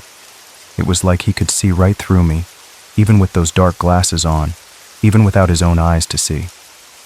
I walked away from him that day, feeling all mixed up. My head was spinning. The feeling of his fingers on my face lingered. It really lingered, like a ghost touch. I couldn't shake it. His words about my sad eyes kept playing in my head, like a broken record. Later that night, back in my small apartment, the city lights shining through my window, I looked him up online. I typed his name, Sebastian. Nothing. No, absolutely nothing came up. No last name, no record of any performances, no newspaper stories, no social media. It was like the man with the haunting music in his hands just didn't exist at all. It was spooky, truly spooky, like he was a ghost himself or a shadow. It felt like the internet, which usually knew everything about everyone, had a big blank spot for him. I tried different ways to spell his name and searched for Blind Pianist Manhattan, but still, no, nothing. It made my skin prickle, a little fear starting to bloom in my chest. Who was this man? 4 years ago, my sister Emily just disappeared. She was on her way home from ballet class, a sunny afternoon, the kind of day where everything feels bright and safe. One moment she was there, walking down the street, her little bag swinging. The next, she wasn't, just gone. There was no struggle, no sound, no body, no trace. The police searched and searched. They brought in dogs, special dogs, to sniff around. They talked to everyone who lived on the street, but they found nothing. Just her satchel, the one with the little ballerina charm, found near 13th Street. It was lying on the sidewalk, quiet and lonely. The police, no, they just scratched their heads. They said it was probably human trafficking, a cruel hand taking her. Then they just closed her case like she was just a file, a piece of paper they could put away. It made me so angry, so very angry, that they gave up so easily. But I knew better, no, I really did. I knew my Emily. She was small, but she had a fire inside her. She wouldn't just vanish without a fight, not without a sound. Something was wrong. Something was terribly, horribly wrong. I felt it deep in my bones, a cold ache that never left. Since then, I'd been looking into other disappearances, on and off, like a hobby, but a sad, dark one. It consumed my thoughts. It truly did. Every night, I would sit at my computer, reading old news articles, digging into online forums. I chased every faint whisper of a similar case, every tiny thread. They always happened in big cities, always. New York, Chicago, Los Angeles. Always a big, noisy place where someone could get lost in the crowd. And the victims were always a bit soft-spoken, a little quiet, like they wouldn't make a fuss. They were easy to overlook, easy to take. There was one girl with a fake leg, a pretty pink one, that she loved to show off. Another kid had a cleft lip, a little scar on his mouth, that made him a bit shy. And then a male ballet dancer just like Emily, who moved with such grace. They were all a little bit different, outsiders maybe, not fitting perfectly into the world. But they all had one big thing in common, a really big thing. Every single one of them had striking eyes, eyes that stood out, that you would remember, that seemed to hold a story. One had eyes the color of emeralds, another a deep dark brown that looked like outer space. One had eyes that sparkled like sunlight on water. When Sebastian bumped into me a second time, accidentally, he said on a busy street corner, I just knew, no, I knew it deep in my bones. He was connected. My heart lurched, a cold, hard stone in my chest. It wasn't just a strange man playing piano anymore. This was something darker. The piano was always close by, no, always. A different street corner every week, but always there. It was like his shadow, always with him. Sometimes it was on a busy street, sometimes in a quiet park. He would say he just moved with the wind, like a leaf blowing through the city, finding a new spot each time. He was hard to track. I tried to follow him once, through the crowded streets, ducking behind newspaper stands and lampposts. But he was like smoke, just smoke. He would just disappear around a corner, and then he'd be gone, vanished into thin air. It was like he knew I was there, even though I was so careful. He never seemed to walk in a straight line. He would turn down small alleyways or cut through buildings. It was like he had a secret map of the city, a really secret map that only he could follow. It made me wonder what other secrets he knew. We got coffee one night. I suggested it. I had to force the words out. My mouth felt dry. I needed to get closer, to learn more. He insisted on paying, his fingers brushing mine when he took the cup. He said he remembered the feel of my hands from that first day, the shape of them. It was a strange thing to say, a little creepy. It was. It made my stomach twist. I smiled, trying to act normal, trying to hide the pounding of my heart. "You have a great memory for a blind man," I said. My voice was a little shaky, but I hoped he didn't notice. My hands felt cold, truly cold, even with the warm coffee cup. He chuckled, a low, soft sound that barely made a ripple in the air. "One must compensate," he said. It sounded like a riddle, a deep riddle, like he was telling me something important without saying it directly. It made me wonder what else he compensated for, what other senses he used, what other things he knew. I tried to keep talking, to ask him about his past, about where he came from, but he never really answered directly. He would talk about music, or the feel of the city, or how sound painted pictures for him. It was like he built a wall of words, a really tall wall that I couldn't see over. Later that same night, I got back to my apartment. The city sounds drifted up to my window, cars honking, people laughing far away. I walked in, kicked off my shoes, and there it was. On my pillow, right there, plain as day, a photo. My heart leaped into my throat. It was from when I was a kid, maybe 6 years old, with Emily. She was 8. We were by the lake, laughing, our arms around each other. The sun was shining on our faces. A big, happy memory, a perfect moment. It was a picture I kept hidden, a private thing. But there was a smudge, something oily and dark, right at the corner of the picture, on Emily's face. It looked like a fingerprint, a heavy, dark fingerprint. My blood ran cold, totally cold, like ice water was flowing through my veins. I knew it. I just knew. He'd been inside, in my home, my safe place, where I felt protected. I couldn't believe it. I really couldn't. How did he know about Emily? How did he get in? My door was locked, securely locked, and all my windows were shut. The fear turned into a hot, burning anger inside me, a fire that started in my gut and spread through my whole body. This wasn't just a strange, blind man anymore. This was a threat. This was about Emily. Everything was about Emily now. I started following him, truly following him, a few days after that. I waited until I knew his routine, how he moved, the rhythm of his steps. He took the strangest paths, too. Back alleys, where the trash cans smelled bad, and the walls were covered in messy writing. Dark underground passages, forgotten tunnels, where the air was cold and damp, and the ground felt uneven. He even went through a church basement, a real church basement dimly lit and smelling of old wood. He moved like a shadow, slipping through the city, no one even noticing him, like he was part of the darkness itself. He was so quiet, so careful. I had to be even quieter, even more careful. My heart pounded every time I saw him. It truly pounded, like a drum inside my chest. But I couldn't stop. I had to know where he went, where he disappeared to. It felt like a chase, a silent, scary game between us. I spent days and nights just watching, learning. Finally, he went into this old, unmarked brownstone building on Delancey Street. It looked normal, plain, no, nothing special about it, just like all the other old buildings on the block. But I felt it. I felt the chill in the air around it, like a cold breath on my neck. It felt different. It felt wrong. I waited until 2 a.m.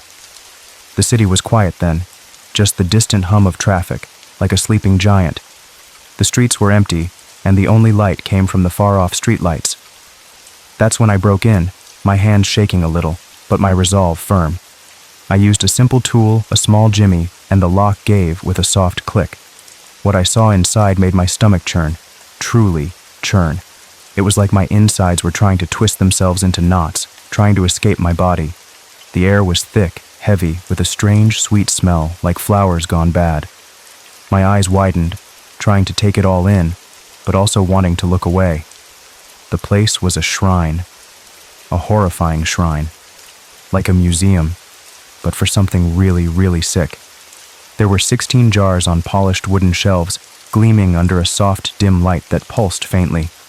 Each jar had a name written on it in swirly cursive: Claire, Simon, Naomi, Elise, and more names stretching down the shelves, all floating in some kind of clear, gooey, preserving liquid like strange jewels.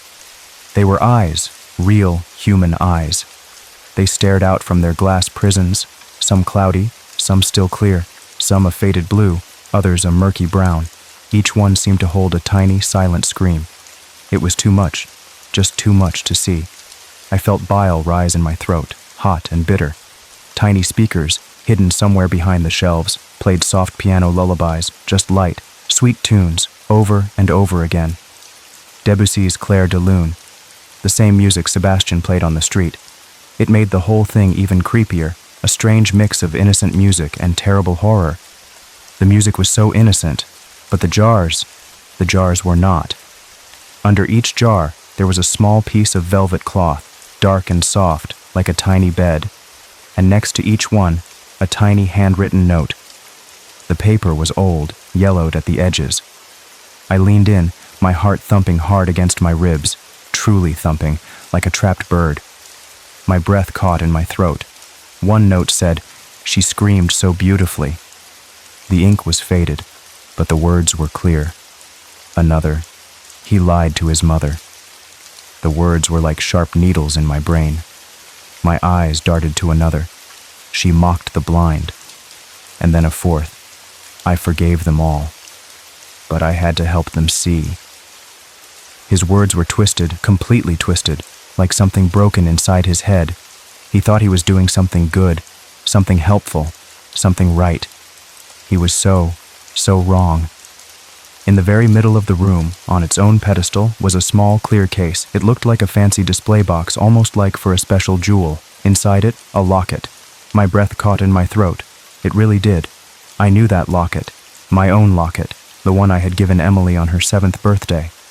It was silver, with a little star on it. I opened it, my fingers shaking so much I almost dropped it. And there they were, my sister Emily's baby teeth, small and white, tied with a tiny red thread, and a little pink ballet ribbon, tied in a perfect bow, the one she wore every single day to class. Her very favorite. The one that was missing from her satchel when they found it. I stumbled back, my legs suddenly weak, like they were made of jelly. The room spun around me. It truly spun, faster and faster, blurring the jars and the notes. The lullabies seemed to get louder, mocking me, swirling around my head. This was it. This was him. He took her, and he took her eyes. The pain was like a punch to the gut, a hard, deep punch, leaving me breathless. All those years of wondering, of hoping, of searching, gone in an instant, replaced by a cold, hard truth that chilled me to the bone. I wanted to scream, no, just scream, but no sound came out. My throat was tight, like someone had their hand around it. The tears burned in my eyes, but they wouldn't fall. It was too much. The beautiful, terrible music of the piano player, the gentle touch, the kind words. It all made a terrible, sickening sense now. I returned home that morning, the sun just starting to peek over the buildings, painting the sky a pale orange. I don't remember much about the walk. My mind was numb, then hot, then numb again, like a bad fever dream. The city was waking up, but I felt like I was still in a nightmare. My feet just moved, one after the other, without me even thinking. For the first time in years, in so many years, I cried. Not soft tears, no, not really. It was a wrenching, ugly cry, a scream without a sound, shaking my whole body.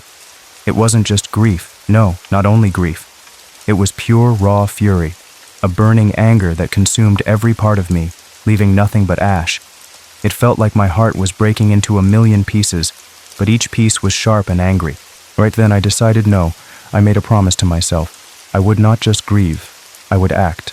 My grief turned into a cold, hard purpose, a burning mission that took over my life. Emily deserved more than just my sadness.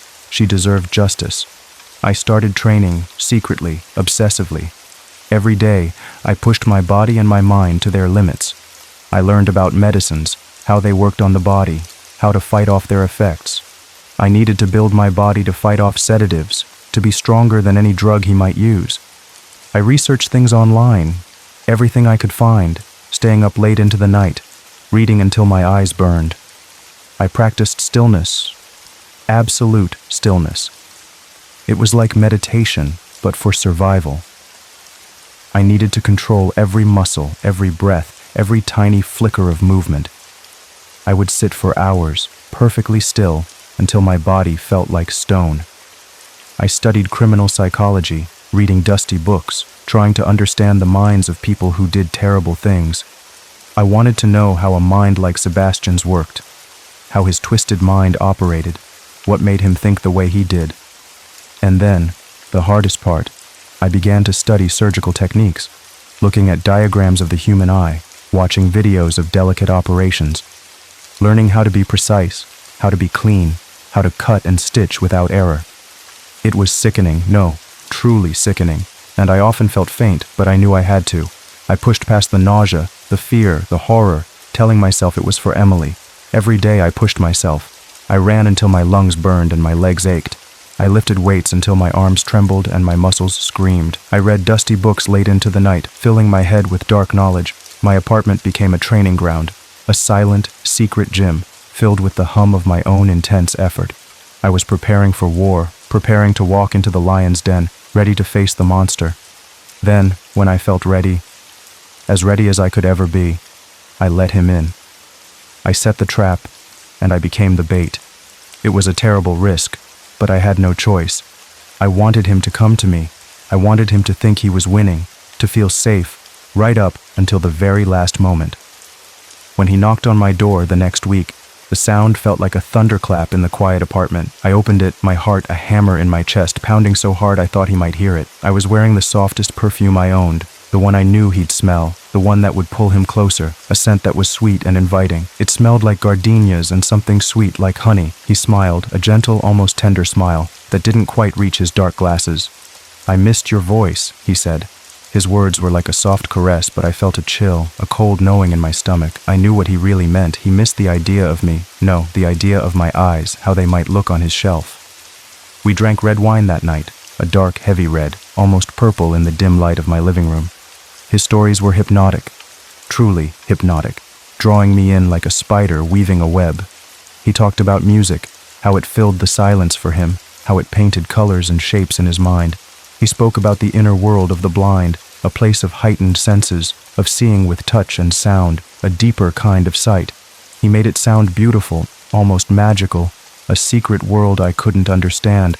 I played along, my mind racing, every word a carefully chosen part of my plan.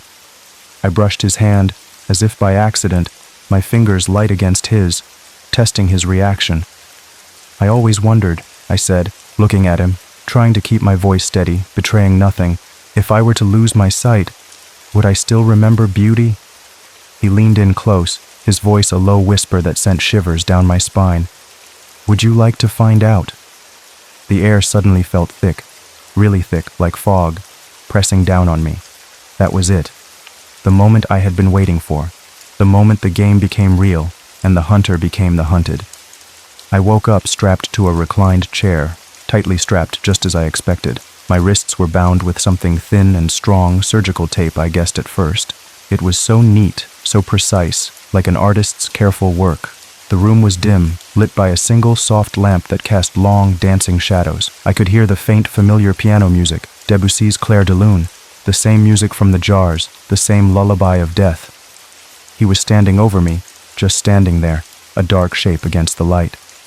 He wore clear surgical gloves, stretched tight over his elegant fingers, gleaming faintly in the dim light. He was whistling, softly, the tune of the lullaby, a sound that made my blood run cold. He looked so calm, so focused, like an artist about to start his most important work, his final masterpiece. "I always knew you were special," he whispered, his voice soft, almost loving, like he was talking to a precious doll. "You have the eyes of a wolf in hiding." His dark glasses were gone. I could see his eyes, or what looked like them, behind the lamp's glow, but they seemed foggy, not really seeing like clouded glass. They didn't focus on me. He laid out his tools on a small, sterile tray next to me. They were silver. Gleaming silver. Clean. Perfect. Each one looked sharp, precise, ready for a terrible purpose, ready to cut and tear. My heart pounded, but I kept my face still, a mask of calm, showing him nothing. My breathing was steady, a silent promise to myself. He reached out and stroked my cheek, his gloved hand unnervingly gentle, a touch that made my skin crawl. "You'll be my masterpiece," he murmured, his breath warm on my skin, smelling faintly of something sweet. "The last." His voice was low, like a secret just for me. Then he leaned down, his lips brushing my forehead, a cold, soft touch that felt like death. "You'll thank me for what you're about to lose." I could smell something sweet and metallic on his gloves, like blood and honey. He held up a syringe, filled with a clear liquid, gleaming in the lamplight. He pressed the needle into my arm, right into my arm, near my elbow. I felt a tiny prick, like a mosquito bite. My body tensed, ready for the wave of dizziness, the heavy sleep, the surrender. But nothing happened. I waited, counting in my head, slow and steady. 1, 2, 3. I smiled, a slow, thin smile that stretched my lips but didn't reach my eyes.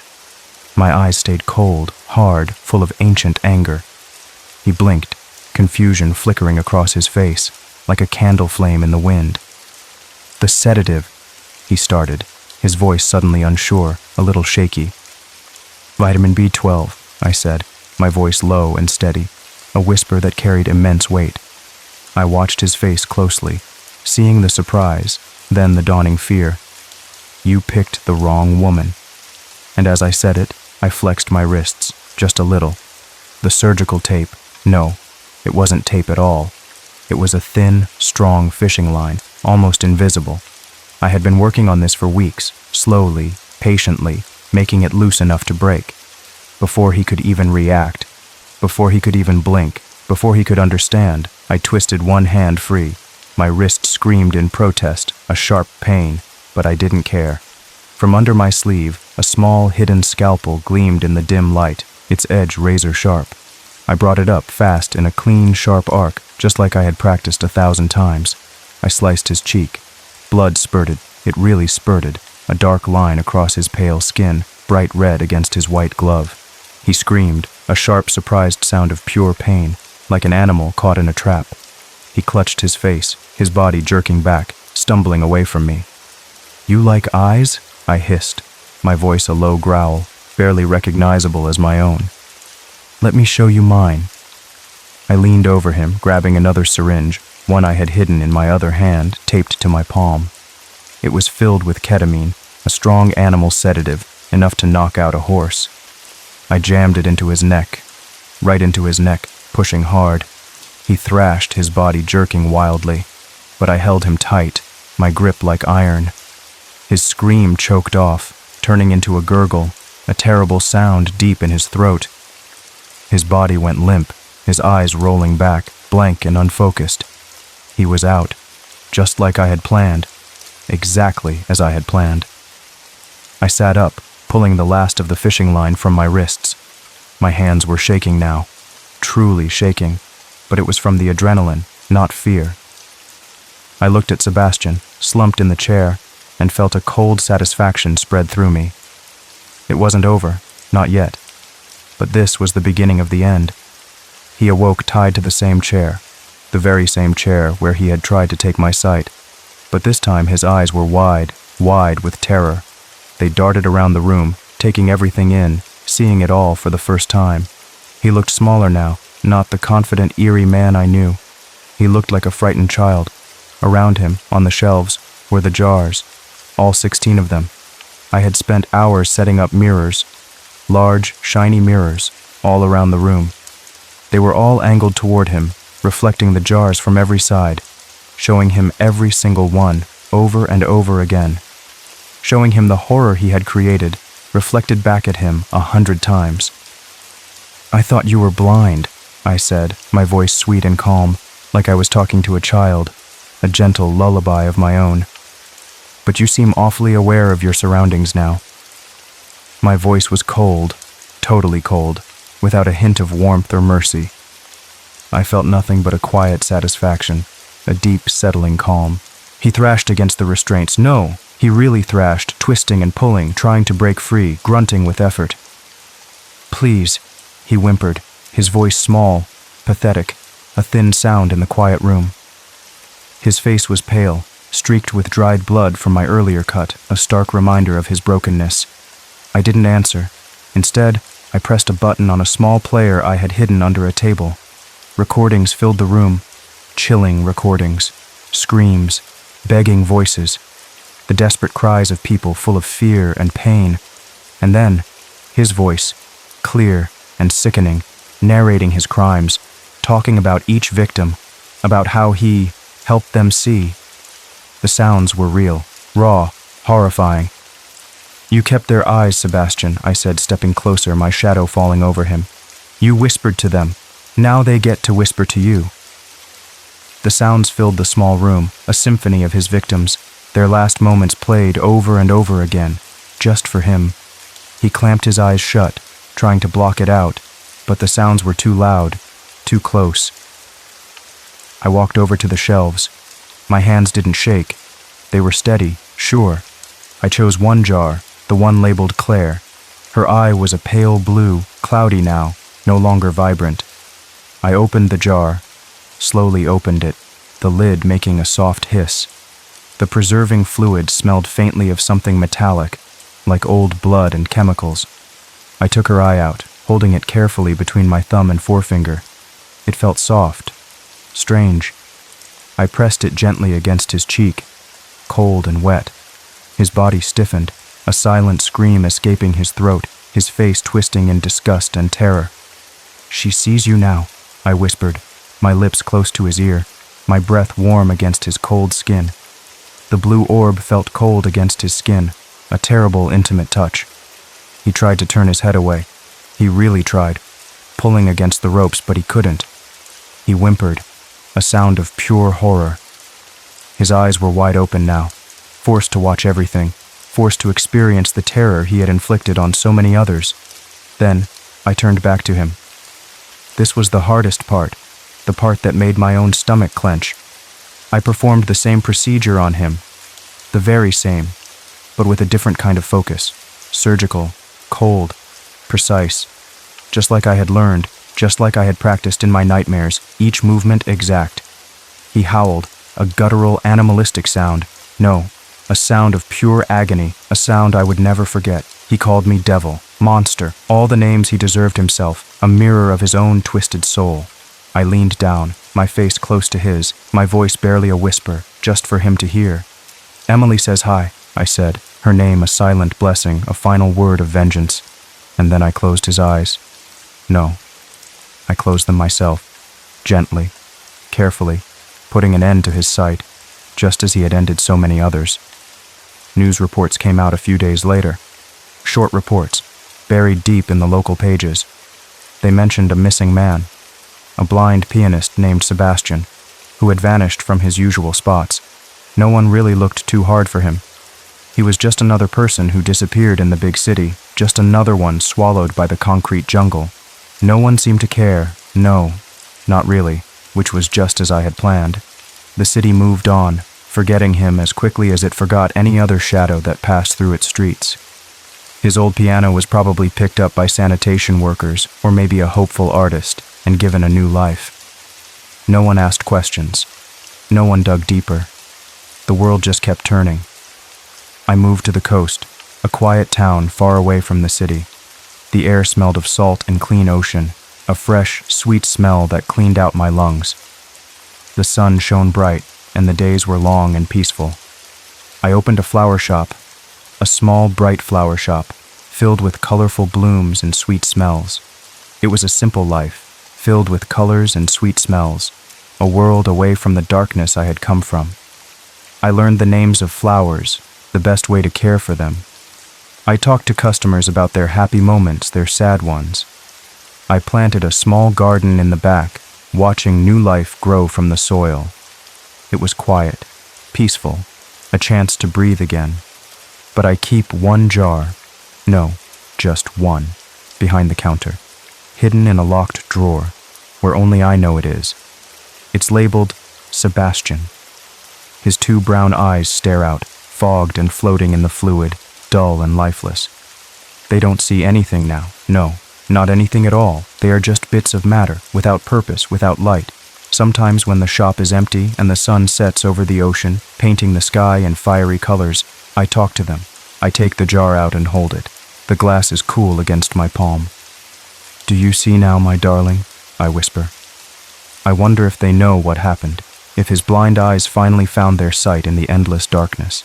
Because now, no, I see everything. I see the shadows, the darkness hidden in the hearts of men. I see the hidden pain in people's eyes, the quiet suffering, the unspoken fears. And I just know that some windows were never meant to stay open, not for everyone, and sometimes to truly see, you have to close them forever.